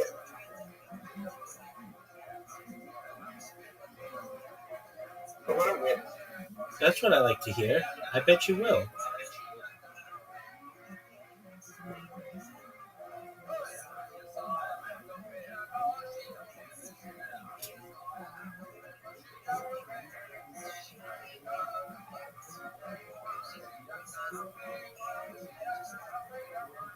Oh, that sucked. That sucked. What, big dog?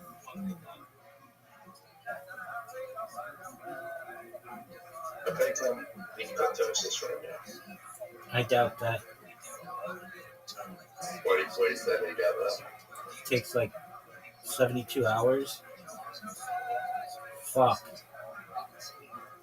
72 hours walk. Like no carbohydrates, and I know you're eating carbohydrates.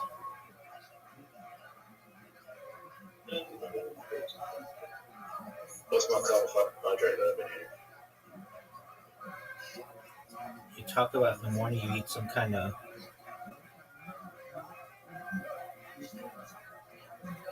What did you say you eat? Something. Greek yogurt. Greek yogurt. There you go. Get that double 13, Zoot. Why not? Get that 20. Nice checkout, big dog. Okay. Beat that. Oh no, you Beat get that. so good at this. Beat that, big dog.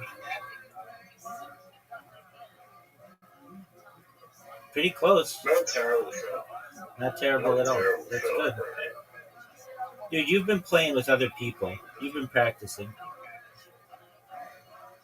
No, Yeah, you have.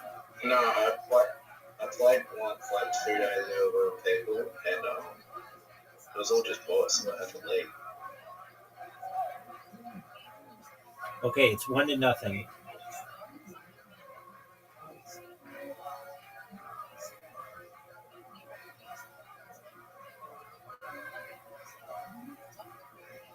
I think I can beat you, my eyes closed. Cool story, bro. My eyes are still open right now. Look. Nice checkout.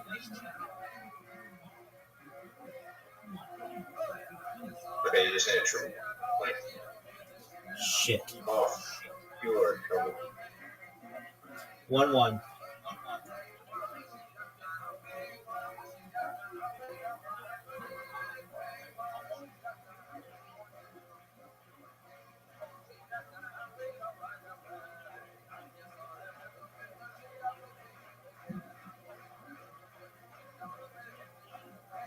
How do you know if someone's in an open relationship? Well, that's a good question. They usually advertise it. So they either tell you or it'll be on their social media or something because they're looking to get fucked.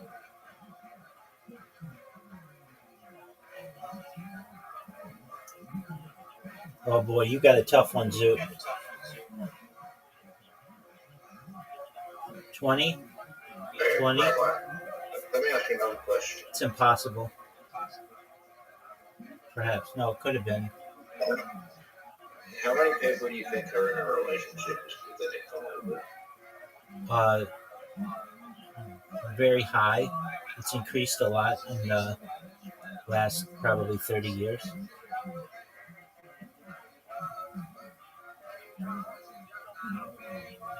What percentage do you think it is? Of all people? Or Yeah. just like married couples? Or what are you talking? All people. It's probably like less than, it's probably like 5% of all people. Because like 50% aren't in a relationship. And, oh no. How many people in your relationship do you think? I'd say like 50% of people are in relationships. Of those 50%, actually, of all people who are in a relationship, probably 25 of them are in it just because they don't want to have to pay 2 rents. They don't have to pay what? 2 rents?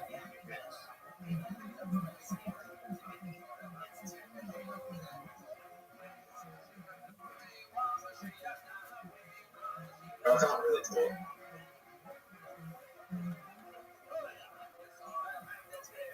Here we go, Zoo.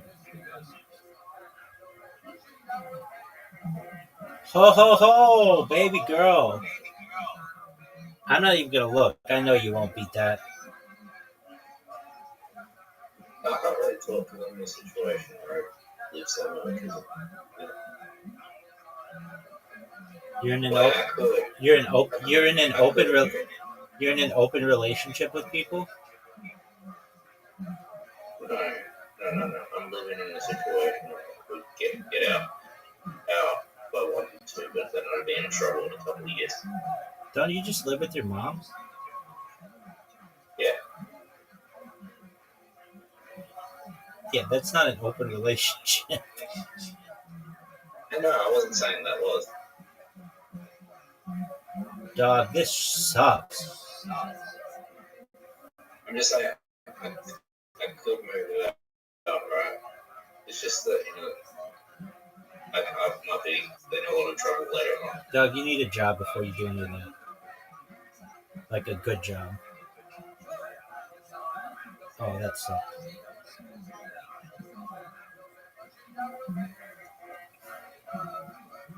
That's the issue. You don't have money. Just don't have, like, I mean, you're in a situation where you don't have a job, but you have money. Yes, I know. Yeah. Legal. But you're comfortable. I'm okay. I would like to be more comfortable, but shit, it is what it is. I was much more comfortable when I had a full time position, but I wasn't. It was too hard to do and stream at the same time. And I had enough money that I knew I could do it for like a few years, and then I've been able to work as a project manager for like a few projects when I've needed money.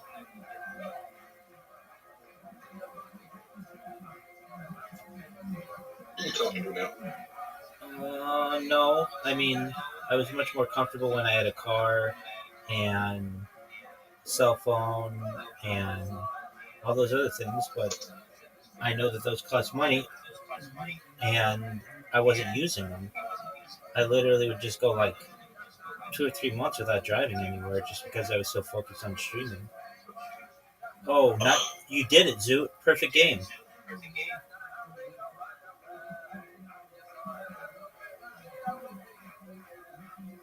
Wow.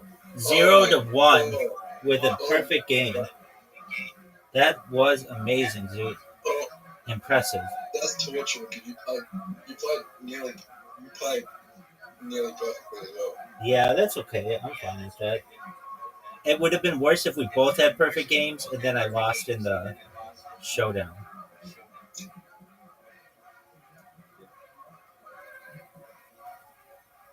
Oh, how didn't that get anything?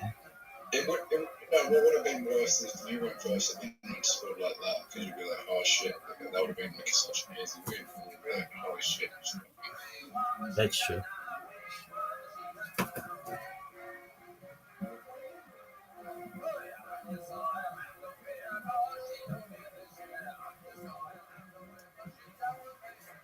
I just, yeah.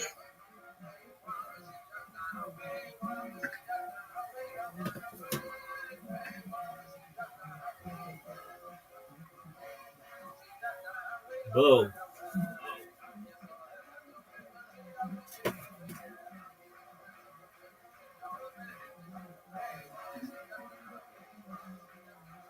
Double 11. That's one. Get it again. Nice checkout.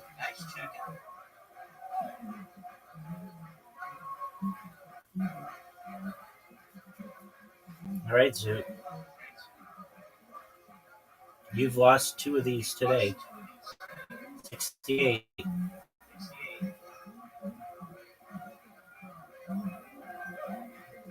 Got it. I think we're like at 3-3, something like that. I want some chocolate.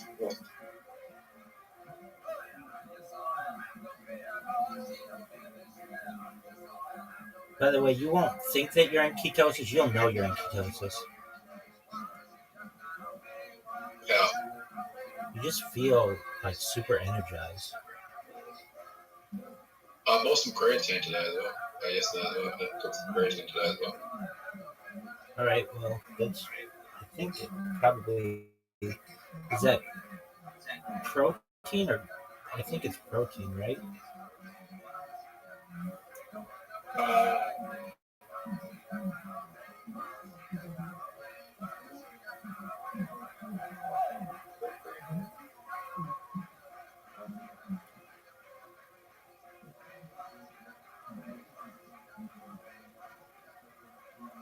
4-3.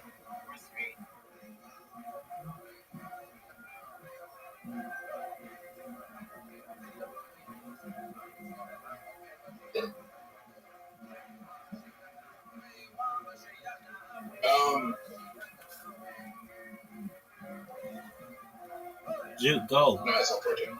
It's carbohydrates.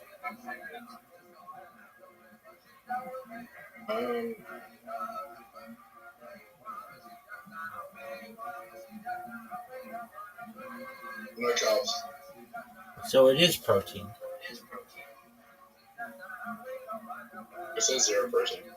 Oh, interesting. All right. It's a 0 protein, 0 carbs. Yeah. Interesting.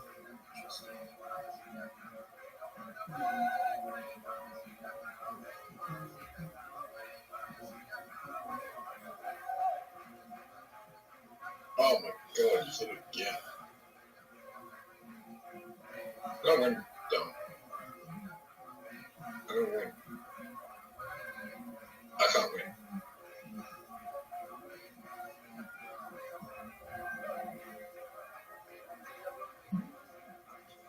Fuck. It's microfat. Microfat. Okay. Get 217, son. 214s. So I'm in the calorie surplus right now. Okay, 214s. That's all you need. Okay, I better get this one.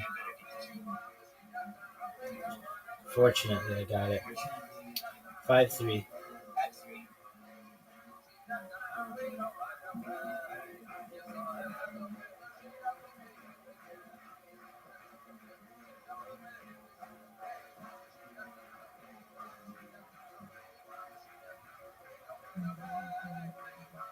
Zoot, accept my invitation, G.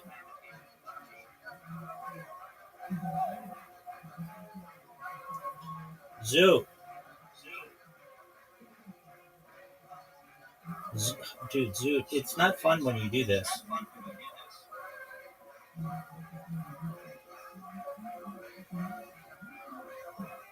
Zoot.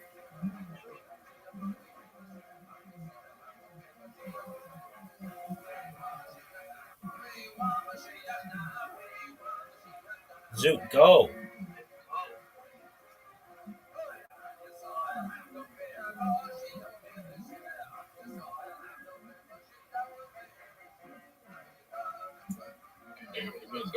Dude, no.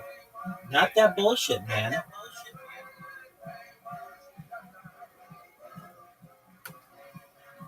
just got a message this morning. Dog, you've gotta tell me that stuff beforehand. I don't want to play with you. If we play a game, I'm in a rhythm, I just win, and then you're like, you don't say anything. And then I send you an invite. And then I have to wait.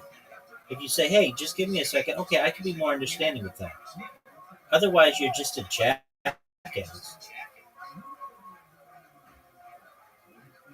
Jackass would be Nick. Not really. They haven't even sent me. Doug, you've told me how big your dick is. And it is within 20% higher or lower than mine. 6.9 inches. Yeah, I don't know if you do that conversion correctly. Well,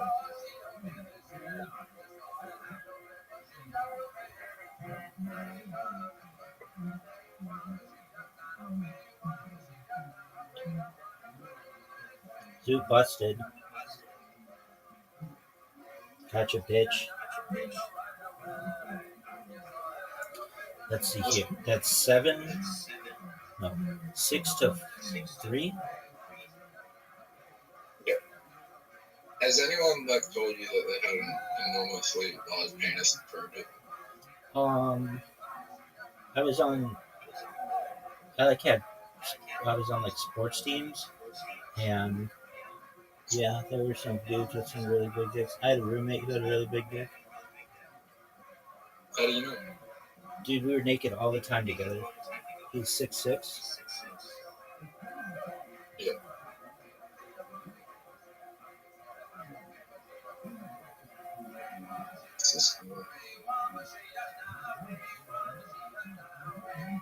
How do you say? Why were you naked all the time together? We were like we did things in sports, and you shower afterward with the team.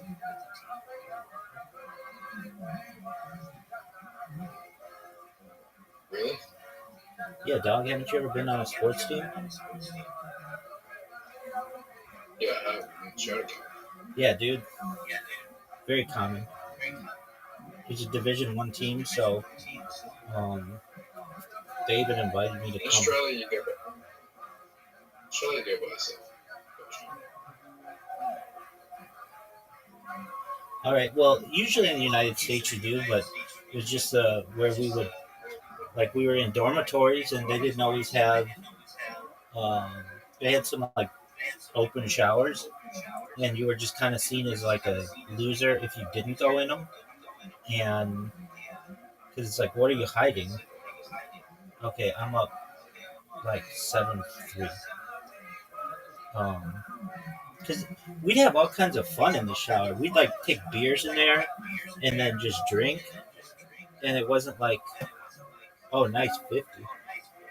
Um, shower beers are cool as fuck.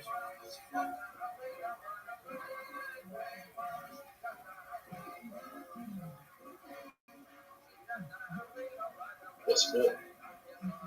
Cross country.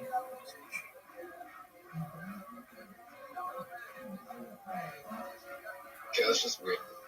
Not at all. It's absolutely normal. It would be weird You told me.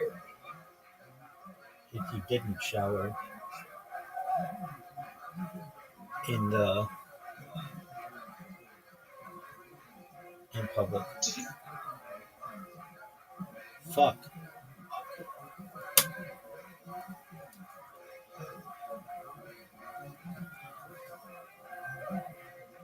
Was it weird, like were the people staring at each other there in the shower? Yeah. Like giving people shit. Like there was one guy who was from another country, and like basically, fuck. Um, he had a dick that was like a different color than his skin. It's a self tanning organ, but like people used to give him Was it shit. mixed race? What'd you say? Was it mixed race? What'd you say? Was it mixed race? No. Oh baby. Oh fuck! I almost did it, Zoot. I went for it.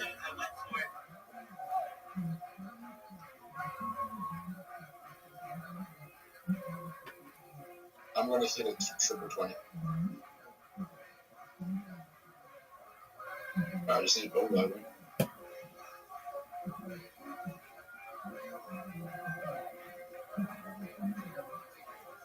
First time, I'm on one of the ball.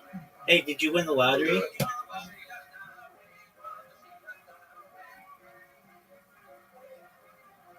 the lottery? Oh, the lottery's not. I bought a ticket. Did I win the lottery? I won Division 7 of the lottery. Okay, no one knows what the fuck that means. Division 7 is when you hit like numbers where you get some money back. Okay.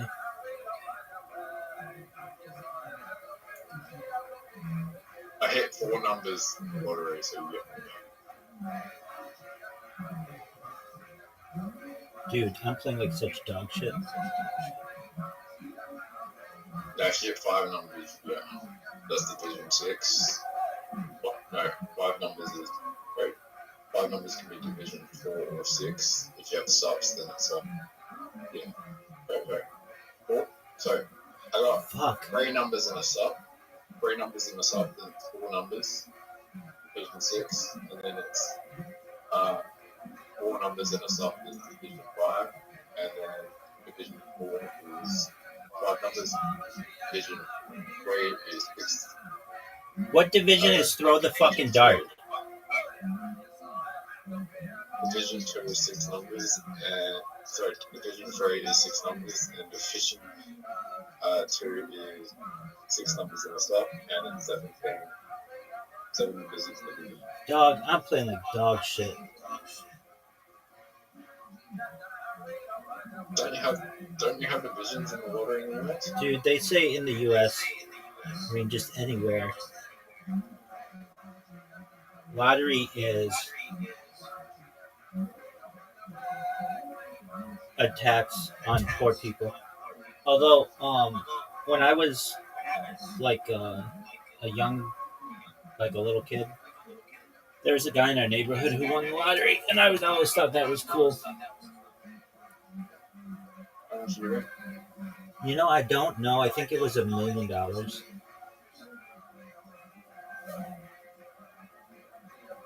Yeah, that's a lot. That $1 million would be like $5 million in today's money. Yeah. I always If thought, you invested in property, you could $5 to $10 million. yeah, he'd be doing well. Perhaps more. Perhaps more. Depending on where you bought. That's true. All right, Zoo. In California? Just one moment. Yeah, it was in just in my subdivision. Just one moment. I'll be right back. I've got to get some. I have to restart the microwave.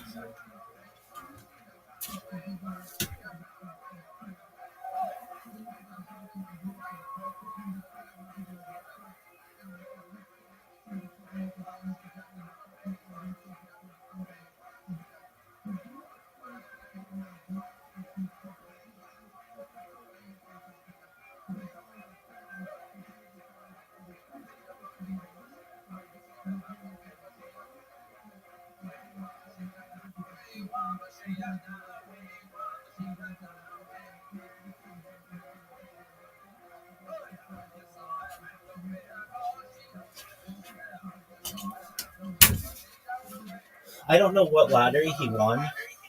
I was always like really curious about it, but my parents were always like, "We don't ask other people about money." So, um, but it could have been like another a different state's lottery. I'm not exactly sure. There's another guy in our neighborhood when I was growing up, and one time my parents threw a party, and they invited a lot of people from the neighborhood.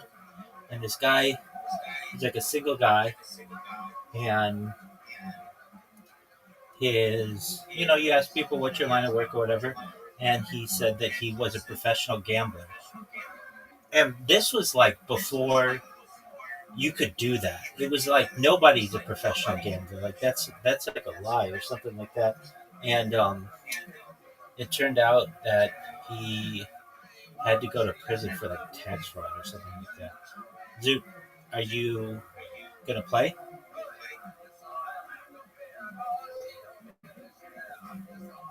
Maybe the guy Russian gun could gamble whatever because Yeah, but he plays that. it could have been, but I don't know.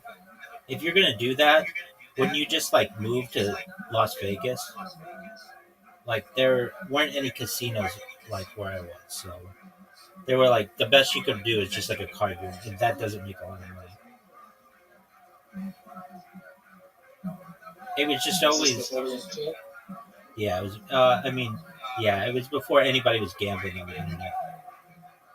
Fuck. Then I think it would gamble is people who Yeah, but this was before you could gamble on the internet, so you like had to do it in person. can't gamble. What a checkout!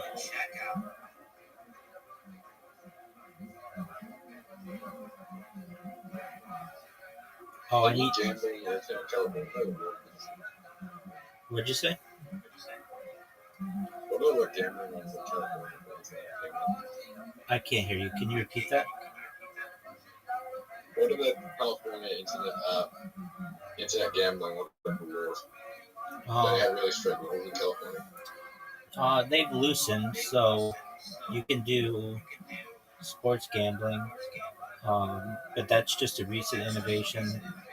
We don't have machines except on like indigenous like casino lands.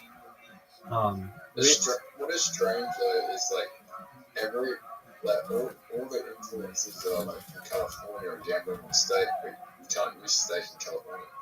right. You can't do it in you can't use it And what's even like more weird is like it's an Australian steak is an Australian company, but well, they operate in like M&R, like not M&R, it's not much. Right.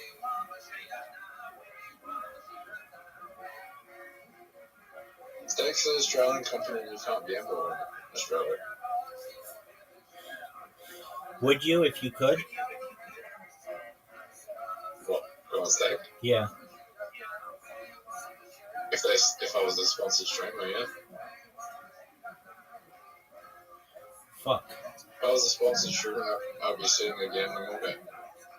You like to gamble? Yeah.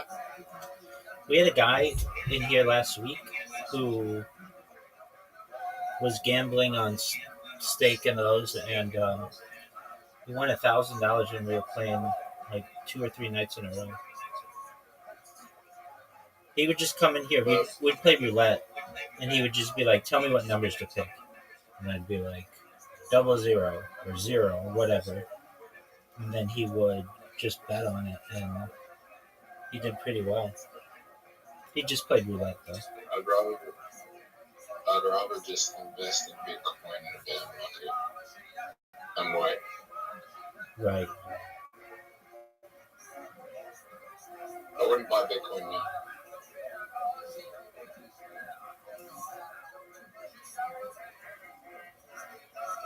Oh baby, get it. Triple. No, Zoo. We could have gone for the win. Bitcoin's going to go somewhere from 44k to 66k, and then it's going to go to $500,000 Okay. in 2029. Just get this one Zoo. Nice checkout. Fuck it, I need chicken. All right, well, go get your chicken. Come back when you're done. Okay.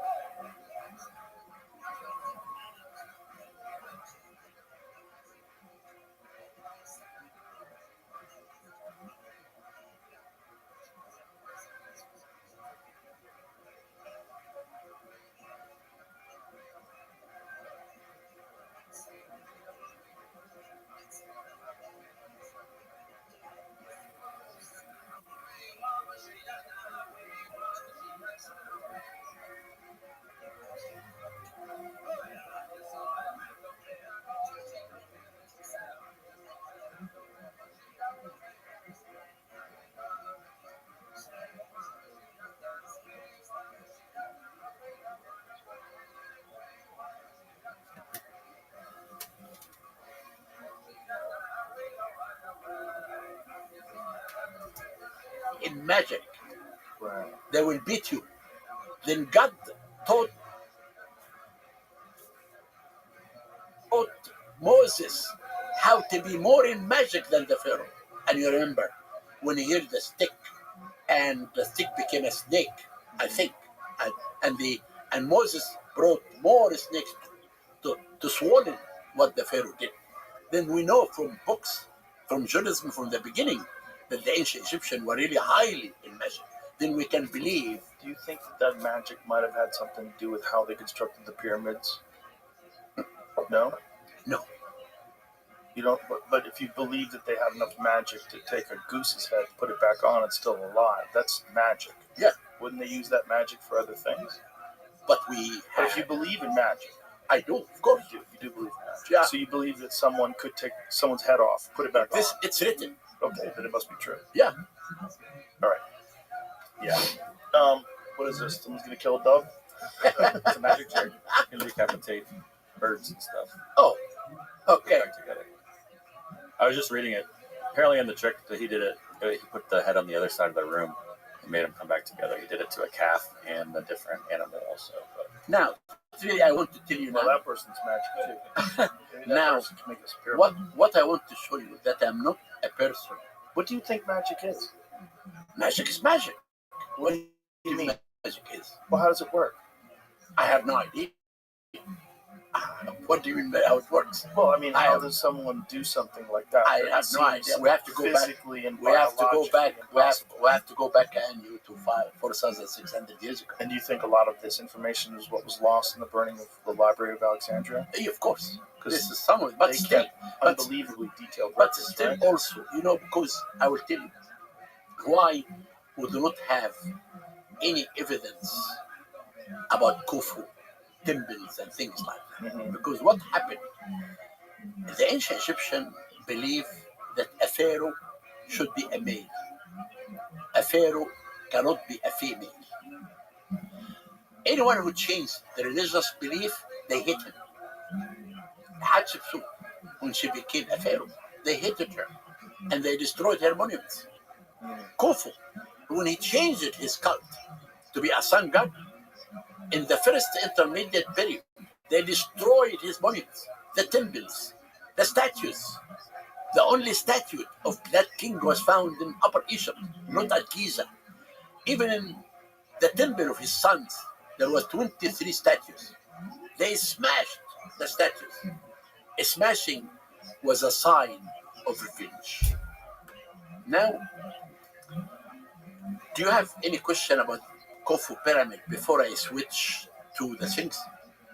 Well, I'm fascinated by a lot of aspects of Khufu's pyramid. Well, one of the big ones that's come up very recently that I'm sure you're aware of is these satellite radar. Was it called tomography? What is it called? Topic, where they think that there's these pillars underneath the structure. Okay, I investigated this. First of all, these two scholars from Italy, they have never been in Egypt. They have never worked in the pyramids before. Right. But Number, they're using satellite listen, information. number two, they published their article in a journal. This journal do not send their article to the freeze. You pay a fee to publish the article in your responsibility. Okay. Number three, I am not a scientist. I took these techniques that they used and I gave it to expertise. And they said these techniques cannot show underneath a solid rock of almost 600 feet down. No way.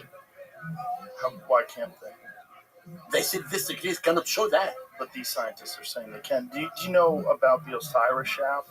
How they've got a I just scan? covered I'll it. give you an Osiris Yeah, shaft. Do you know that they use this tomographic? No, I am the one who found it. This is not. No, I understand you found it, but they also discovered it. They showed that it exists using the same technique. No. This is wrong.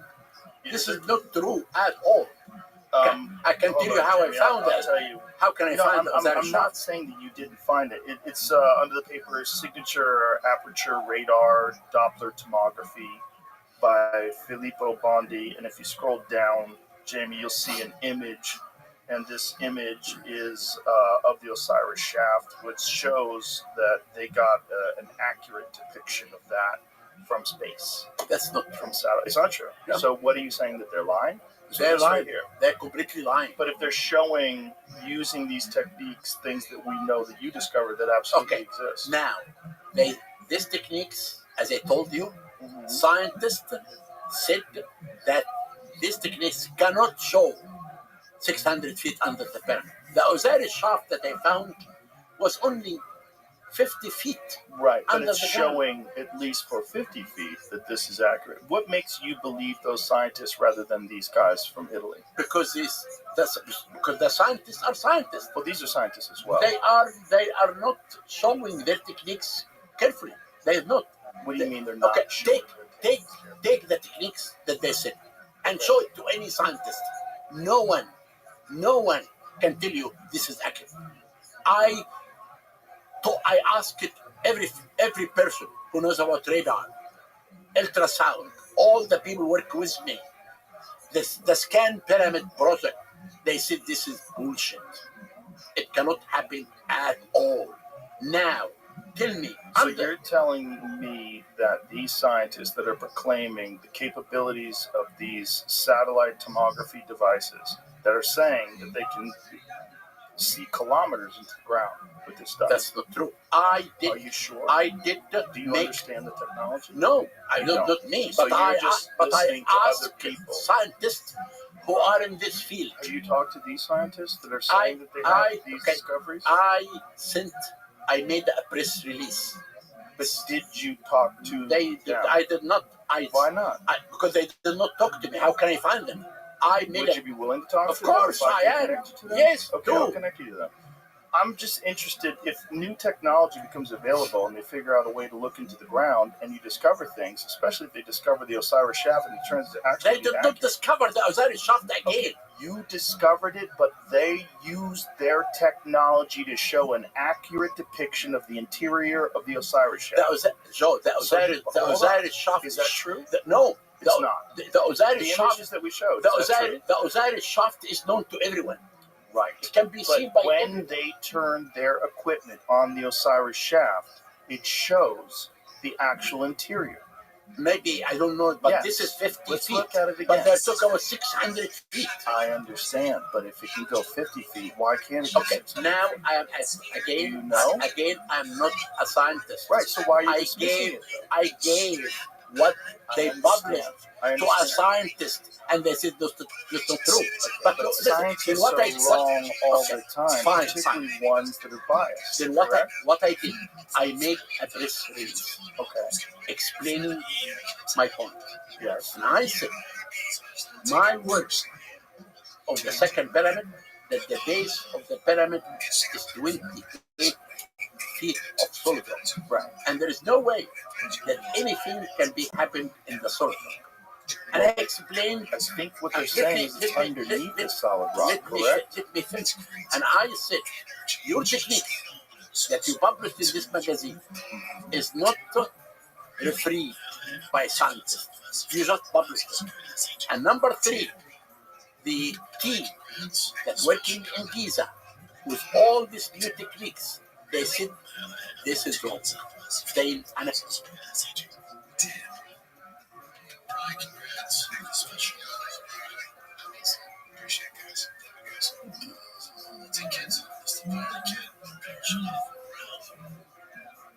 This past few weeks have been a very interesting time for the imaging hemisphere, which was the first growth of media as a journal in relation to its fan base, not also its close friends, because not only have they not been completely replaced, but we've been comments, but it does seem like Joe has finally realized how insane it was what he did to comment by making everyone think that anyone could become a stand-up comedian. And ever since last year, Dr. Kevin Williams called him out by basically saying that Joe not much precious to say anything. It's ironic that in this episode already 7 films that everyone was talking about. Ever since then, Joe has been really trying to distance himself from those comedians, in this case, Will Flores on the British Show and the Fighter and the Kid podcast, because for the past couple of years, the British Show has been trying to rewrite the narrative and come up with excuses to explain why he's not about the shit hanging out with Joe and all of his comedy buddies, his own best friend and co-host.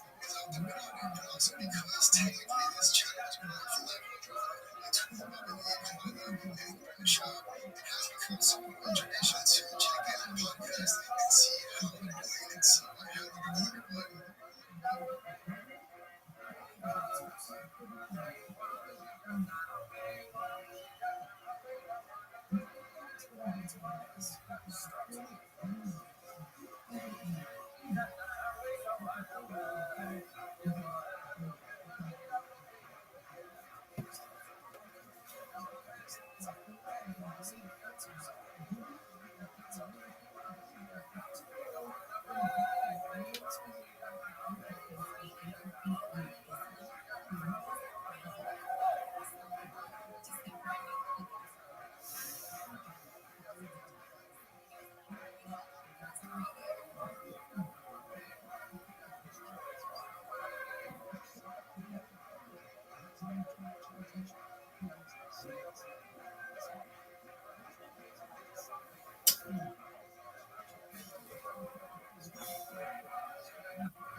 last longer finger looking jerk off.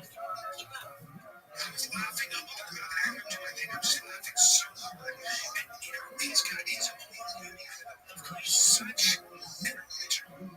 He's just an original fan. These companies are out of its mind. How did that feel for him? Because even years ago, he was doing so well. Come see. But now, being around that, doing what I did at that mothership, those crowds, yeah, I can say, putting power on their attention. Yeah, you said you gotta get there. Yeah, you almost done. Yeah, it pisses me off. Yeah, you said show me. Yeah, it's a fault. You almost forgot. Yeah, he just hasn't been enough close. Yeah, but if you want to go 20 to 20, you want the mothership comes to We're gonna shut your mouth. And Harvey always wanted to say, if I ever, could I be funnier than Helen? I mean, it would have to be the movie with my audience, the right scene, the right day. I don't need to be drunk, and I don't need to have a good story. But then once I get going, I get going. And I so get going. And it kind of struck me. No, if I had a plan, then I could probably put out a better some entertainment like Helen. So yeah.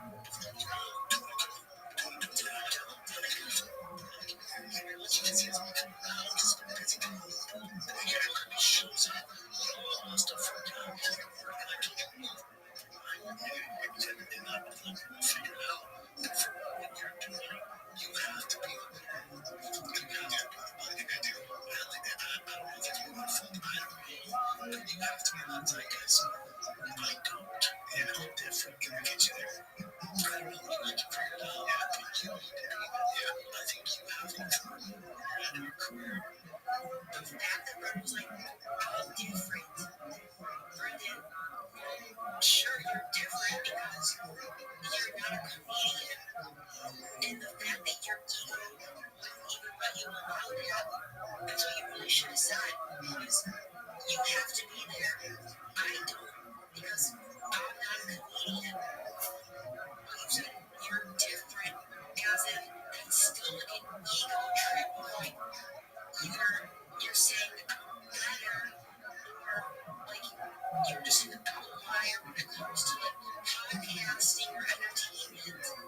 How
many eggs I need is zero. If me and this girl could get it out of, I could say at least one, and maybe that might make you look hungry. Keep in mind about what happened, according to Shaman, I believe Kevin was the most aggressive one. He was screaming at Bob because in his mind, he was defending when the Shaman tried to leave. So once again, it was a friendship one. Also, Kevin was essentially exposed to the way they brought it. I find it to be extremely traumatic in the sense that if it was somebody that I didn't know, that'd be one thing. But Brian and I have had a very long relationship, 3 years. We had a long time. I've been to his house for Super Bowl parties. We're on the same show together at the same time. He's a bad TV alumni as well as I am. To have a friendship longer than I've even been alive, I can't imagine that because I have not had any friendships for more than like 5 years. But to have a friendship for 30, that's insane. I've had a few friendships for 2 years, 1 year, 2 years, 6 months. And that amount of time will make you grow loyal to someone just completely respectable. But to grow 30-year friendship down the drain that quickly, that shows so much about Kalen, Ryan. Experiences when you guys called me, it was you, Brian, and you said that that you guys have been friends with me over, and that you guys have evidence, that I'm someone, that Brian is the mastermind, that there's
to say that being associated with GUINNESS is one part of my comics reputation. That actual essay accusation, I'm just kidding. Once again, the whole drama was a massive reason why a lot of other people outside of comedy started paying attention to the show and realized how hated it was. And so as for the show, forget that he dragged Brian Callen into a bunch of his fights, and instead he's taking names that lead to romance and cancel culture from back in the day.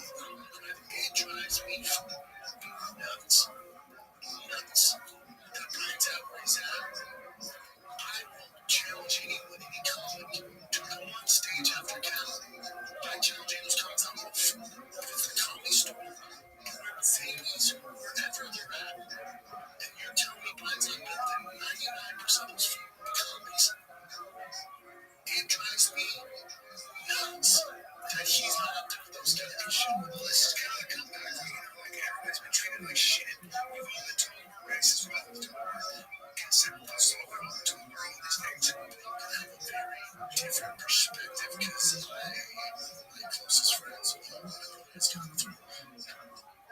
I will challenge anyone to fight my best friend and bare fists. I will challenge anyone to fight him to see if they can take him.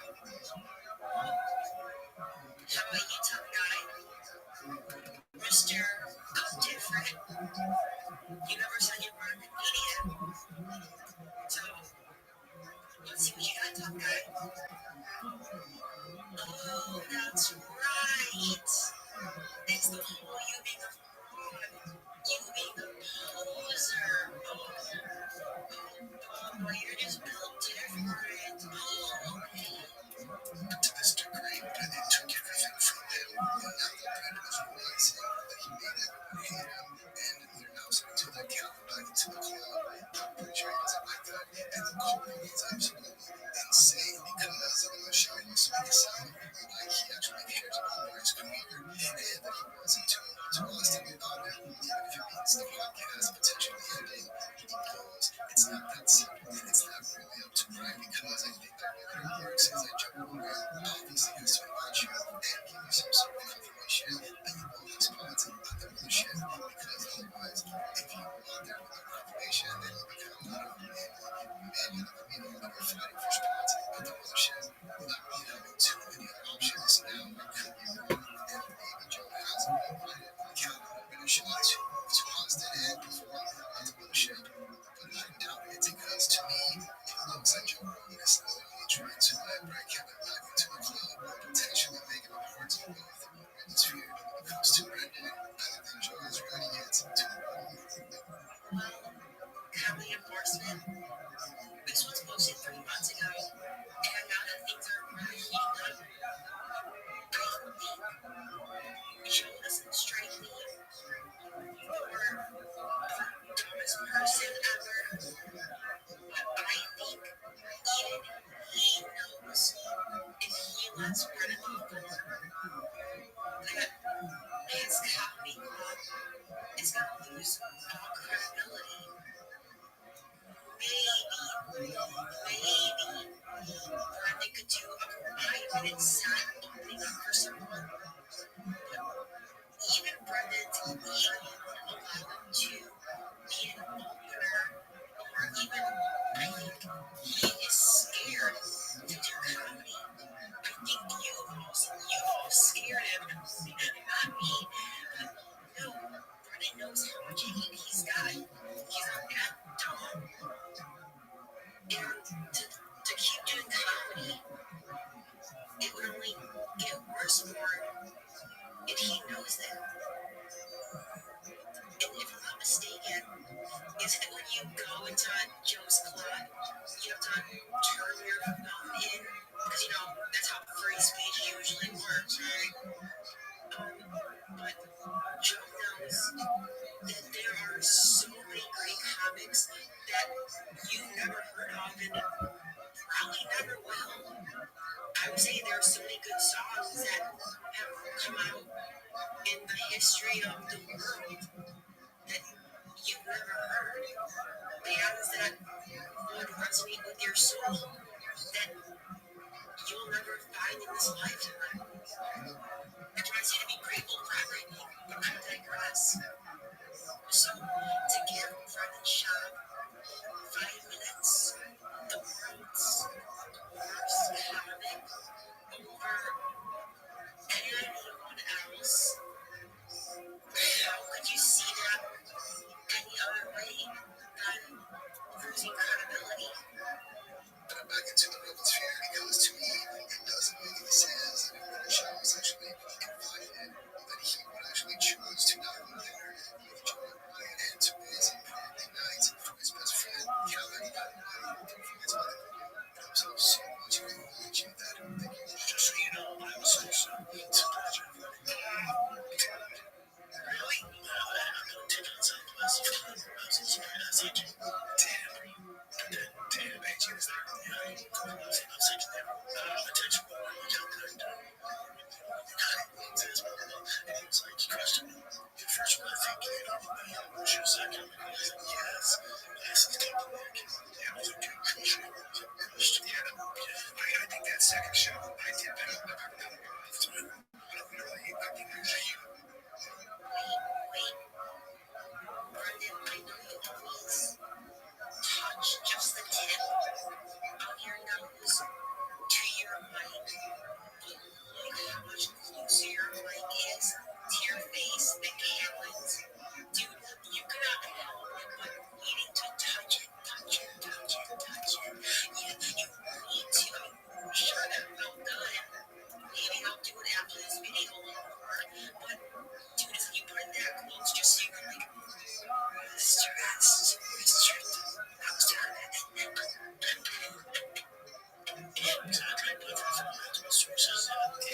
it just was like, yeah, it was nuts. It was like nuts. It's great. Energy. Just energy. And I miss that. Like a Tommy Parker mystery.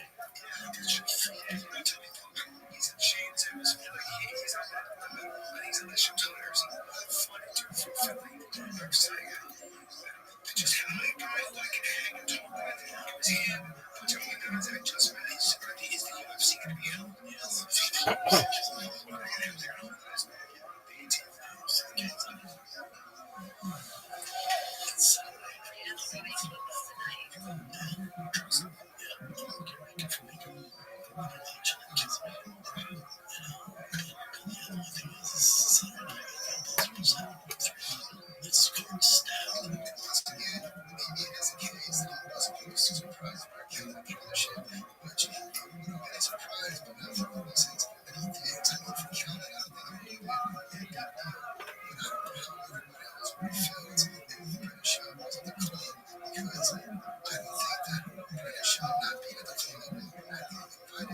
It's not so much a skill issue, and instead it's when you vibes. For example, it's making fun of him and he being fine.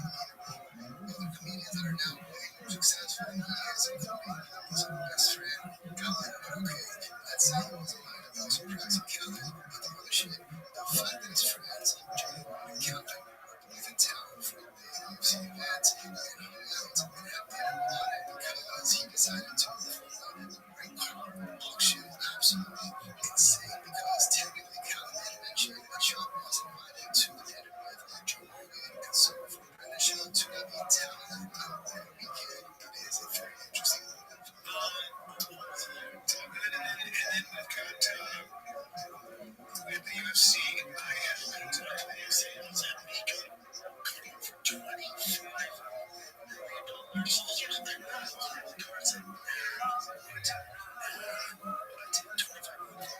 Steve McQueen's nights up to the shop.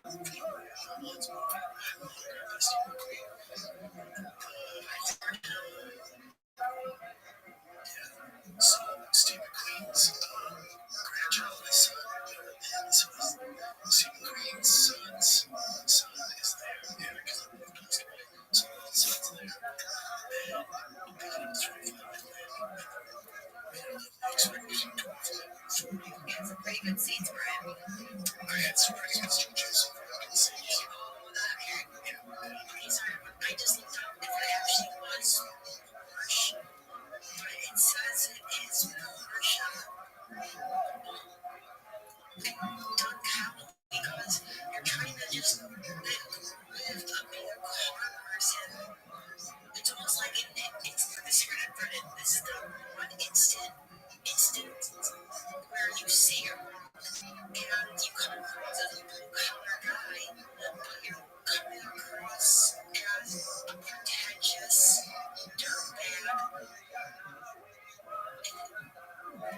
Your towels are so obvious, Brian. Dude.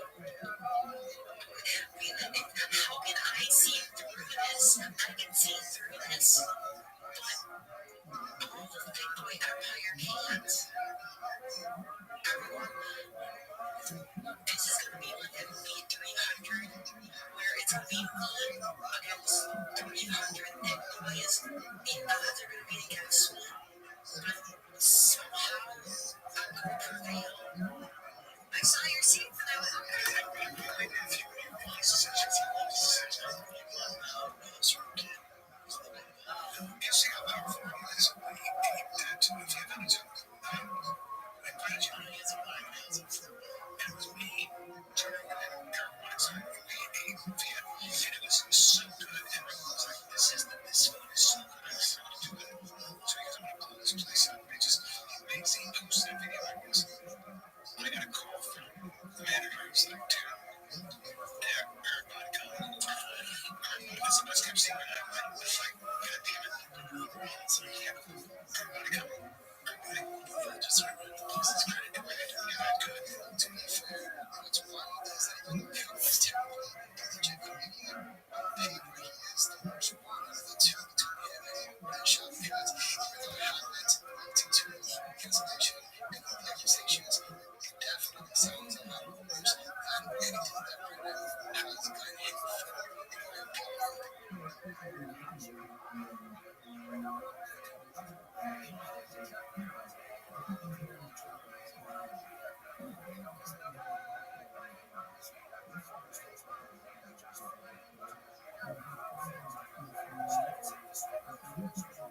This is for one friend heavily endorsement. And the whole drama was a massive reason why a lot of other people outside of comedy started dude, you cannot help but needing to touch it.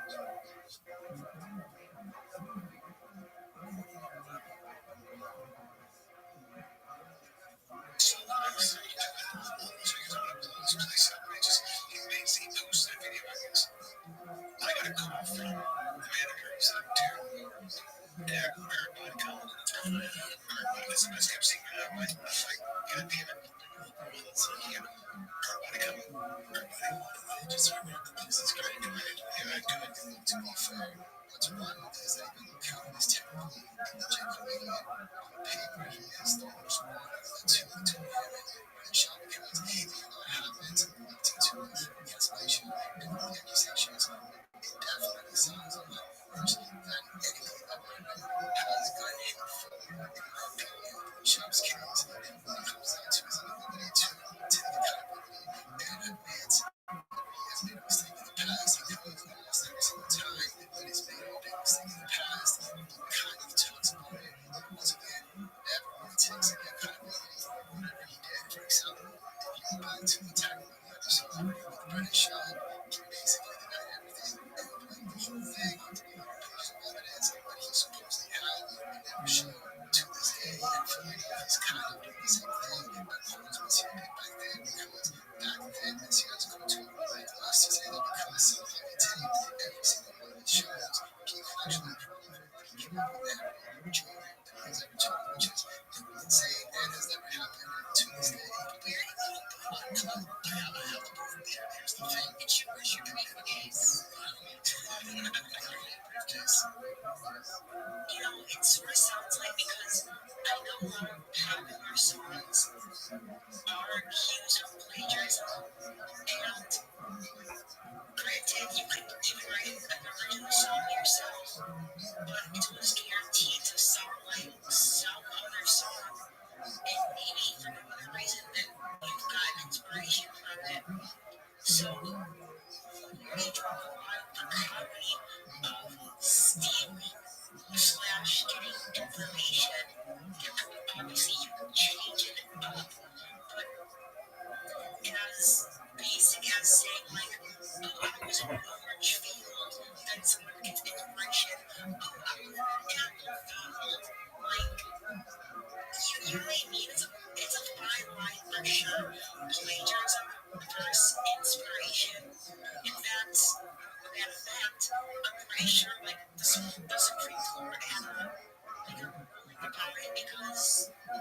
It's a beast, for sure. I wish I could laugh at that. I laugh at briefcase. I have it on my phone. The reason I can't send it to you because I'm doing an investigation. I'll show you the stuff that I have. You guys figure out what you want to do with it. This is what's interesting. Again, I don't think you should Show me now. I'll show you. Artist have to show us what I know because I'll show you. I click on you and think that you actually show us something you never did. I can show it to you. Here's the thing. So my biggest regret was back in those days. All this stuff happened was to fight it, not fight it, but like I've recorded on this since 1993. I don't have to fight anybody on anything. If somebody comes up to me and says, "Hey, you're doing a joke," I can listen to what joke is it? What did you tell him?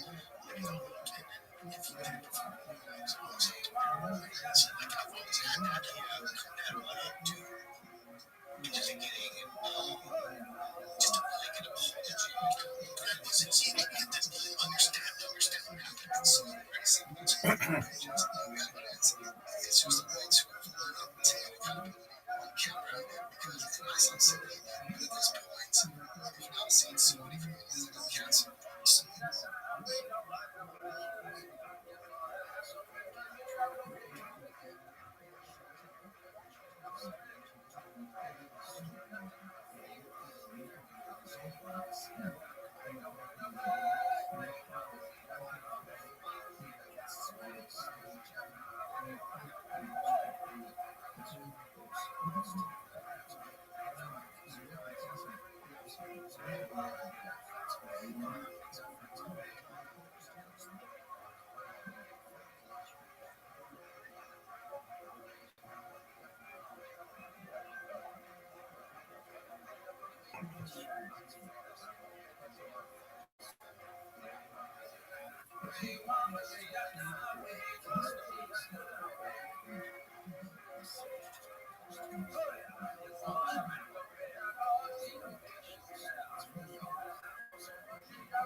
So to come back and actually be very successful when it comes to the show and influence technically it wasn't that bad when things considered because there were so many was hitting people in comedy and also very similar to college material because it wasn't the nicest to people in the end it came back to bite them down because once again it was trashy and fighting everyone money and they don't mind which essentially ruined his chances of ever being part of the UFC community. And I go nights to run and shop, bites me on the way down. Then I'll know I'll truly deserve everything that comes my way. If run and shop was one thing that stopped me from either getting famous or hurts me on my deep line way, that'll be insane. To a UFC event, again, no telling anything ever happened between them and also trying nothing and trying to his career basically losing any respect and left the community and burning a lot of bridges and it's really shocking about 2025 and he hasn't changed at all. He continues to simply make it very easy for people to hate him and for example just recently he actually got mad up in here telling a joke like television and so I wish I could be before that.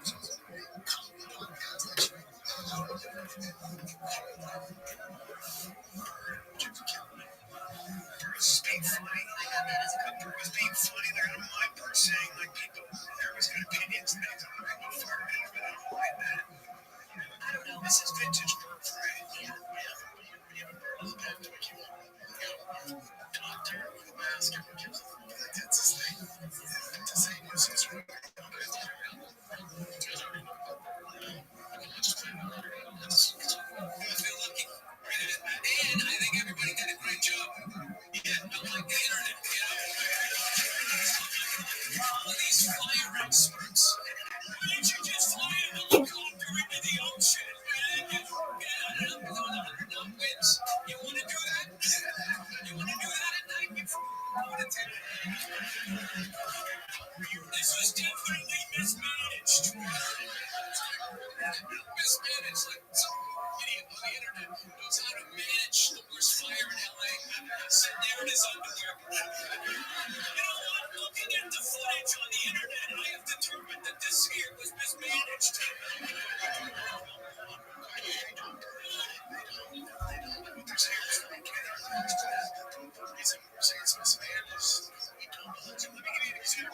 See, for me, LA, and when I see those fires, they were genuinely scary. And even right now, I don't have an opinion one way or another because I really don't know what caused them. And I don't know what could have been done to prevent them. So it's just like, yeah, guys, whatever. Brendan, the expert, knows why little birds were wrong. That's why Brendan can just never admit when he doesn't know something. He has to be an expert. That's what all the powers narcissists, they can never just say, I don't know. Why? I don't know. Contacts with some of our local leaders. Can you imagine? Let me give you an example. Before this fire, that means to this management. That's what I'm saying. I said, Bill's got to he's a nice right here. This is him. He should have done this.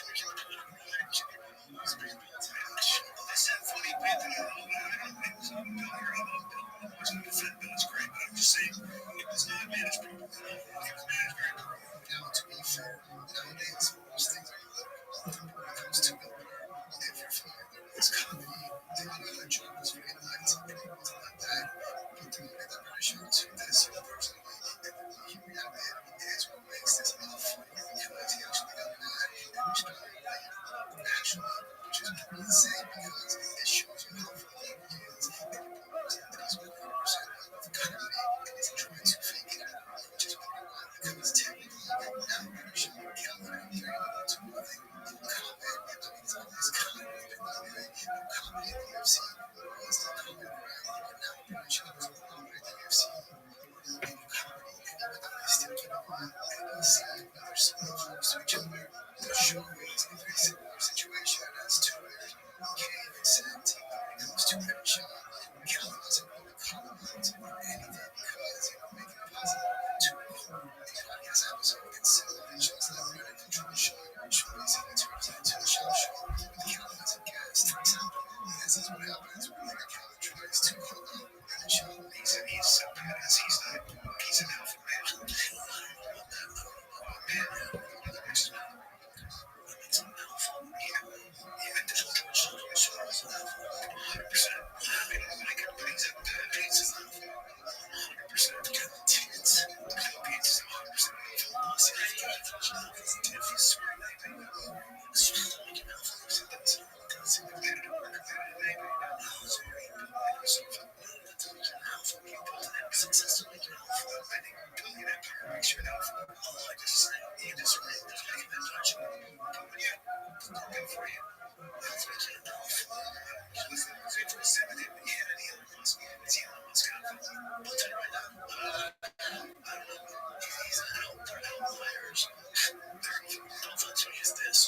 Success, and he has all the accolades and money in the bank to make him alpha. If the person came in and robbed his house, he robbed it like Jerry to the T. There's a shift. And I don't know what that means because right now you're talking about one definition of strength, which is somebody who can fight.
and they know. The team that's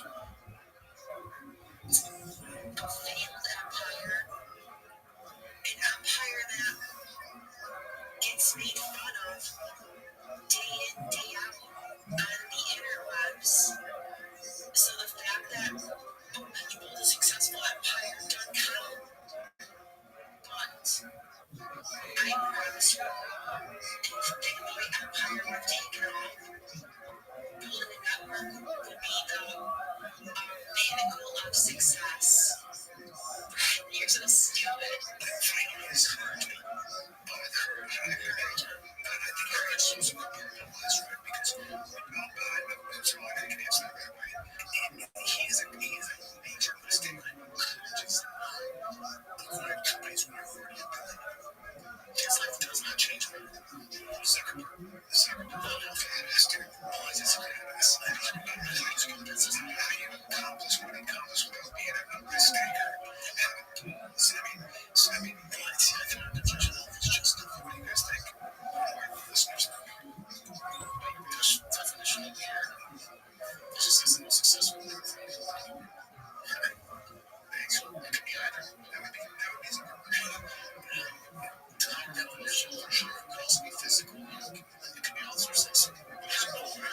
Things might be extraordinary. By the way, it is profile that Jim said on the show all the time. That actually true. When it's British claims they want to sell once they got like 5 they say they both have some unique points, and it's clear at least to me that the reason why Kelvin is defending some is because his attitude that came right after him and for sure because he has been hating him for the past so many years. He's basically just doing what he does. The point is how British reacts to getting punishment because of how the organization was pretty simple. When the shop shuts down, it gets mad and so wild and so organized and to us that and I want to watch the show. This show doesn't feel made and completely changes because it's too drastic with eyes and the past drama and a lot of people and everyone knows that the goes on the show to make sure people can understand without him getting so sensitive because one thing that never says to me is how the show is trying to be like Jordan and never follow his advice because for example using the Kelvin was a Jordan podcast and he actually came out maybe something that is live and compare Joe's reaction to the shows. It's entirely different. One guy got caught setting fires and he had a UN debit card. What? And he had a bunch of sense Jamie. The guy that got arrested for I'll tell you which fire it was, but he got arrested. He had a UN card. I'll tell you exactly. This kind of tragedy brings out the best in people and the worst in people. But one thing it does in these communities, it brings all these people together. Everybody's starting to cry. Yo, Mr. Philosopher Callan, why don't you just take it easy for a sec? I don't think I've ever seen you this serious on T-Fac. Dude, I will never understand the ego with these people to want to be taken so seriously. It's not that serious. Who cares? I could not imagine this. Because I was on the phone, we lost everything, right? And they're going to come stay with us. And he said, when I was on the phone, some of these people drove by and dropped off clothes for them. And he's got one money and he started to cry. And he was like, I can't tell you how many people have reached out. He had 5 cell phones and a United Nations prepaid debit card. I'm skeptical. Is this such a conspiracy? I'm skeptical. Is this conspiracy? I played it. No, I think the New York Post did a thing about it. You know what I mean, though? It would be played. I don't know what's true. Maybe the New York Post didn't have the debit card. Yeah, I don't know what's true. Yes, from the Texas Patriot fake. You fake? I told you. I'm already like, I don't know. They said that the New York Post has edited the info out of the article. Thank you. Why? Because it's not true. It's trying to get your account said that. Oh, so then, no, can't play it. Maybe not. Maybe the New York Post is a bunch of libtards.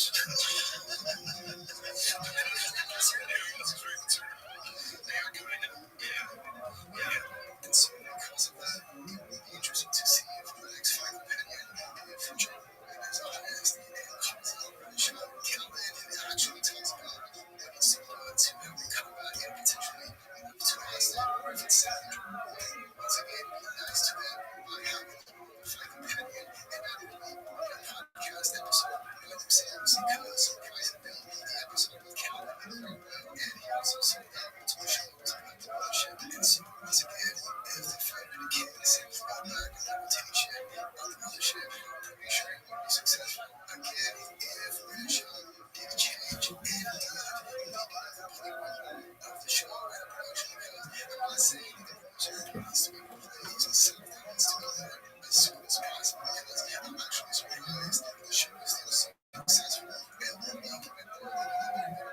terms of content and promotion, I love this episode. They go off with the intro.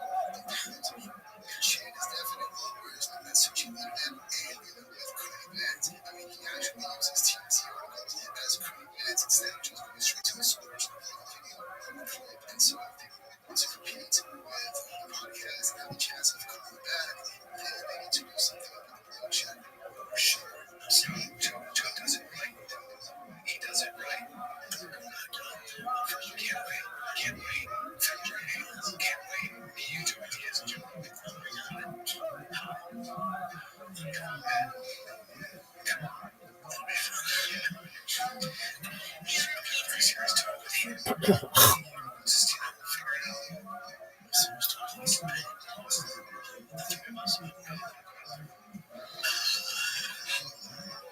A serious talk companion. This is Brendan. He is not saying such good time. He's like, no, serious talk. I'm with my companion with Joe Rogan. No. Brendan, why are you sleeping? And dude, your eyes, Brendan.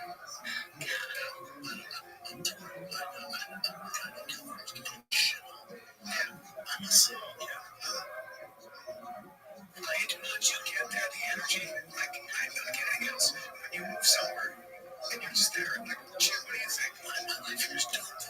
Like that's kind of like this. I mean nobody's like granted the guy you see drive the fuck out of the front that's like church which is whatever. Yeah, I don't remember that time. That was like the last time in my life. The last first time I ever carried a shop and put it on so much.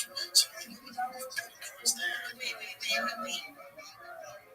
Didn't Brendan say partner was gay? Your partner at the mechanic shop? I don't even think that's a thing. I think you meant your boyfriend and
I mean, at the mechanic shop. Dude.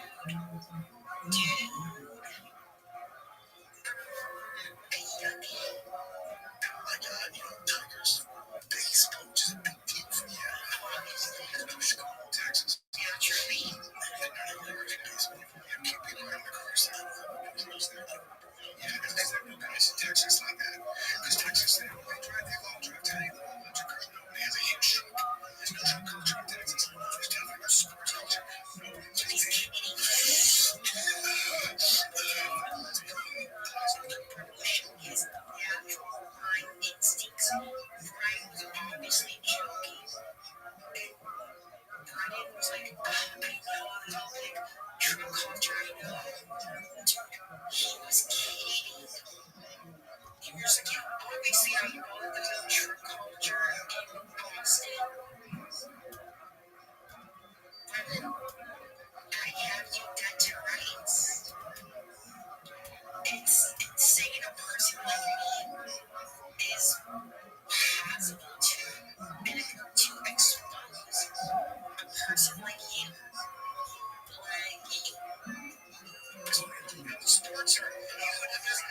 Basically pointing out how to be.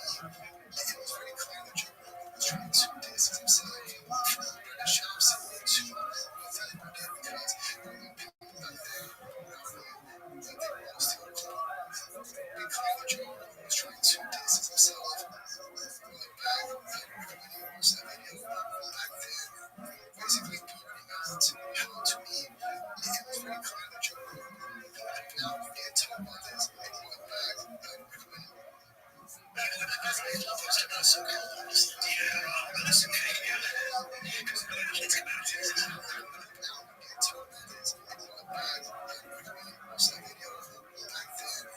Basically pointing out how to be. It was very clear that Joe was trying to distance himself from the British shops similar to what they did because people back then would argue that they were all still close friends, but they just had to move to be. It didn't seem like they were trying to cut off British shop because people would forget back then British shop was nothing for them.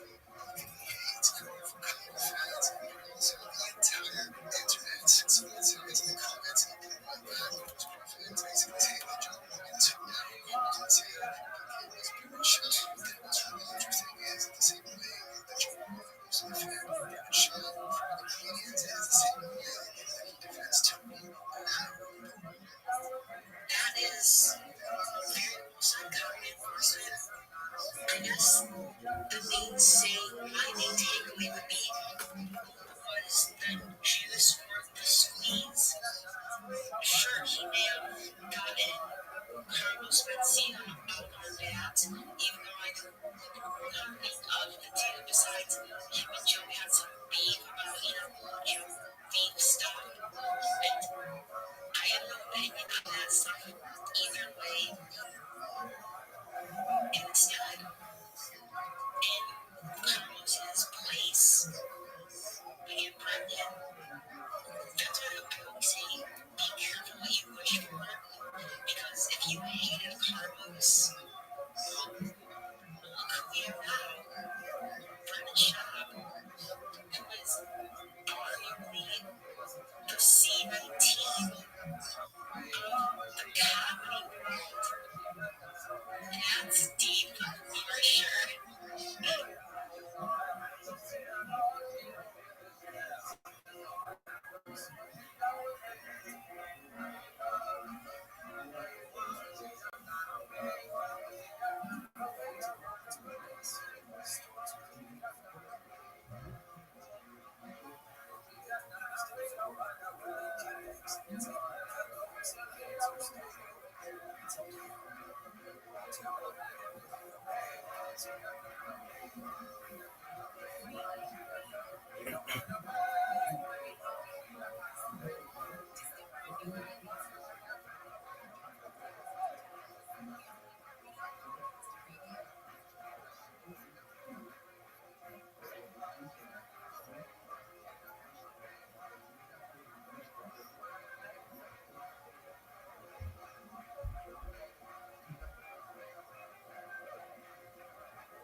almost did. Very cool. So she learned how to hit dad. She was in like it's out of this game and that's great. They interacted. No, any dad that's ever came to coach their kids, they can't say it's just I see a different dad's going to I was so embarrassed. Because I don't forget about the kids to you. Yeah, I was like, before I went down, this is what, all right, just we get out of here, I should walk all right, so how do you deal with that tiger? What do you say? I think he has something to say, or he has to say. Yeah, it's upset because I thought I was going to see him. He was already saying he should have been saying Tiger's not slow, but he was jogging. So it's really his fault. That's what I took it. So take a count your dad thrown out of the game. That's exactly what I told him. Dude, you know, yeah, it was I had to feed you. I hope you're happy, and I can't go to that same thing that can possibly be your last game in California. Have a good night. Because you chose to jog. You chose to jog. I cheer for you. Yeah. I hope you're happy.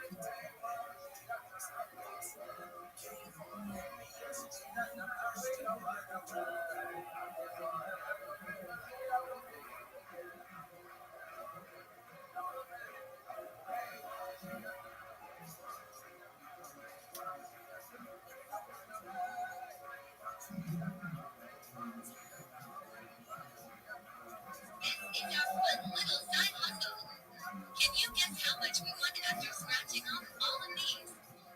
$800 in winners. Not a bad day. Not bad. But you probably spent $1,800 total.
So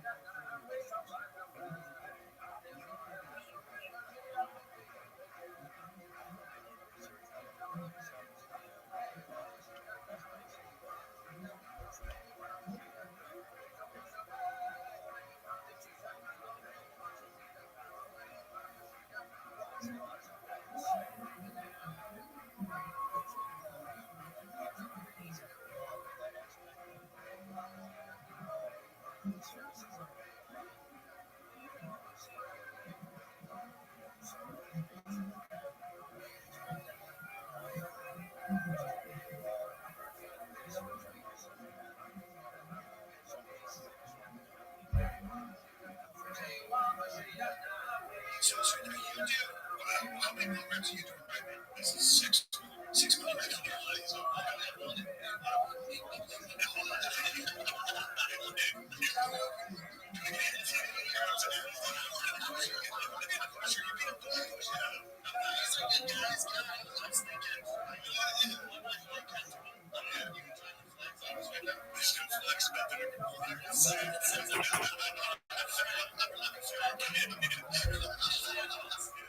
What's up, guys? Welcome back to the channel. This is the first video as part of a new series I'll be making of Shane Gillis roasting people. So make sure you're subscribed, otherwise you won't miss out on some of my uploads. Quick shout out to my almost 95,000 strong regulars who always turn up for me. Love you guys. Oh yeah, and I almost forgot. Hi Shane. So there are too many instances of Shane and Brendan being in public together, and I think this is really interesting because in terms of the grooming comedians, these two guys are basically the completely opposite ends of the spectrum. On the one hand, we've got Brendan, who left the UFC to become a full-time podcaster and stand-up comedian. Well, he doesn't exactly do comedy, he kind of just stands there and says random words into the mic. And Shane actually discussed Brendan's meteoric rise to the worst comedian of all time, but we'll get to that a little bit later, because on the other end of the grooming spectrum, you've got the man himself, Shane Gillis, who looks to be the next big-time comedian. And like I've said in previous videos, I find the dynamic between Shane and the grooming company Brush to be really interesting, mostly because I personally believe that Shane only puts up with them because they're buddies with Rogan as well. But if you go back to 2019, when Shane was fired from SNL, he wasn't super close to Rogan and the Brats yet, so I've managed to find a few clips of him discussing Brendan, especially in relation to how much hate that he gets.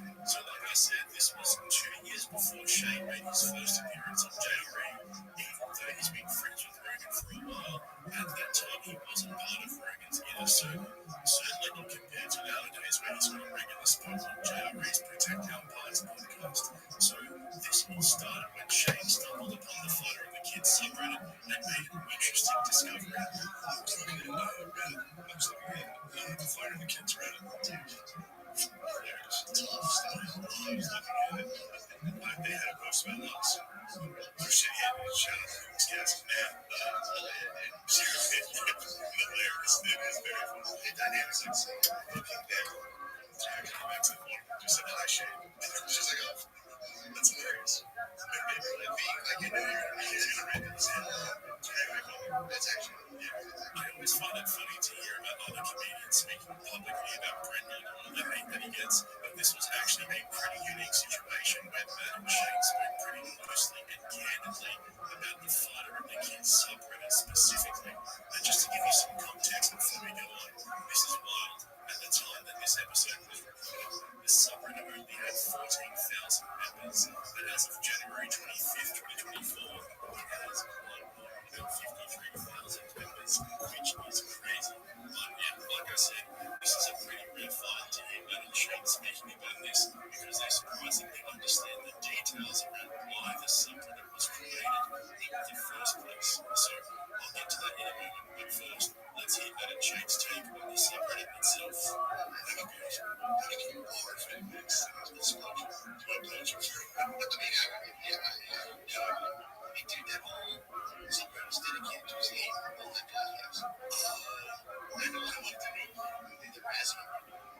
There's definitely some real hate, but there's also definitely this is funny. This Razzie guy, yeah, I don't think it's necessarily wrong. It's true, but it's pretty much dedicated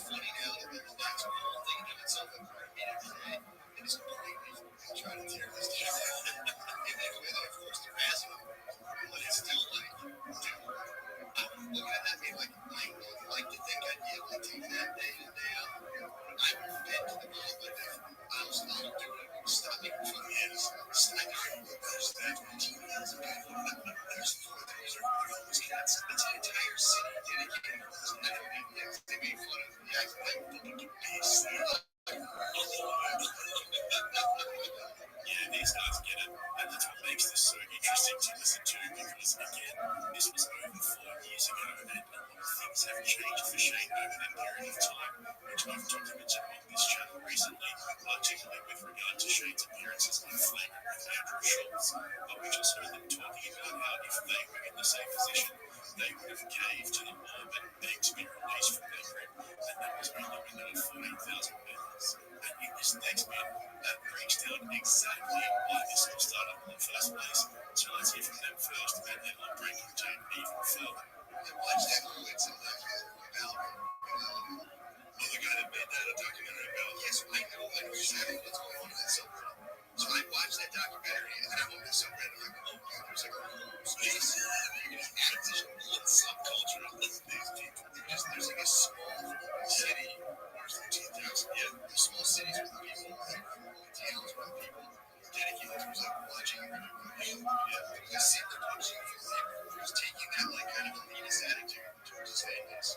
He was kind of like, you guys are losers, killing it, and they were like, dude, they're just hive mind. It's like they're not instantly king. Yeah, they're so up with it, you guys. Just when I first heard that clip, I thought to myself, finally someone gets it. Now, what I mean by that is, you know, we often hear other comedians talking about the hate that Brendan gets, but they usually just refer to it in general terms and how it's really bad or that sucks for Brendan, blah, blah, blah. Basically just empty platitudes without going into much detail. But right there we heard Matt actually acknowledging that it was Brendan who leaned into it, and that's what caused it to grow so quickly. Now, Brendan isn't your average comedian. Well, he's nowhere near average, but what I mean is he's a former football player turned MMA fighter, so he probably doesn't see things the way most normal people do. If he feels like he's getting bullied, then he'll take it head on and not back down, because that's just part of his DNA. He's a big dude, he's strong, he's a fighter. Yeah, I think he does it badly. So when some of his fans started calling him out for being an elitist snob, he didn't cave in and drop it or let it go like most comedians would. He didn't even ignore it like Bubba Rogan seems to be so good at. No, Brendan went full steam ahead, continued to ridicule the growing backlash, kept reminding them how rich and famous he is, and that's what fueled the homeless cats, which he named himself. Add to that the hours upon hours of Brendan acting like a tool or saying stupid stuff with his mouth full of nicotine pouches or kratom or whatever he chooses to stuff himself with on any particular day, and you've got a recipe for disaster, which is exactly how it turned out for him. So to hear Matt and Shane break it down like that and explain how they fully understand what happened and why it happened, that just shows how aware they are of how powerful the internet can be if you push back too hard on your haters. I mean, look what's happening to Tom Segura right now. To the blind eye, everything looks completely fine and normal, but in the background, him and his people are in full damage control. And if you think I'm exaggerating, just think to yourselves, why would a comedian of all people go and delete every tweet from October last year? If you don't know what I'm talking about, just a very brief overview. After Tom's airport meltdown, where he went on a 2-day Twitter rant because he had to check his bag himself, he eventually deleted every tweet from that month. Not just the 2 days, the whole month. There was also that awkward moment recently when he refused to say how many cars he owned during an interview.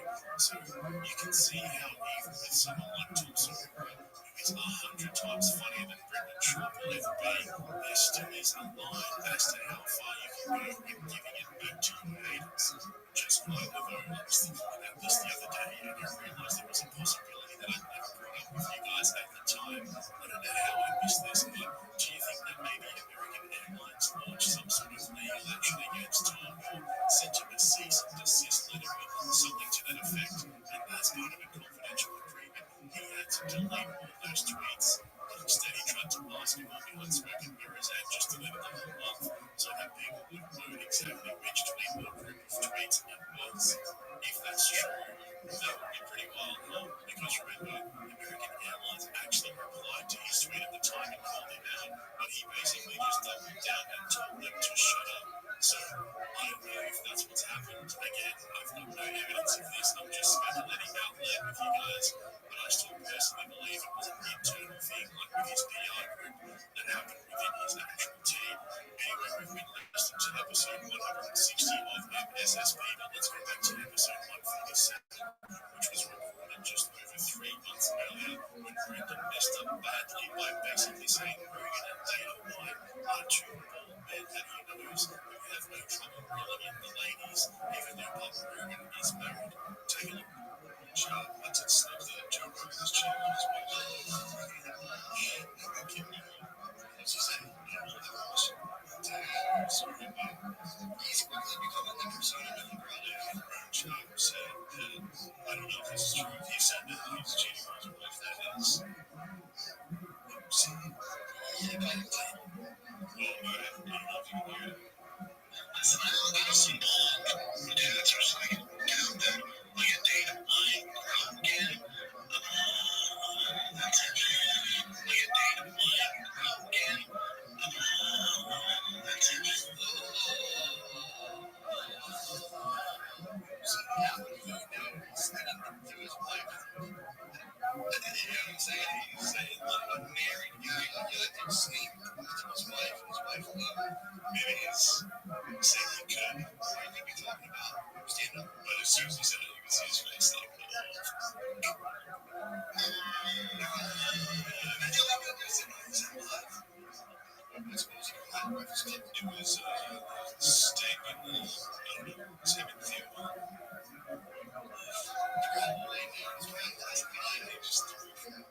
I mean, if he might have called him on stand up, sometimes he's out there sleeping. So what Paul guys that kept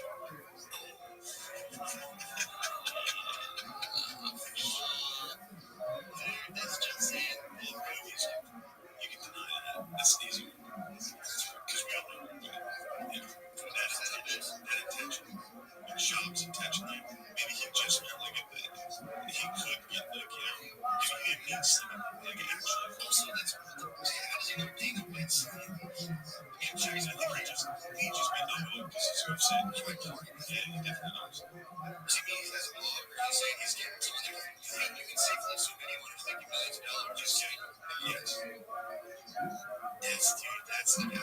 It's like, Texas, like, oh man, that is classic Bubba. Just saying words without thinking. But the best part of this episode was what came after them because Matt and Shane started joking around about how Brendan is low-key trying to get Rogan back for screwing him over. This is pretty funny. I'll have a bit more to say in a moment. But check it out first so that we can break it down afterwards. He's destroyed it. Yeah, he was like, my body is like. no, I think he just, did he say that way back when? He was like, I'm telling you, man, you don't want to do that. You're not ready to do it now, yet. He said, that's 2.5% French fries right now? basically told me that you couldn't even believe it. Nobody can stop it. Yeah, dude. He's got a weird hang up on drugs. He's what I meant, bro. Did you ever see him talk him out of UFC? Oh, yeah. That's what's like a meme. That's what he was saying. It's like the genesis of his stand-up. People like, you're too funny to make an impression of that, bro. He's like, yeah, you're not. He's like, dude, I'm watching fighters. Like, you don't stand a chance. You know what you got to figure. Which makes me say, like, do something else. Try to be fun. I know, it's like, you're kind of nice, but while the guy wasn't a fighter, it's just like, yeah, it's like, you gotta be close friends to him with that. You know, like on air, man. Like, that's like like you're soft, you don't have that fight in you. It's like, yeah, he's a me martial arts. So, like, that's just how it's the same thing. It's not listen for you. Like, it's a fucking fight me or these days. Dude, why do you do that? Alright, there is so much in there. First of all, the special that we're talking about was Brendan's first comedy special titled You'd Be Surprised, which was recorded in January of 2019 and released later on in May. And they were 100% correct because Brendan got that idea for the title from his infamous dressing down by Rogan way back in 2014. This is the reality. Worry about your commitment to fighting. Worry about where you stand, not your commitment to training. Not your commitment to training, not your commitment to giving your all. I think you have one foot on the door. I think you're looking. You disagree? I think you're looking at where the future is going to take you, and you can't do this forever. I think that's a very dangerous place to be in fighting. And I've seen it with a lot of guys. They early in their career, they're vulnerable beasts, they're monsters, they're 100% focused, and fighting becomes their life.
It's working in Giza with all these techniques. What do you mean? We have the scan pyramid team. Right. They're working. But you understand this is different technology. I understand, but they Right. know about this technology. But have they used this No, technology? they said this technology cannot work, cannot show 600 feet under the pyramid at all. This is what they said. And this is why, if the Italians were confident, they could contact me. And the pyramid experts that anyone should. Well, we'll make sure that happens. But listen, if the stone is 20 feet thick, the solid stone at the base, that's correct, right? And you said Osiris shaft is 50 feet. That means it can see past 20 feet, right? But how can So I? you can see through the stone and see But- what they're showing. But the Osiris repeated shaft, over the and Osiris, over the again. Osiris shaft, the Osiris shaft is open. Right. It's not covered to see. I understand. You can go and you see the Osiris shaft down. Right. Everyone can see it, But the interior is not open. And the interior is but you can visible, see the interior. but you can't see it to the exact dimensions the way these tomographic images show, right? If they're using this technology to go 50 feet I'm underground, telling you, I am not a scientist. I understand. I So, but this is my asked question. all the Why would expertise. why would you dismiss it if you haven't looked under there? Because I told you, it is not me who can dismiss this. What does it say, Jeremy? The link to the original article, I believe. There's their names. The very first sentence says that The due to problem the with more it? penetrating action of electromagnetic waves inside solid bodies, the capability to observe these distributed targets is precluded. And then they had to come up with an experimental. The experimental results are estimated by processing the SAR images into something else. So I think that's the disconnect I'm hearing. Yeah, I don't understand the technology, but my question is, we know how spectacular the pyramids are. We know how spectacular just the base of it, the fact that it's carved into solid rock. Why would you not think that maybe other spectacular things exist? I am not, I told you, I am not this type, knows the word science. I consulted the team, the top in the world, from Japan, France, and Egypt. Who are these people? They are the scan pyramid team. Okay, the scan pyramid. Yeah, The ones that found exactly. the chamber above. And they are working with me. And we found many other things in the second pyramid and the third pyramid. And we published it. We just published an article last week. Using different. Then what I am saying, if this technique that these two Italians are correct, the only people who really can tell you it's correct or not are the scan pyramid people, not me. But the scan pyramid people, aren't they using different But technology? they know about technology. They are the top scientists in the world. I have to leave them, not the two Italians. Yeah. And if the Italians are really correct, they could come to talk to us, not me, Well, to talk to me and others. I will definitely try to connect you with those people because I know that Graham Hancock and Brian Rescue have been in contact with those people, and they're open-minded about it. They don't know what's going on down there, but these images are repeated over and over and over again. Fine. But I told them, Fascinating. Either way, okay. the whole one of the fascinating things about Egypt to me is the fact that it's not just so much more advanced in terms of construction than anywhere else in the world, but that it's still to this day, like nothing even close has ever been even attempted to this day.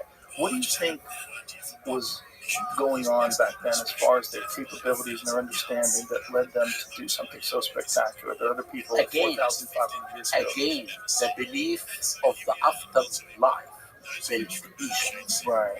But they also had to have If you come, understanding if you of come engineering and construction and Because- design. to do this belief of the afterlife, to build the pyramid, as I told you, This was a national project. No, I understand it's a national Then now, project, but they have I mean, knowledge. you can talk about this pyramid if it exists alone. When you come to Egypt and you go through time, you will see that everything gradually. There is no gap that you can. What do you mean by that? There is no gap for anyone to think something different than the belief of the Egyptians. Well, I don't think anybody's saying that. Oh, Well, maybe some people are. Maybe some people do. But I mean, it's all the Egyptians. Obviously, it was in Egypt. I mean, it's the Egyptians that made it. It's pretty obvious. Okay. That just seems obvious. then if you believe in Well, that, I'm happy. I'm happy to hear this. Yeah. Well, I just think whenever people say it's aliens, I'm like, where's the proof of that? But Exactly. also, they built a lot of spectacular things.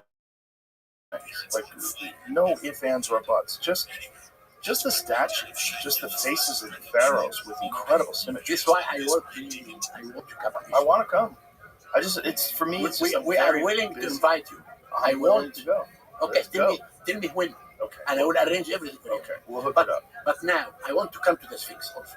Okay. Can we talk about the Sphinx? Yes, please. Now, you know, when I was young, I was met by the Edgar Casey Ah, son, the psychic guy. Hugh Casey. Yeah. And Hugh Casey was the son of Edgar Casey. I was young.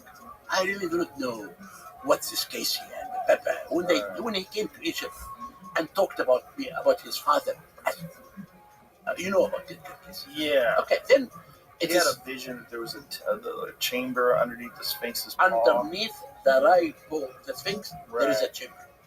and he envisioned that. Correct. Yes, and this is why I'm going to Virginia Beach to give a Oh. talk.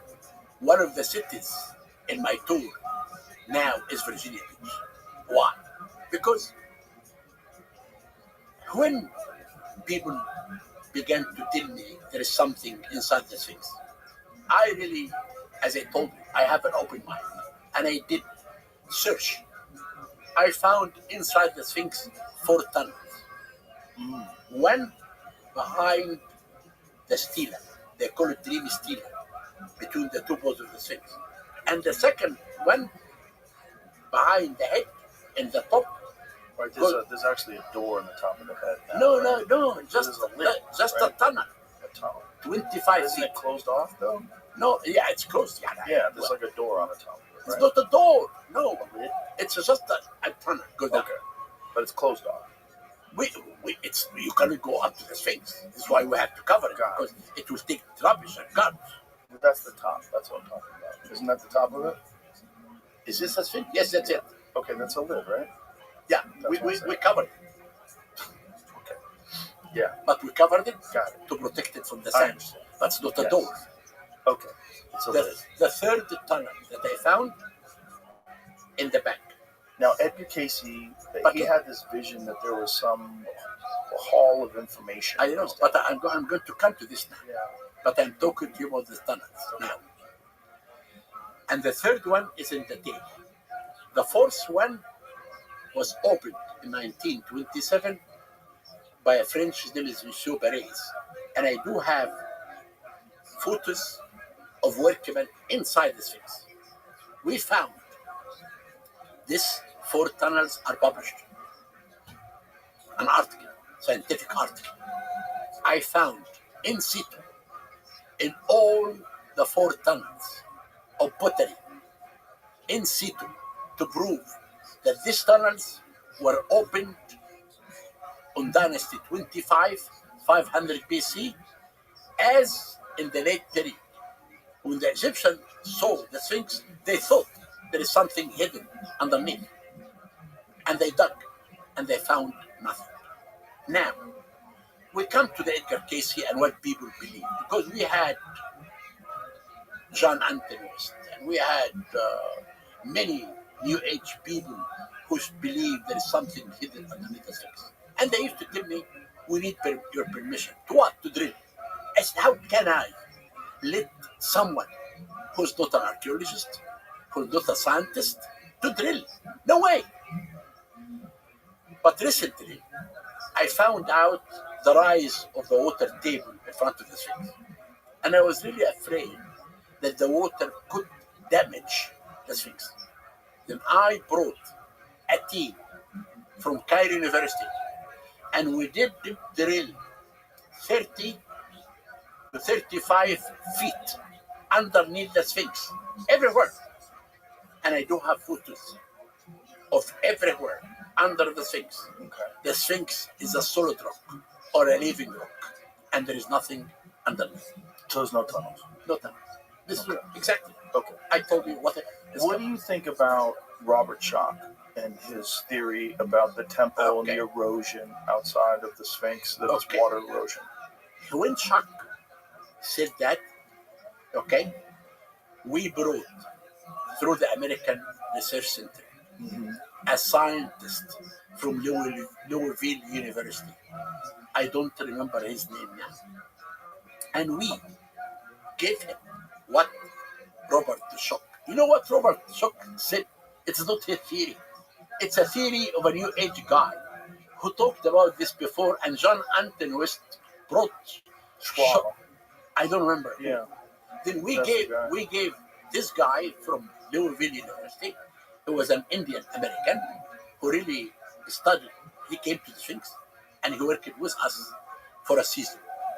And he came, and we published many articles that the erosion that you see outside and inside the Sphinx is from wind and not from water.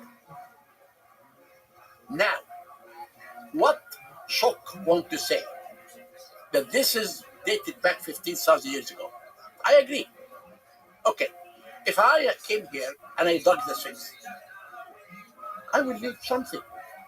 Then what I did, we dug an area northeast of the Sphinx. I found living Old Kingdom, Middle Kingdom, New Kingdom, Rome, nothing underneath.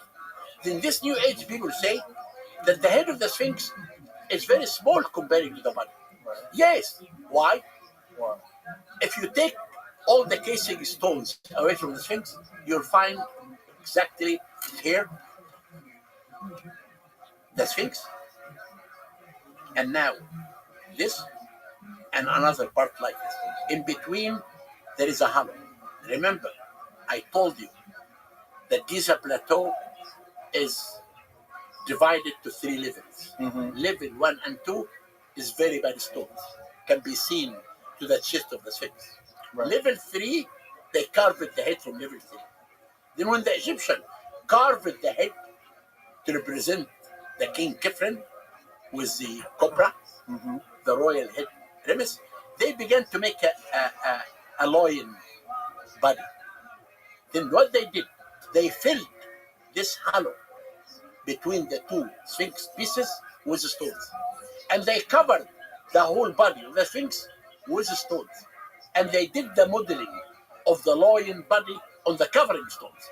And this is why the head is very small comparing So to the you body. think the head was made first and then the body was made later? Exactly. If that's the case, why is the body so much more eroded I than the head? told you, the body, it is a part of the bad stone. Bad stones. The top more one is the head. porous stones. Exactly. So For there's a different density to the stones. That's why the stone in the Sphinx's head is intact, and the because body it's is a level soft stone. it's level 3 So it's a different kind of stone. exactly Got it. of the body, and this is why the Because there's Egyptian layers to it all, the and Egyptian- some of the layers are more the dense. Egyptian wanted to make a lion body. They couldn't. The only way is to cover the body with stones and do the modeling of the lion body on the covering stones. Can we take 2 minutes less? Yeah, sure. You want to take a break? Yes, to go Okay. to this. Okay. Okay, go to the bathroom. You know where it is? Yes. Just go outside, take a left. We're back. The Sphinx. Let's pick up where we left off. So you were saying that these other experts that looked at it didn't agree that it was water erosion and said that they think that it was wind. So what John Anthony West and what Graham Hancock and what Robert Schoch and all these different people are trying to allude to is that perhaps there was even older stuff that was in Egypt, and that the things that you're seeing that are 2,500 BC, those are even more recent than the older stuff. Tell me about Zep Tepi. What's this? You never heard about? Have you heard about about the King's List, right? The old King's List that goes back 30,000 whatever years. Who said that? You never seen it? It's not in hieroglyphs. This is not true. Is that true? No. This is a speculation from people who knows nothing about history. There is nothing King List dated back 30,000 years ago at all. So why do the people keep first? saying that? Because they don't know. It's speculation. Give me one evidence of that.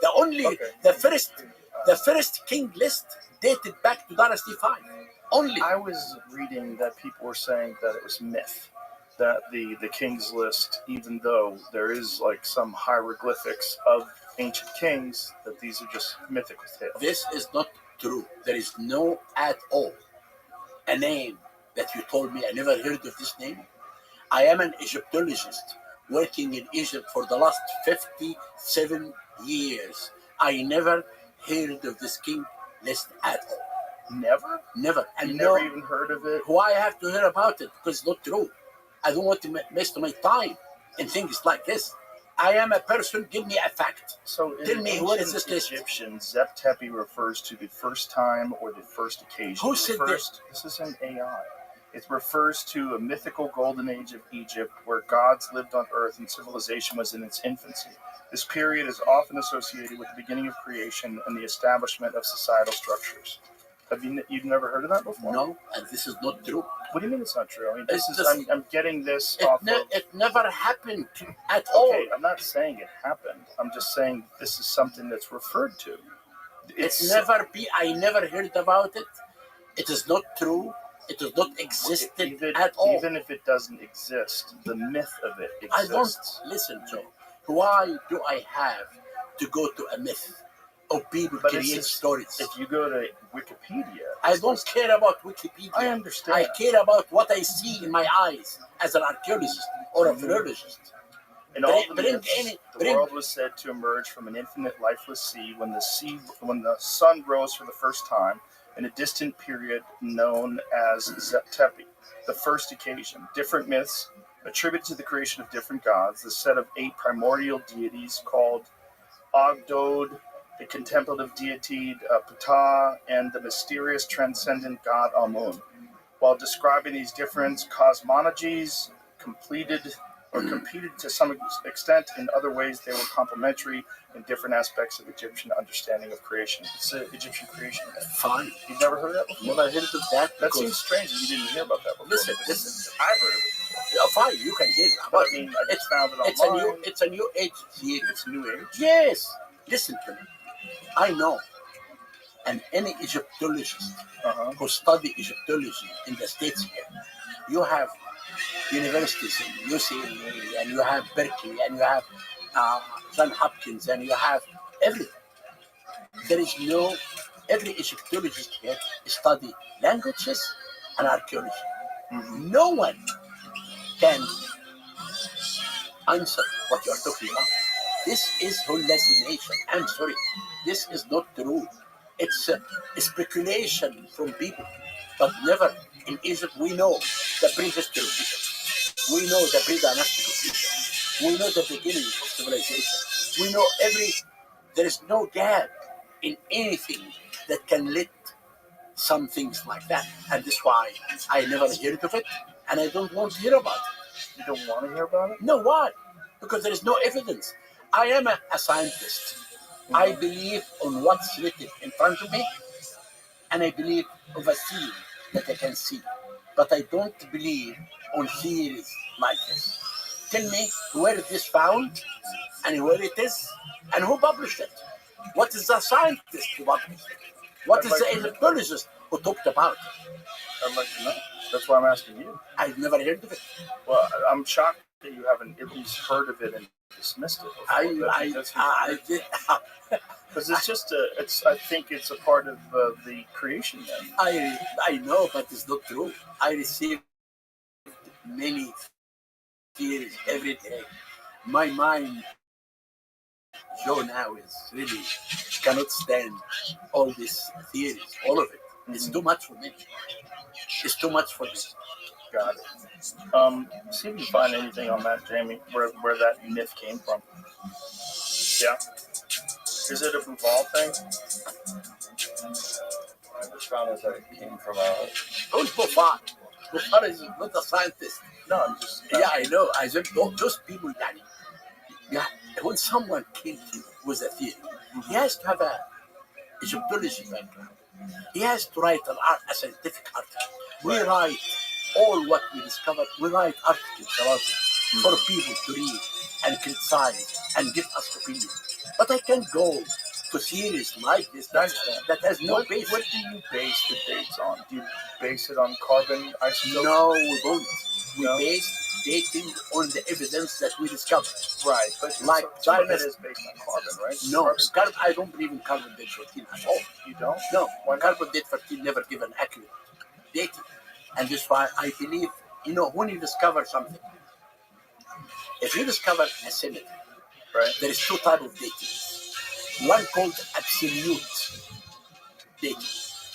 Means that in this symmetry, you have a name of a king and a date. This is absolute.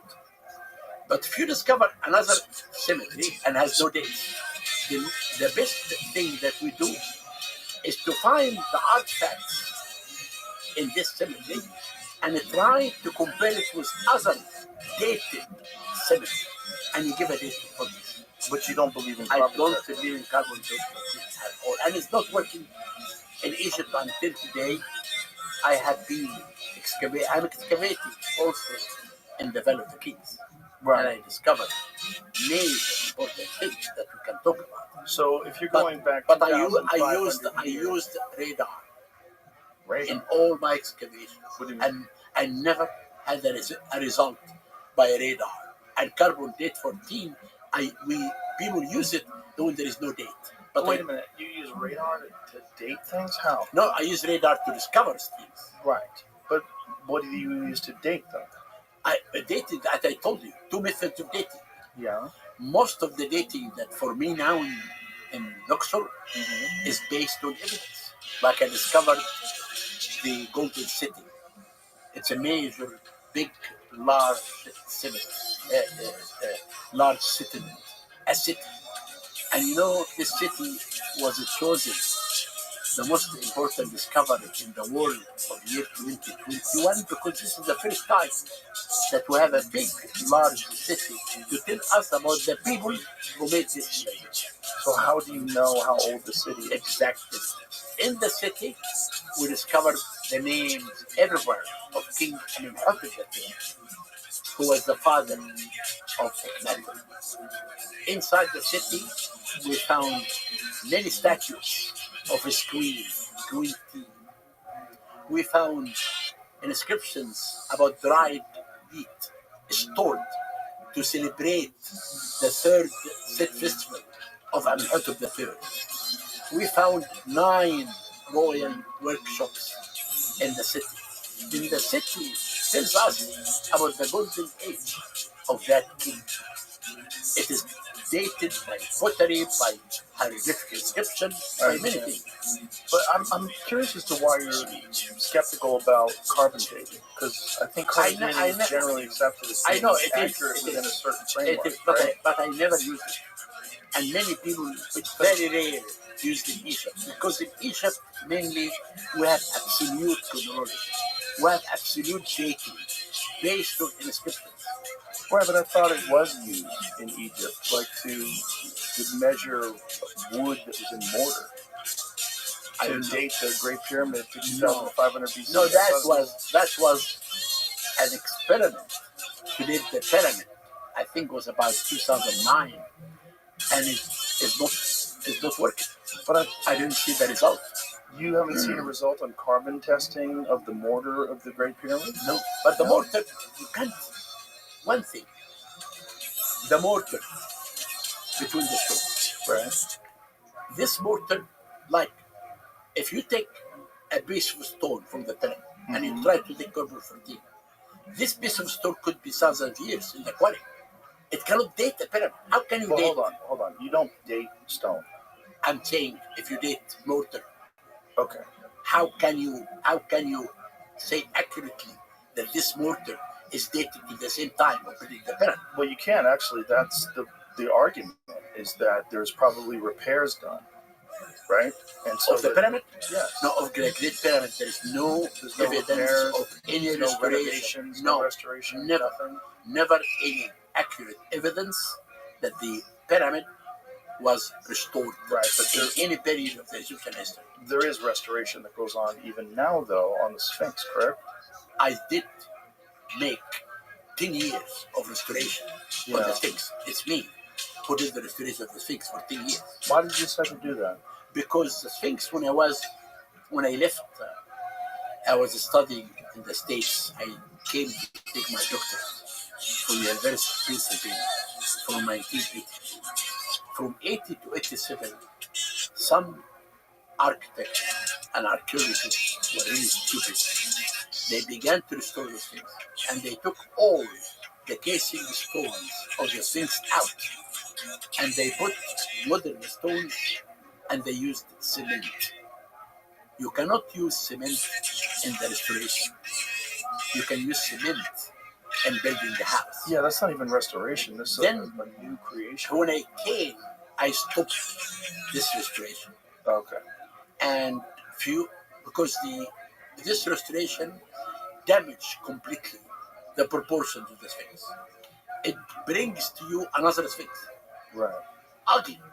Yeah. A few months later, there was a stone was restored in the shoulder of the Sphinx, and it fell down. In February, it was raining. And always people use the Sphinx for politics.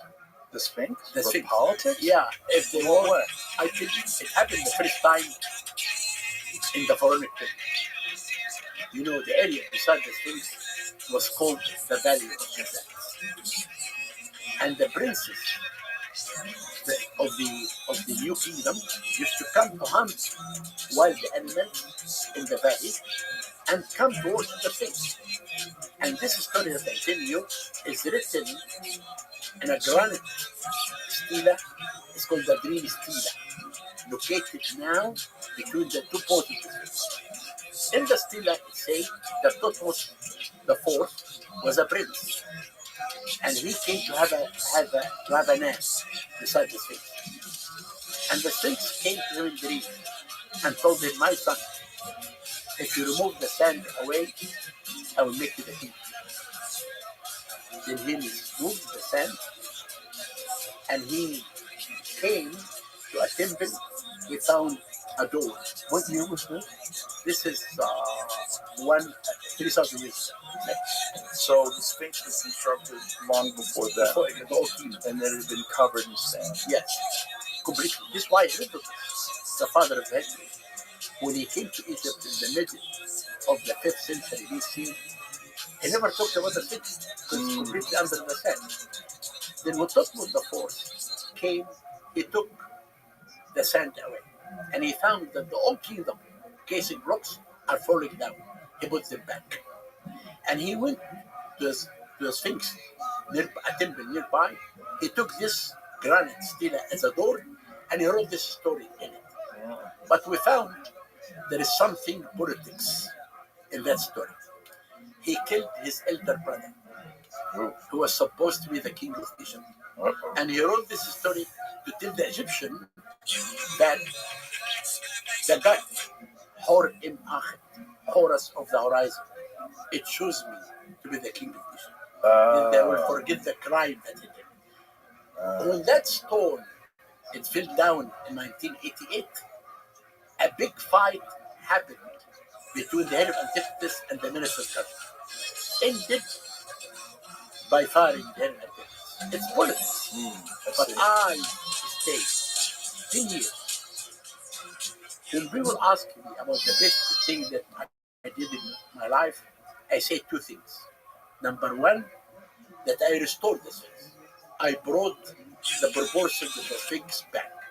And I restored the oldest pyramid in Egypt, the Step Pyramid. It was falling down. In 14 years, I made major important conservation and restoration. And I tell people, why do we have to fight all the time about the age of the pyramid? We have to fight, or we have to cooperate, all of us, to restore this pyramid.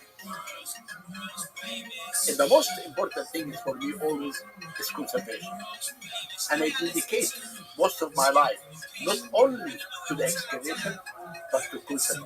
What do you think the arguments are that predate, that try to push the date back of the construction of the pyramids? I never heard of this. You've never heard of this No, before? it's only new. It's a theory Right, from but- the new age. But I know I saw a no. debate with No. you. I saw a debate with you and Graham Hancock, and there's another archaeologist. That was But hold on. The other archaeologist was saying, if you're saying that something happened 10,000 years ago, where's the evidence of any civilization from 10,000 years ago? But then you found Göbekli Tepe. So Göbekli Tepe was buried over 11,000 years That's ago. not true. I never heard about this. What do you mean it's not true? It's not true what I told you. What is not true? It's never Göbekli happened. Tepe? We never discovered this at all. Wait a minute. Göbekli Tepe is in Turkey. Okay. Oh, in Turkey. Yes. Göbekli Tepe is in Turkey. I know. It's more than 11,000 years old. Okay, fine. It's very complex stone structures. Fine. But this was the evidence. We are hold on. This is the evidence in the argument. The argument was there was no evidence of an ancient civilization from 10,000 plus years ago. This is before the discovery of Göbekli Tepe. Göbekli Tepe gets discovered, known to be more than 11,000 years ago. That changes everything. Because now we know. Yes, it does. Because now we know there was an advanced civilization capable of a spectacular construction 11,000 plus years ago. This is what. Listen. Look at the archaeologists in Turkey or in any civilization. Okay. They never talk about old civilization. That's not true. Göbekli Tepe is universally accepted as being more than 11,000 years I old. am talking now about Egypt. I'm not. No, I going understand, another but the civilization. argument was that there was What never are- any ancient civilization capable of spectacular construction 10,000 years ago. Now that they showed Göbekli Tepe is more than 11,000 years old, they know for sure that's not true. Okay, but now I'm talking about the pyramids in Egypt. I have the evidence, the written. We found everything about that. You know the dating, and I give you hundreds of evidence that this pyramid built by Khufu are kept. No, I'm not saying it wasn't. I'm not saying it wasn't. What I'm saying is Any civilization older than we know, older. We and have still no- in the same spot. we How have old we have does it no go back? we have no evidence. So how does ancient Egypt emerge? Emerge. We have How does it emerge and go from zero to pyramid? we have. You have. Can you listen to me? Yeah. We have three historians, Egypt, Right. and we have the oldest stone age, middle stone age, Neolithic. When the Egyptians began to know about agriculture, and they began to live together in communities. Then after that, we came to the pre-dynasty. When a king called Narmer, in Dynasty 0, he began to make unification of the upper and lower until one king called Nina or Horhaha who united completely. And what year was it? This is what was 3000 BC, 5,000 years ago. In a place called the Abydos, they built huge mud bridge tombs. Huge. For mud bridge, not stone. And these tombs are created in a site called the Abydos. You know what's really fascinating about this is that 500 years, you think about that, how different just modern civilization was 500 years ago. 500 years ago, we had almost none of the inventions we have today. You had no internal combustion engine, no hardened steel, none of the things we have. And now look what we have with electronics. Now imagine what the Egyptians were able to do in 500 years in a different way. In construction with stone, that their advancements weren't like our advancements, but their advancements were equally spectacular, just in a different way. Okay. Now I come back to the mud brick structure. This is in Dynasty 1 Okay. and 2. On Dynasty 3 came a king called Zoser. He has a genius architect. His name is Imhotep. I am searching. Did you hear about Imhotep? Yes. I'm searching for his tomb. Only 2 weeks ago, before I came, I made a major important discovery in Egypt. I found a tomb of the son of a king. Inside, incredible statues of Joseph and his father and his queen and his children. Where's this tomb?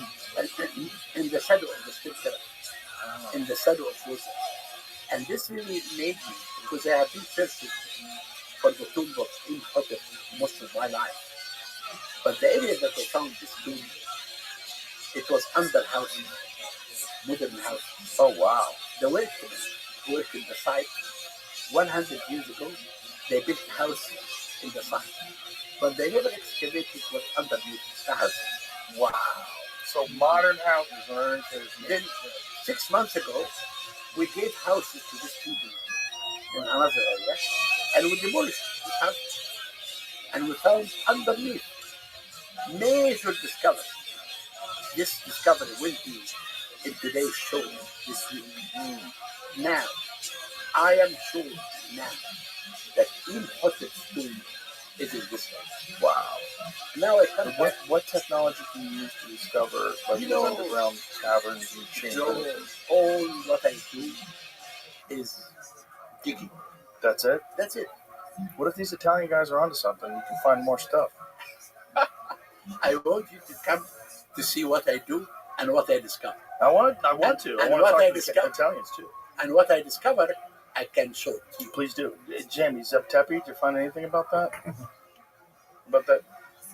Where the origins of that? Of maybe a book from 1960, and I couldn't figure out how he got there. Probably a long slodge through information and try to get to the root of it. Yeah.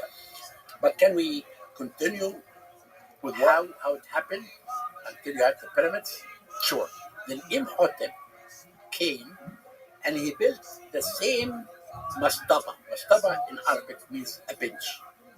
He built the construction in mud brick of stone for the first time.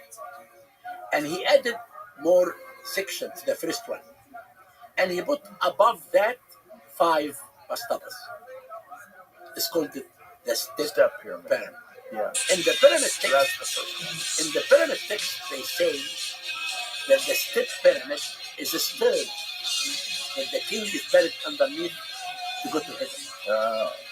And this one was how many years before the Great Pyramid? It's almost 700 years. So obviously it's not nearly as sophisticated as the Great Pyramid. So But in this- 700 years they just got way better at it. Listen, now on Dynasty 3, there is another pyramid was found, and only I found recently that I did not excavate it completely. I found a pyramid, which is the end of Dynasty 3, of a king called Honi. Then now we came to His name Senefra. is Horny? Honi. Hony. Okay. Huni. Okay. Then we come to Dynasty 4, Senefra. Okay. Senefru had a genius architect. His name was Nefermat. Then he started, Sounds like a good name for a genius. he started to build a step pyramid like this in a site called Maydun. But for a reason we do not know, he left it unfinished. And he went to a place called Dahshur. He built the pyramid with a huge angle. And he changed the angle. It became bent. And he built another pyramid. If you look at the other pyramid of the father of Khufu, it's exactly equal to the Great Pyramid. This is the first true pyramid, but people never go to the shore to look at this pyramid. People always look at Khufu. Then you have, in Dynasty 4, the pyramids were huge because of the quality of the stones. In Dynasty 5 and 6, there is no good quality of stones. Then the Egyptians made decrease on the volume of the stones and did increase in the volume of the war reliefs. Temples began to be decorated with scenes for the first time. In the Middle Kingdom, another trend. Mud brick pyramid, but underneath maze corridors of stones that if you go down, you will lose your way. In the New Kingdom, they came in the top of the Valley of the Kings, a shape of the pyramid, and they buried all the kings like King Tut and others underneath the pyramid shape. So that's the story. That's a story. All right. Well, listen, man, it's been fascinating talking to you, and I definitely am going to take you up on your offer. I'm definitely going to go to Egypt. No, now we'll talk. Now we'll talk. We'll talk to And you got to Mustafa. send me that video so we can splice it in of the hieroglyphs that are on the wall. We'll send that, I right? will send it tomorrow. Okay. But give the email to Gregory and Mustafa now, We will do that. and they are the people that will talk to them now to arrange for your trip. Okay. And I will invite you for a How many days do you think it's 10 days. Jen, you got to come. You want to do a podcast tonight? Let us do one inside the Great Pyramid. Yeah, definitely. 100%. Okay. Yeah. What the actual is though? Oh, here's another problem with the idea that these Italians are proposing. Isn't there a water table under the pyramid that's like 1 million years old? No, There's not water underneath there? no. This is the Osiris shaft that was full of water. So is that what Mr. Beast was swimming in? Exactly. But where's that water coming from? It's a water table. Oh, there is a water table. This shaft, I brought a company and we did suck all the water out Oh. until I found underneath a sarcophagus and 4 pillars. Oh, wow. And this is the symbolic burial of the god Osiris. Because Giza Plateau was called in the New Kingdom Per-User Nebrasta, the house of Osiris, Lord of Rastau. Rastau means cemetery, but literally means the underground tunnel. That Osiris is really. Then Herodotus, when he came, he talked about this water under the pyramid. It is in the shaft. And this when Beast entered inside and Swam in it. swam in. Okay. You know, I met him because I wanted to convince the young people that pyramids were not built by aliens. That's why I took him to 3 Yeah, I major don't know. sites. I don't understand the alien thing. I think super advanced culture, super advanced But you know, civilization. but and I you know, think the Library of Alexandria burning is probably I one agree. of the But greatest Joe, disasters. many people in America believe that you believe in aliens. When I talk to them that I'm coming to see you, That I believe in aliens? they do. Well, I'm not opposed to the idea of aliens existing.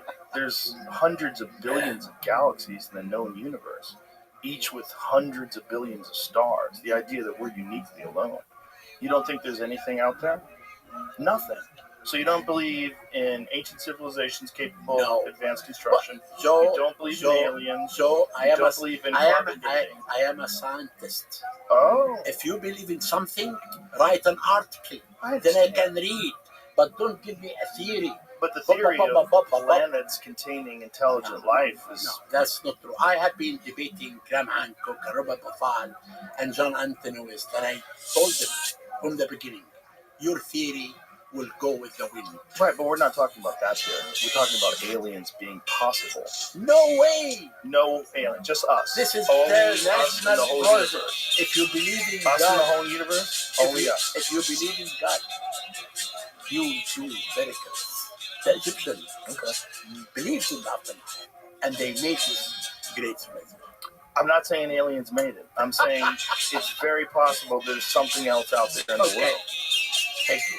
All right, thank you. All right, I goodbye, really everybody. enjoyed talking to you. I enjoyed it too, and I'll see you in the evening.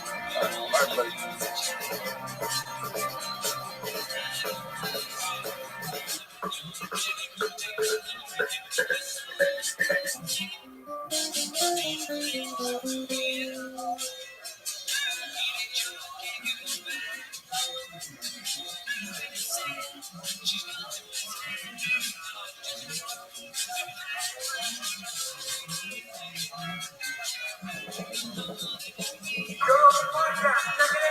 The Joe Rogan Experience. Train by day, Joe Rogan podcast by night, all day. wrong with you? How? First of all, how does Netflix let you make this show? Well, they wouldn't have let me make it if I just picked it. What did you do? I made a few and showed it to them. Oh my god! Because I knew that that if You can't give anybody like the script. no, Yeah. the script won't work. The script won't work. I mean, that's just that's the thing. Is like Very funny. very funny. It's pretty ridiculous. You know, it was a few years ago that I made the initial one. It was I was on that crazy tour, that real crazy tour, where it was like, you know, fucking 10 shows a week, and I had a break coming up.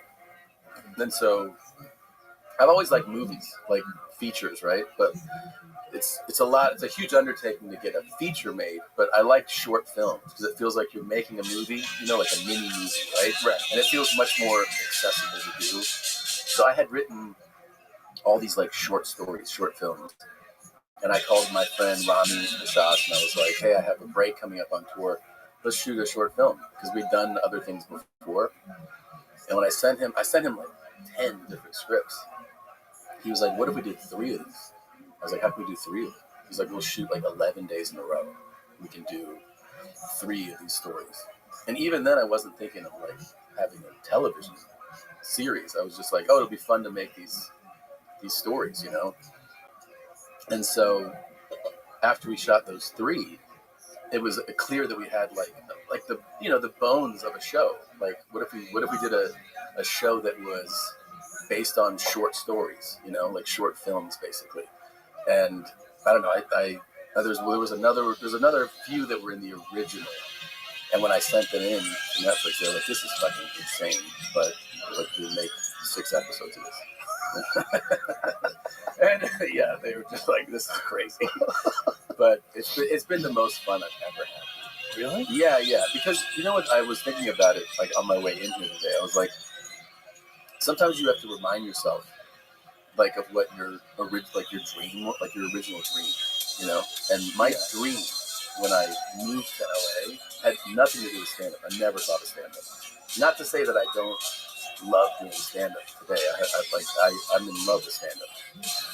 But I moved to LA because I was like, oh, I want to do movies. Like, that was my whole thing. I want to do comedy movies. And I had like my own blueprint for how I would do it. I was like, I'll go to the Groundlings. SNL will definitely hire me from there. Like, this is like my 21-year-old brain. And then I'll do that for a couple of years, and then I'll do movies. Like, I thought that was a logical game plan to end up in movies. And it just, you know, I did do the Groundlings for a while at school. But when I was supposed to do writing lab, which was like one of their levels, I had started stand-up, and I was just like, oh, this path is just better for me. Like, I was getting tracked, not like my career wasn't moving, but I'm saying like I could feel how much I loved it, and I was starting to get like $50 here and there, and I was like, oh, it's not doing the writing lab, it's staying in the stand-up path. You know, like that's kind of like interesting. But the dream of doing something like movies, which is like, this feels like to me like they sent me to film school and they were like making fucked up movies. That's what it felt like. That's been like, I was working like 16-hour days doing this thing, and I would come home and Christina would be like, I have never seen you so energized after working all goddamn day. She's like, you come home in the best mood. I was like, yeah, because I'm having fun. Like, I'm having so much fun doing this, you know. Well, that shows you're doing the right thing. I think so. I mean, it was like, that is so uniquely you. It is, right? Oh, yeah. That's our fucking text thread. Pretty much is. There are some in here that I can't wait for you to see. Like, there are some in here that I literally cannot wait for you to see. This morning, she goes, why is it called bad thoughts? It should be called cock thoughts. she's like, I swear there's dicks in like every other one. I'm like, yeah. She's like, dicks and violence. That's your wheelhouse. We need more of this in the world. Yeah, we really do. That show, the religious show on Max. Why am I not remembering it? Righteous Gemstones. Oh yeah, fucking A. Yeah, man. Dude. Danny McBride. Yeah. He's fucking fantastic. Yeah, he's fantastic. But the whole cast. The whole cast is, fantastic. yeah. The fucking show is so good. It's so funny. Goggins, Adam Devine, Mhm. John Goodman. Oh yeah, everyone's amazing. They're all fantastic. But it's also so ridiculous. Yeah. It's like, thank God. It's like, it seems like for a while people were getting scared of making anything offensive. I know, and it also feels like so many studios, networks, platforms, whatever you want to call it, are like so distanced from comedy. Like it's like comedy is It's like too dangerous. It's very like. Well, what's weird is you can get away with so much in a drama. In a drama, you could have violence and theft and car accidents. You could fucking kill people and rape people and steal all their money, and that's okay. Yeah. For some reason. But like, there's something about doing comedy that's offensive or even potentially offensive. Yeah. The other thing is there's the offensive angle. I also think that they really shit the bed on literally backing truly funny material. Like so many studio comedies that are released, the critics, people are like, why didn't this work? Because it's not good. It wasn't funny. Right. It's not a funny comedy. But don't you think part of that is because they can't take any real chances? Yeah, I think a studio is always, like if you strip everything down, it's somebody that has to have some risk in their job. They're playing with millions of dollars and saying like this will make us money. Right. And so they start to get more apprehensive about it. The other thing is that the cost of some of these comedies, when comedies were really thriving last, which was I think like more than 20 years ago, some of these comedies started to cost like $30 million to do a comedy. Yeah, because sometimes you had like huge stars and huge set pieces, and you had these enormous budgets. Yeah, like real. And now some of them, like Tropic Thunder, I think did probably pretty well at the box office, right?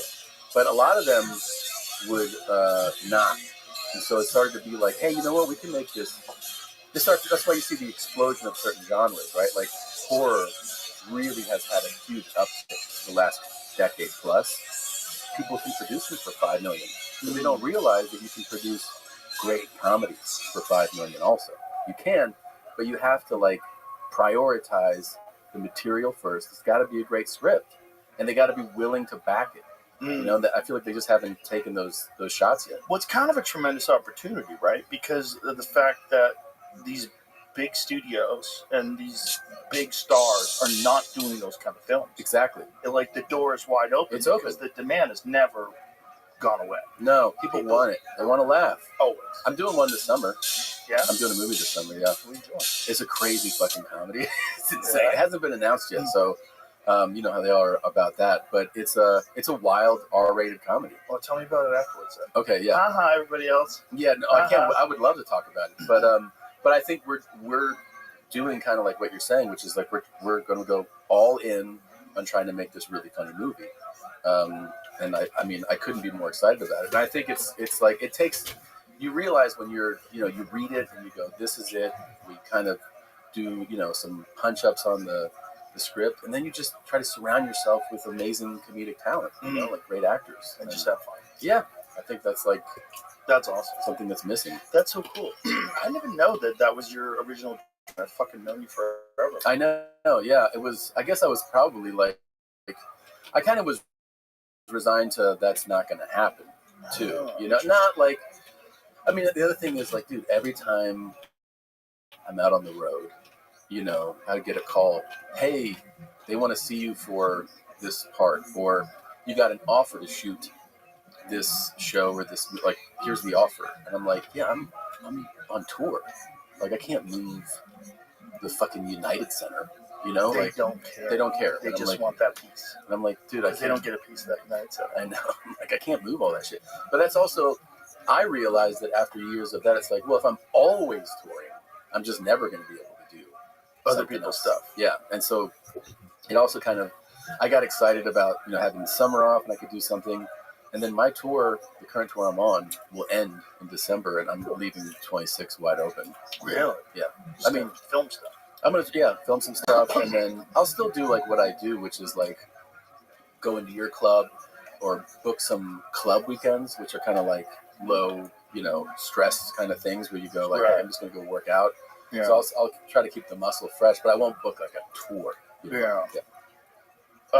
It's good to take breaks. It is, I'll right? tell you that. I took a big sort of a break. I've just been doing the club since I did my live special. Yeah. It's very nice. It's great having no pressure. So like I just talk about what I want to talk about, and I write about what I want to write about Yeah. instead of going, I gotta put an hour together because I have a tour in 3 months. Right. Like I have to make sure this hour's tight. I have to. You just kind of take your time with it. And I think there's something to be said for taking breaks with stand-up in particular, because like you don't want to just have tools that you use to do a job, right? Mhm. You want to actually you have to kind of figure out, what am I investing all my time in these subject matters? Yeah. What's interesting to me? Mhm. And how much time is that going to take to figure out what the perspective is where I can just say it on stage? Yeah. Because I feel like with a lot of comics, there's a thing happens where you get kind of like locked into a set, and then you abandon that set, and there's just mad scramble to come up with a new set. Yes. And a lot of times when you're doing that new set, it's not you're not invested in it. It's just you can make it effective. Right. You know what I mean? This kind of feels like filler. Yeah. Yeah. Yeah. I know exactly what you mean. And the audience. I think they definitely do. They do, because I feel it as an audience member. Yeah. I know when someone's doing that, and I go, I'm not connecting with this at all. Right. But if it's something that you can tell the person wants to talk about, Exactly. it resonates. It's Where it's different. actually interesting. That's the thing. It's like, as I've gotten older, I've thought much more about stand-up, and there's a lot of stand-up is kind of like unspoken. I think a lot of it is hypnosis. Really? Yeah, there's a weird thing going on, and I get it from like great comedians. Like when I was a kid, there was this guy named Frank Santos, R-rated hypnotist, and he would go on stage and make people do stuff. And Mhm. like, you're having sex with Madonna. It was really weird. But Yeah. there was a flow to his confidence, or something about him, and he was also an actual hypnotized people to quit smoking and shit like that. Yeah. And there was something that he was doing where I was like, what is he doing? Like, how is he what is this connection where it's just so funny? Like, how is he getting into these people's heads? Like, what is hypnosis? And then I see like a guy like Attell on stage when he's killing, and I recognize something I'm like, he's hypnotizing us. Mm-hmm. There's something that he's doing, this That's effortless confidence and connection to what he's talking about, and great material also. So you give him the reins. You're like, oh, this material's so good. I'll give you the reins. Take my brain. Take my brain. Take my brain. And the rhythm of the cadence too. Yeah. Because he has a very particular cadence, and you know, if you hang out with him or work with him like I did a few times, you start doing the A lot of people do. Start doing the cadence, and I did that in like 05, 06. Mm-hmm. And I was like, he was on his show, and his first like killer album came out, Skanks for the Memories. Mm-hmm. Yeah, I mean, I feel like I would be talking like to you like this. I'd go outside and be like, how's everybody doing? Like I would just start do it because it's such like a hypnotic type of cadence. Yeah, Patrice always says that about like having babies. Like that's his babies. Yeah. Like David Hell has a bunch of babies. Yeah. It's like a bunch of people that he gave birth to. 100%. Yeah. Yeah, it's super normal. A lot of people have that, but it's interesting how that stuff works. That there's a thing that's going on, which is why live stand-up is so much better than stand-up on television. Dude, I also have this thing recently because I'm on tour right now. I realized that like, man, it's funny how I could be like tired, and being tired. I go on stage in a different mindset, and all of a sudden I'm like, wow, that was a way better set. Like I had the right amount of tired, not tired where I can't think, but more relaxed. And then I get off, and like my whole tour crew was like, that was a fucking amazing show. I'm like, yeah, I feel like I was too tired to be like self-conscious or something. You know what I mean? Right. Like some of my self-awareness went away, but like the right degree of it went away. Yeah. And then the show just and felt then you better. Locked in with them. Yeah. I also like to tell myself sometimes, if I remember, that I'm best on stage if I'm going on stage in a silly mindset. Mm-hmm. If I'm goofing off backstage, Yes. fucking around, you know, Yes. making fun of somebody that's like in my crew or something. I don't know, you know, like dancing in the green room, like just silly. That mindset walking up on stage is like the best one to go on stage. That's why I used to love working with Joey so much. Yeah. Because two things. One, Joey would make me laugh like while he was on stage. I'd be waiting to go on stage. Instead of thinking about my material and going over everything with a fine-tooth comb, I'd just be laughing. Mm-hmm. And then I'd go on stage laughing. And that's the thing, is that's an unspoken thing that the audience goes like, there's joy coming from this person. Yes. You know, they feel the joy. Yeah, they legit. really do. Because like there's nothing grosser than fake laughs. Yeah.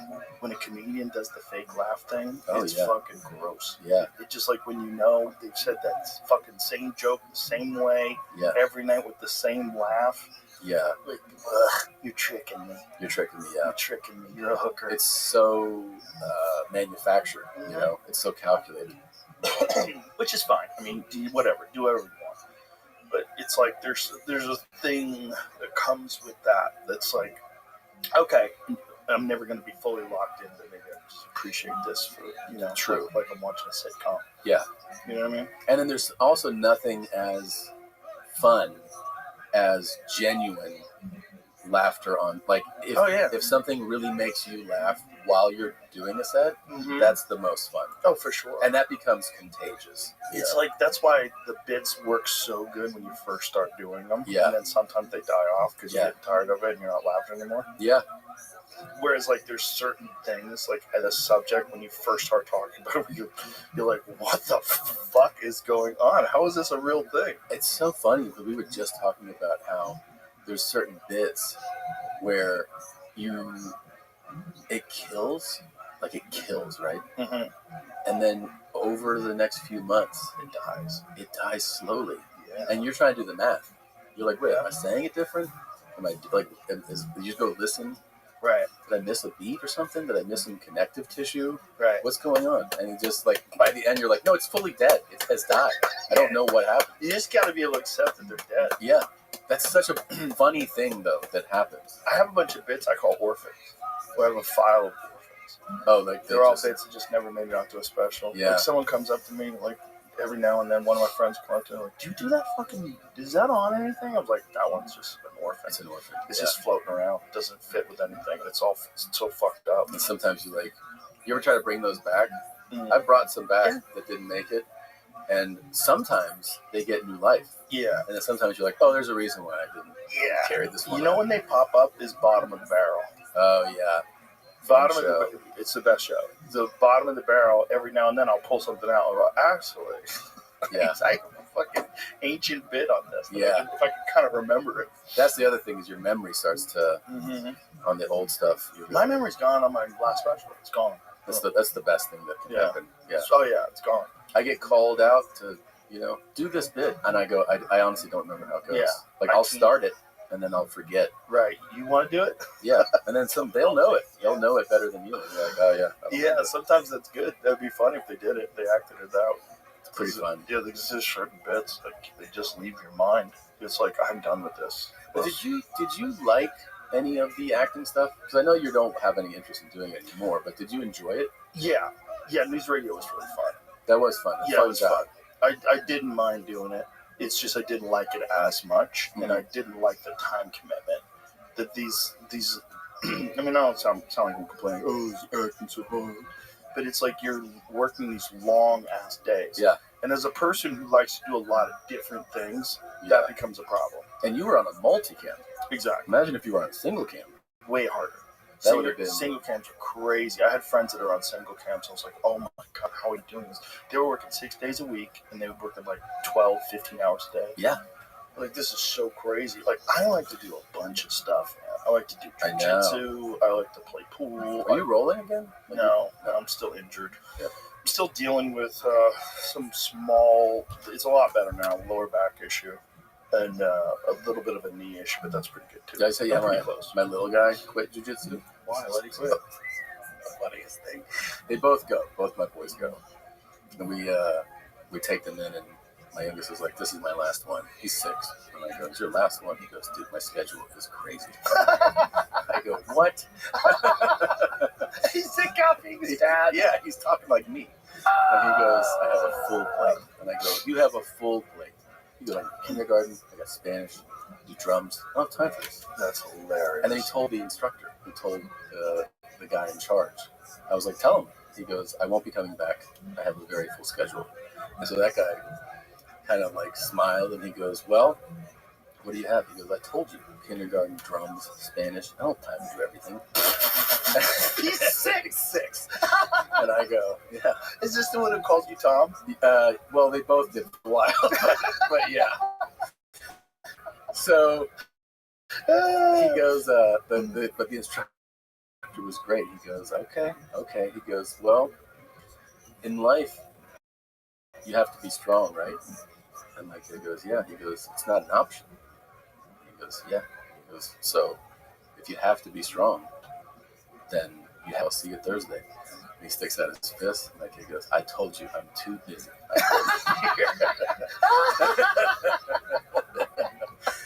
And so he hasn't gone.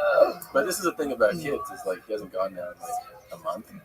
And then now he's like, hey, I want to go back to jiu-jitsu. Of course. So Of course. and also his older brother is doing very well. That's a problem. And so he got a new belt, you know, and my older brother's like fucking him up and talking mad shit all day. Takes his shirt off every day and he goes, I'm gonna be so fucking jacked. So he's like, oh shit, I gotta get back in there. That's hilarious. Yeah.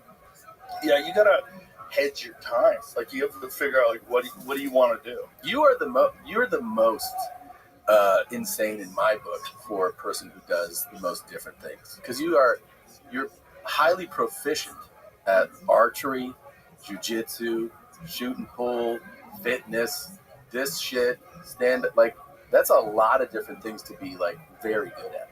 Do I have to pick my spots? Yeah. You know, because I'm an obsessive person. Right. So like I have to like that's why I don't fuck with golf. That's why I don't fuck with video golf games. will get you, dude. Video games will get me. I stayed away from video games for 20 years, about 20 years, and we got a console. Well, here's the thing. I actually found that I am busy enough where in my brain I can go, yeah, I can do 20 minutes on certain days and get like a little dopamine kick from it, like have fun. But most of the time I walk by it and I go, I'm out of time to play. My problem is if I put that 20 minutes in, I'll be up till 5 in the morning. Yeah. I'll go, I don't need sleep. I just won't work out tomorrow. Yeah.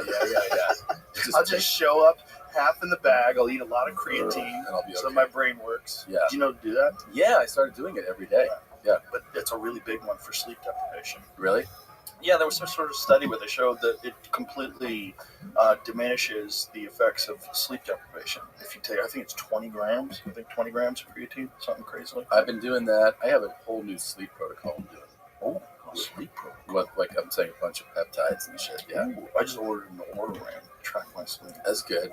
Do you have to try that pineal? No, I haven't. I heard about it. You were telling me it really ramped up your REM sleep. Fucking awesome. Yeah? Yeah. Nice. Yeah. Anything for more sleep, I'm into. I'll tell you what really affects me. No drinking. That really affected my sleep a lot. Really? Oh, yeah. Yeah. We don't Drinking a lot? Not a lot. Not like Bert levels. But like last time I was sober, I was with him. We were all. It was a great table. It was like Taylor Sheridan. Oh yeah. His wife. My wife was there. Bert, his wife. David Goggins, his wife. Oh wow. And then a bunch of my professional pool player friends. That's a fun table. Oh, it was fucking phenomenal. We had so much fun. We all had dinner together after the UFC fight, and Bert is